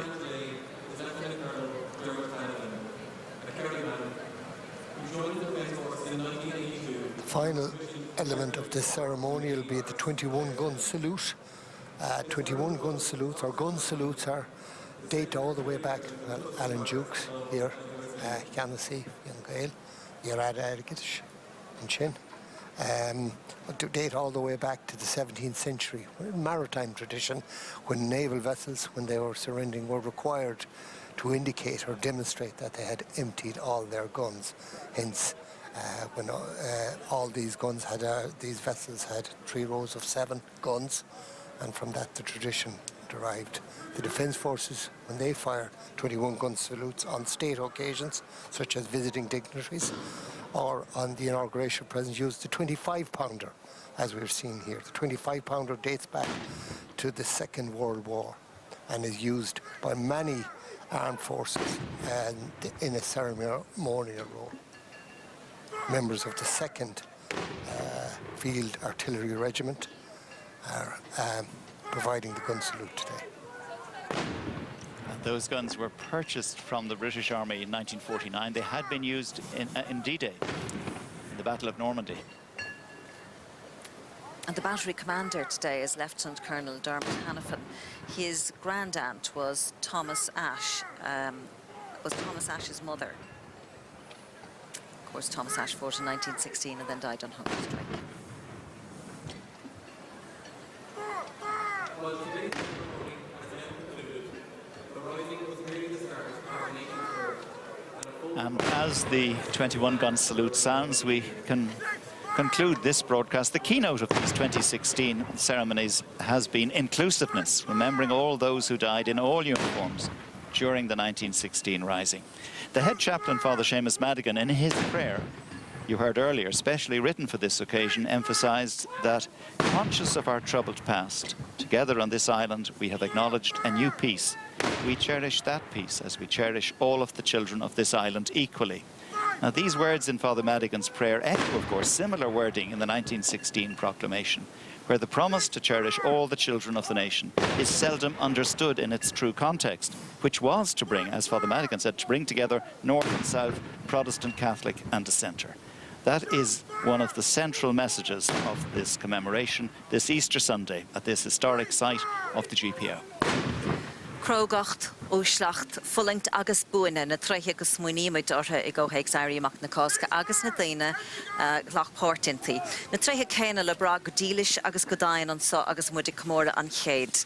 Brod le bra, I mascan cholúd ar fud na tíre agus nar noig ar fud an dawan, agus mas mór a goin ar na léir crogail a dhéan an Ibert Yerig a Gosna ar son Saoirse agus Síocána ar fud na tíre. Slán Wynne, and back to you now, Brian. And thank you, Mary and John, for that. Well, watching the parade here at our position opposite the GPO, Dermot Ferreter, Professor of Modern Irish History at UCD, and Katrina Crowe, Archivist and Historian. Katrina, something we don't see very often, is it? Our armed forces parading down the street of our capital city and saluting the President and the head of government here in this ceremony, which we've witnessed. Absolutely, and it really is the Army's day. And I must say they've conducted themselves impeccably. It's very moving to see our armed forces, which have an international reputation, second to none, particularly for their peacekeeping activities, in full display today under full Army discipline. Also, in case there's any doubt about who the real Óglaigh na hÉireann are, today should put that to rest. These are they, the Irish Army. It's been an extraordinary day. They used to say back 100 years ago, the clerk of the weather smiled on the occasion. And the clerk of the weather did smile today until this very minute when it's starting to rain. And that certainly helped everybody. It would have been pretty dismal to have to stand in the rain and watch all this, and very dismal for those marching. But it's something to be very proud of. And I remember in 2006, when the Army began again to march after years of not doing it, what a sense of relief there was and pride on the streets. And I was just talking to someone who was at the parade further down the town, and he said the crowd observed every single thing beautifully. The moment's silence was rigorously observed.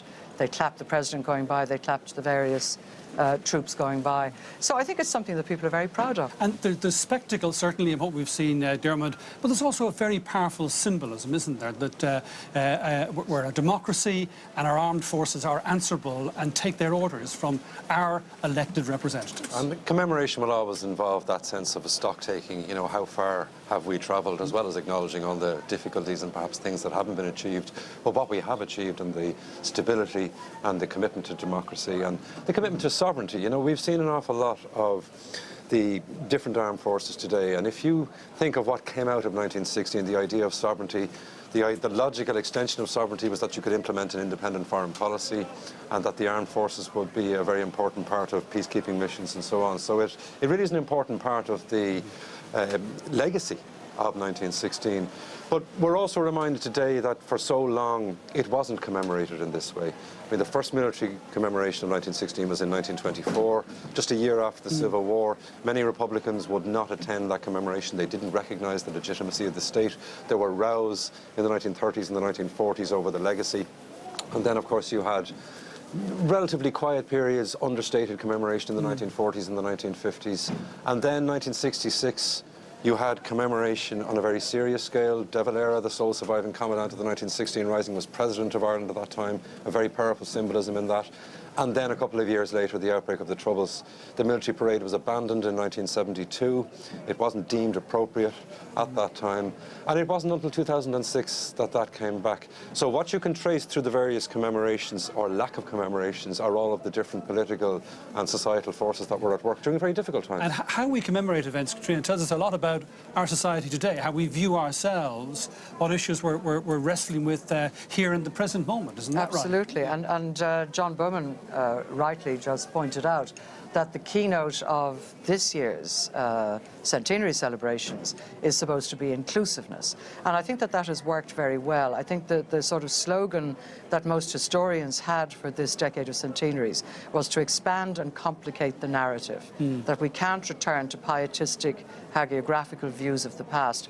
And it has happened in that way. Your colleague Joe Duffy, for example, has published a wonderful book about the children who died in the Rising, who up to very recently were forgotten. So we're starting to look at casualties, we're starting to look at the British Army, and of course that was led up to by the reinstatement, if you like, of Irishmen who fought in the British Armed Forces during World War I, which is a big backdrop. And we're arguing and disputing interpretations, aren't we, of these events, Diarmuid? You know, no doubt about it. Was it a justified uprising? You know, was what was achieved could have been achieved by peaceful means, all of that. Yeah. And people have different points of view and are quite, actually there's a confidence about expressing those variety of points of view, isn't there? This is what comes with maturity. You know, there was a tendency for the complex history of this period to be reduced to black and white. So for some people it was democracy, for other people it was dictatorship, for some people it was sectarianism, for others it was inclusion. And we now realise that those polarities don't work. They don't do justice to the forces that were in existence at that time. And even this whole question of justification, trying to see 1916 through the lens of 1916 instead of transposing what we might consider to be democracy or mandates or whatever else it is, but also to acknowledge that at the time there were those who had very sincerely held views as to the morality or otherwise of the Rising, including famously Eoin MacNeill, who called it off. He was guided by the lights of his time and what he regarded as the unjustifiable rebellion in 1916, and he had his own reasons for that, and of course he was Chief of Staff of the Irish Volunteers, and you know, deception and secrecy and confusion were a big part of the Rising in 1916. And of course views change. We know that views changed very quickly after the Rising. There was a certain level of hostility, Katrina, towards those who'd staged the events here in Easter week 1916, and then that began to alter as the executions took place and as other developments occurred. Public opinion shifted, didn't it? Yes, and I mean there was quite considerable hostility, particularly from women in the centre of the city, particularly women who were called the separation women, who were in receipt of an allowance for their husbands or partners fighting on the Western Front. And they were right to be annoyed in the sense that the post offices were shut. There's a famous photograph of Angel Street Post Office just around the corner from the Jacobs Garrison, closed with soldiers and irate women outside saying, where's the money to look after our kids? Like, we're not interested in dying for Ireland, we just want to rear our families. But the way that the executions were drawn out over that long period of time, and the stuff that began to seep out about the courage, particularly, of those who were executed under firing squad, got through to the general public. Now, it was ably exploited by Sinn Féin, that began to create all kinds of memorial cards. These were accounts given by the soldiers who had taken part in the executions. So they came, if you like, from the British side. And those accounts, I mean, there's an exhibition now which is opening to the public on Tuesday in the GPO just across from us here, and it's called Witness to History. And I think that has been one of the dominant themes of remembering, you know, the idea of the witness experience, the personal testimony we have from all sorts of different angles. It's not just about the rebels, it's about so many different groups who were affected by it. And even, we heard earlier on the reading of the proclamation, and you've got to remember that God is invoked also, that this is something which is deemed to have the, you know, the blessing of God. And when we look at the reaction of the Catholic Church at the time, obviously many of those who were involved felt they were engaged in a spiritual mission as well as everything else. It was part of the time. But the Catholic Church, in how it responded to it, there were 31 Catholic bishops in Ireland in 1916. Only 7 of them condemned it explicitly. There were others who were waiting to see what way the post-rising wind would blow, and they have to be careful. The hierarchy meets in June, and it's going to draft a statement on political violence, and it decides not to issue it, because by the autumn of 1916, it's quite clear that attitudes have transformed. And again, it's a reminder that, you know, there were many different perspectives even within the Catholic Church, and they were aware that to a certain extent they had to follow the flock as opposed to being trenchant in how they expressed their views about 1916. Another aspect of this, Katrina, is that sometimes we forget that there was quite a strong sense of separate identity by that stage had developed as a result of cultural revival and the move towards home rule. So Irish people did see themselves as distinct. I mean, some of them might have, maybe most of them might have still regarded themselves as British in a broad sense, but Irish identity was something that was developing, wasn't it? And was something that people were coming to value. And I mean, when the conscription crisis arose and there was an attempt to introduce conscription in Ireland, people very definitely, right across the board, wasn't there? There was a broad consensus, was very hostile to that. Well, Ireland was always absolutely opposed to conscription, and that arguably was one of the big mistakes made by the British government, along with the long drawn-out executions and the numbers of executions. Although there are those who say actually 15 was pretty small compared to what could happen in a time of war. But yes, you get a change in opinion over that period from 1916 to 1918, which ends up resulting in the landslide, well, not so much a landslide, but a pretty serious victory for Sinn Féin in that election and the demolition of the Irish Parliamentary Party.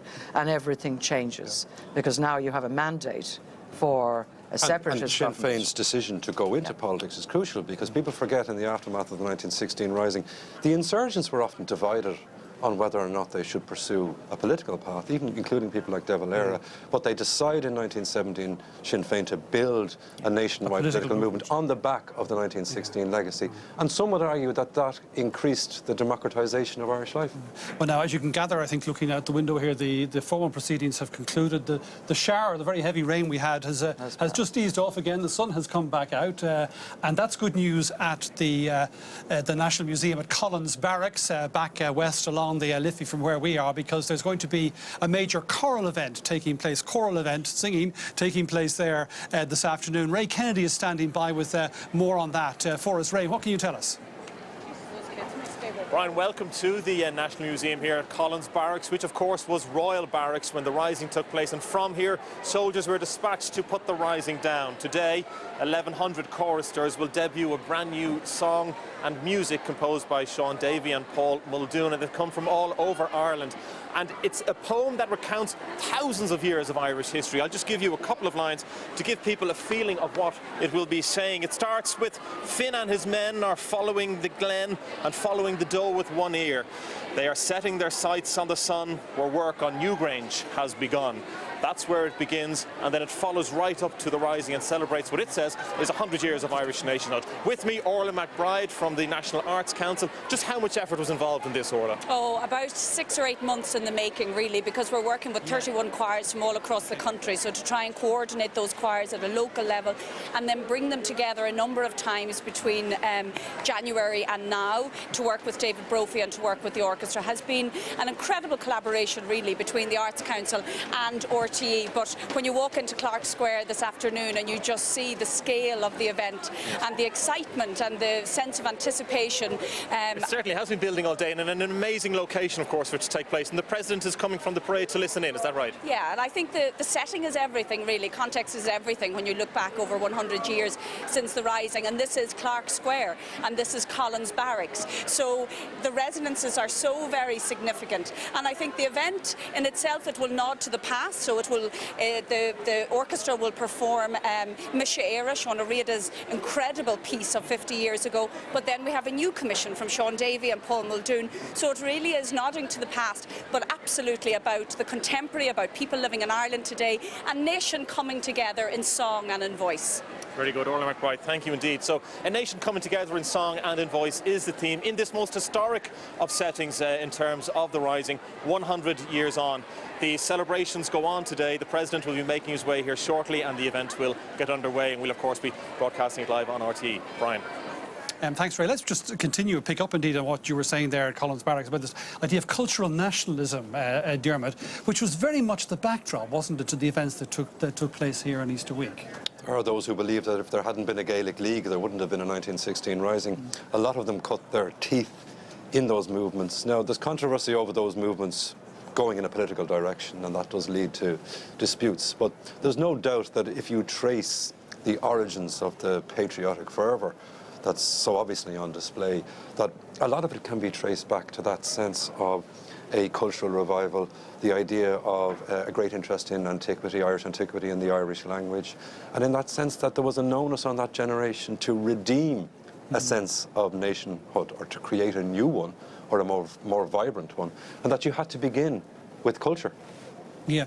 Well, just finally, a final thought, Katrina, that Easter week also raised the curtain, if you like, on a very violent and difficult period for this country, which was only finally resolved. Maybe one can't even say that with the end of the Civil War. That lying ahead for people, they wouldn't have known it on Easter week 1916, was a lot more deaths, a lot more violence, a lot more conflict yet to come. I have characterised it as a decade of death.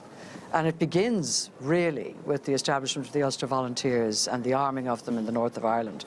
Very interestingly, General Maxwell, who oversaw the executions here in 1916, writes a letter to his wife during that time saying, if we had stopped the Ulster Volunteers, and this is a senior British Army officer, back then, none of this would have happened. Home rule is on the statute book and should have been defended. And that's a perspective we don't often get. But yes, you're absolutely right. 35,000 Irishmen died in World War I. That's a gigantic number of people. Many, many more were injured and were seen to be injured, maimed, walking around the streets of Dublin in 1916. About 6,000 altogether died on all sides between 1916 and the end of the Civil War. So that's it, and you add into that other kinds of death tolls from disease and so on. You're looking at a very, very violent time. And poor old Dublin town that we're in the middle of gets decimated all the time. You know, it really did wreck this city, that whole decade. But we'll be arguing for a very long time as to whether, if you wanted to get there, would you start from here?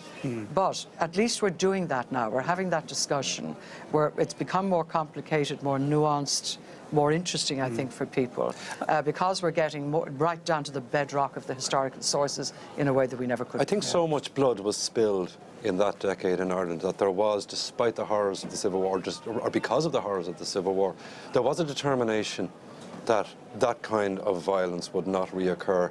And when you look at what was happening in the rest of Europe, for example, in the 1930s and the rise of extremism and then the looming Second World War, Ireland is in a much better, much stronger, more stable position where there's a very strong commitment to a parliamentary democracy, that whatever divided the Civil War parties, they had that in common, and they maintained that in common. Well, I think for very many people, perhaps particularly for younger people, the next number of years, not just today, but what is to come, will be a voyage of discovery in very many ways about the roots of our state. Well, what I would strongly hope, because of what we've witnessed in recent times in relation to this commemoration, that will be sustained, that people do need to be aware, and younger people need to be aware in particular of where they've come from. And there needs to be a commitment to follow through on the interest in this commemoration, a sustained commitment to young people being allowed access to historical knowledge and historical sources, because ultimately it enhances their citizenship. Right, we'll leave it. Dermot Ferreter and Katrina Crowe, thank you both very much indeed for being with us, and thanks also to our other guests, Stephen McKeown and Kelly Gillis, who were here earlier. That's all from the GPO just for the moment. Back now to you, Eileen, in the studio. Thank you, Brian. And we have historians Mary Daly and Fergal McGarry are still with us. But first we're going to hear how people on the streets have been reacting to today's parade and ceremonies. They've been speaking to Anya Lawler. You're there with your flags. Tell me who you are. Abby. Abby, and why are you here today? Because I'm Irish. It's a very special occasion.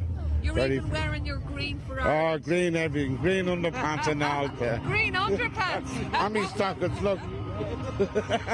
We're basically here today because, well, certainly it won't happen again in my lifetime, and it was really important that we shared it with our son as well. Really important day. Well done you, and he's all warm and cosy wrapped in green up there on your And the head. weather is just beautiful. We couldn't have asked for a better day, really. But no, it's really important, it's such an important part of our history and our heritage, and certainly for the women of Ireland especially, I thought, no, we have to come out and do our bit and show our support. I'm Celine and I'm from Ballyfermot. And Celine, you've just been watching the ceremony in the Stonebreakers yard with the President there laying the wreath up there. This is a lot of official ceremonial, but the reaction from the crowd, people cheering, waving their flags. It's not just for officials, it's for the public as well. Like, they fought for us. This is why we're here. We didn't get to celebrate 50 years ago, but we get to do it now. We brought grandkids with us as well, so it's a bit of history.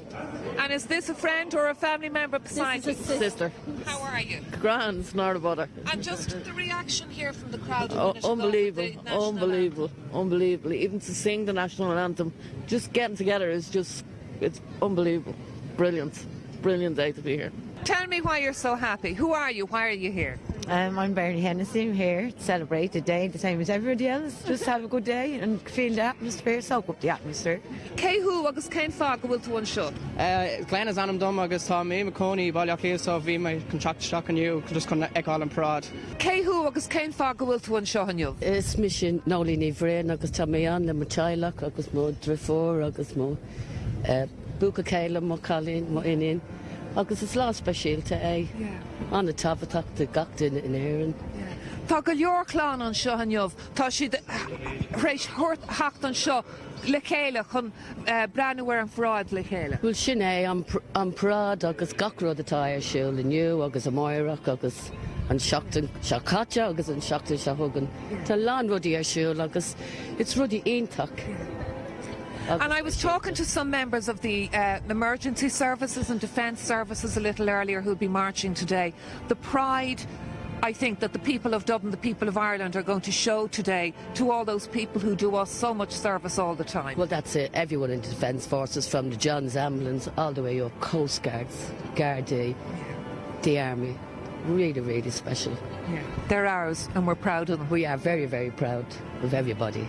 Why'd you bring your Welsh flag to the parade? It might be known to some that lots of the people who took part in the rising were actually imprisoned in a village in Frongoch in Wales.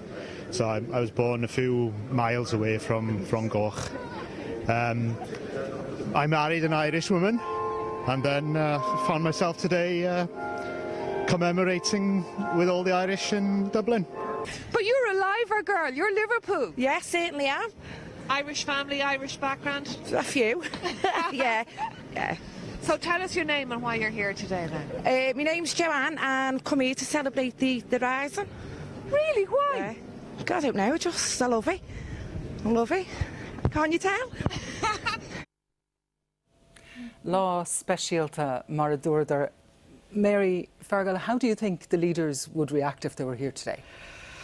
Well, much more attention than they got on Easter Sunday or Easter Monday, apologies, because I mean all the accounts suggest that when Pearse went out to read the proclamation, he didn't really attract much attention.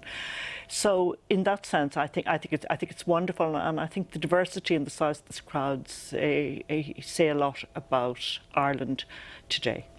Fargal. I think someone like Patrick Pearse would feel very pleased because when he set about planning 1916, he did so in the knowledge that it would become this event that would be commemorated again and again, and that it would shape things to follow. So I think on that level, it's remarkable just how far-seeing that aspect of it was. But on the other hand, I'm always a bit wary about this question of how would the generation of 1916 feel about now, because they actually had a lot of different views about all sorts of things. And while they would certainly take pride, I think, in the political structures of the state and the firm democracy that has emerged, probably some of them would be disappointed with other aspects, like, for example, maybe the position of language or maybe some social issues. So I think one of the things that's really coming through in this commemoration, I think, is we're really getting a clear sense that they weren't one group of people but one set of ideas, but a whole wide range of different views, and they'd be pleased about some things and some of them would disagree about other aspects of the legacy. Now, the ceremonial's based around Dublin today, but tomorrow and in the weeks to come, it's going to move out. There will be simultaneous wreath-laying ceremonies tomorrow at different places. Yes, I mean, a couple of comments. First of all, today was a day of very great formality, marching, music, no speeches, notice, and no conversation dialogue except here on camera. Tomorrow there's ceremonies in Dublin, is somewhat formal ceremonies at all the sites, Boland's Mill, Jacobs, South Dublin Union, and they're all taking place. So they will recognise the individual groups who contribute to that. But then beyond that, what we're getting is similarly in Enniscorthy, in Galway, in Cork, in Ashburn, and Fergal and myself, we're talking about Ashburn, which is actually very significant. It's the kind of a forerunner of what becomes the military style in the War of Independence, so it's quite significant. But the other thing we're getting tomorrow is the formality. We go beyond formality. We get into reflecting the rising, which is the rising for everybody, 1916 for all, in all its different manifestations. There's talks in various places. Then there's a whole lot of street events. In other words, there's a whole series of different events that are coming from after that. And then later in the week, you get the opening of the centre at the GPO. You get the reopening of Kilmainham, which has an expanded centre, and you get a lot of that going on as well. And the unveiling then of that wall in Glasgow. And the unveiling of the wall, and then a Children's Day on the Saturday. Yeah. Now, reflecting the rising, this began last year with RTE coordinating the whole road to the rising, and this year it's become reflecting the rising. You're both involved. Fergal, you're the folk. I'll be speaking tomorrow at the Abbey Theatre, and we heard earlier from Dermot about the importance of cultural nationalism, and really at the heart of cultural nationalism was the theatre movement. And I think theatre was important both in terms of the actual sort of propaganda impact of plays, but also the people at the heart of the theatre movement were also at the heart of the revolutionary movement. And tomorrow there's going to be a whole day of activities at the Abbey, including the dedication of a new memorial to rebels associated with the theatre. So that's where I'll be for much of the day. Now, you've written a book about all this, and you talk about the hard service and the difference maybe between the actors and the people on the ground to the Yeatses and the people that were above them in their attitude to the whole thing. That's right. There is kind of a myth around the Abbey that it's seamlessly brought into being through the cultural revival, the revolution that followed. But if you look closer, what you see is actually a lot of the cast and company of the Abbey are much more kind of radical, much more politically committed. There's also differences in terms of their social background, their religious background, their class background. And I think one of the reasons I wanted to look at the Abbey rebels is because we hear a lot about the leaders of the Rising, and many of those do quite well at the Rising in different ways, particularly in politics. But if you look at the rank and file and ordinary volunteers, particularly with news sources such as the military services pensions, what you can see is that a lot of them had really difficult lives afterwards. They faced challenges in terms of poverty and unemployment, and also too many of them, going back to your earlier question about the legacy of the Rising, for many of them the Rising, certainly by the 20s and 1930s, didn't achieve the kind of goals that they had, whether it's a United Ireland or a Republic, or whether for say someone like Helena Maloney, a kind of a sort of a feminist radical vision of a future Ireland. Mary, for women too, and maybe in 1966 it hadn't progressed to the extent that... I mean, looking the other night at the coverage, I mean, can I say RT has done a wonderful job in rescuing all kinds of 1960s material. When Margaret O'Callaghan and myself were working on 1966 some years ago, we couldn't get it, but what you've done is wonderful. But if you look at the photographs outside the GPO in 1966, the women are very conspicuous, and that is the veterans. The women are very conspicuous in the numbers, and then they come through on a lot of those programmes. We saw Kathleen Clark clips earlier and Nora Colley O'Brien, but it didn't get into the narrative. You got Constance Markovitz and Lady Gregory kind of wandered in a bit, and also Maud Gone, yet neither of those were directly involved. It has changed this year, and I mean, I calculated, you do these odd little things when you're in advance of this. I worked out that the proportion of women who took part, it's about 12%, with about that, Fergal, I'd say, those who took part in Easter week, and it's only fractionally below the proportion of women TDs who were in the last Dáil. So I think that says something about Ireland at the time. That said, they weren't exactly welcome everywhere, and not just Eamon de Valera, I hasten to add. I mean, some of them had to literally fight their way to get into the GPO, and there they were put to peel the potatoes and do other jobs like that. So, but against that, it has been pointed out that at least 6 of the 7 signatories were in favour of women's suffrage, which at the time is pretty good, given that John Redmond and the Irish Parliamentary Party had ruled out anything to do with it. And that, if you're looking at how you change, political change and generational change, can I say the Ulster Unionists incorporated women in their own fashion.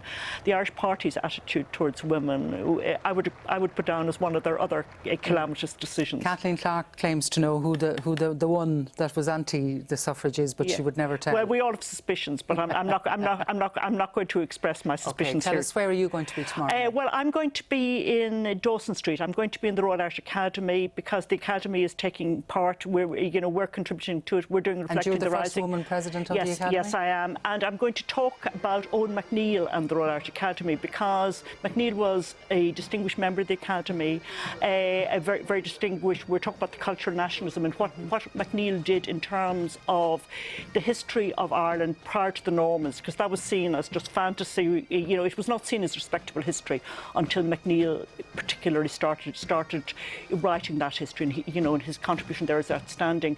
But he was a member of the Academy, so the Academy, which was led at the stage by the Church of Ireland, the president was Church of Ireland Archbishop of Dublin, whose son had died in Gallipoli. So they expelled McNeill, and I'm just looking at it in terms of an elite organisation and its response to 1916, but also, and I think a lot of the impact of 1916 we've talked about in various ways, was that there were a lot of people around Dublin, various walks of life, not anywhere sympathetic, who knew Pearse somehow or other, had come across McNeill, had come across MacDonagh, and this shocked them. These are decent, honourable men that they knew through other parts of their lives, and look at, they're involved in this movement, and I think that got through.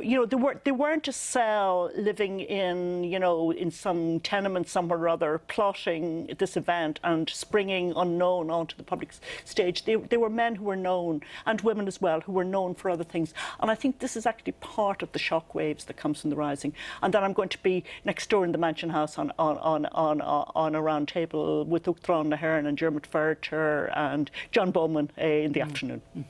And I'll be in St. Mickens Church on Halston Street. We'll have the Gardner Street Gospel Choir, we'll have Maureen Gaffney, Mary Kenny and other varied guests. So lots happening on the streets of Dublin tomorrow, reflecting the Rising both indoors and outdoors. So hopefully the weather will be as kind as it has been up to now. Mary Daly and Fergal Maguire, thank you both for being with us today and for sitting through all of that and contributing. We could be talking here until midnight. We had so much reaction as we were watching. But for the moment, we'll hand back to you, Brian, at the GPO. Thank you, Eileen. Well, that concludes our live coverage of the state commemoration of the 1916 Rising here at the GPO. Of course, events commemorating Easter week continue here and across the country this weekend and indeed into next week. An opportunity for all of us to reflect on the meaning of the Rising 100 years after those momentous events. We leave you now, though, with some images of this unique and very historic day marking the centenary of the Rising.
For her freedom.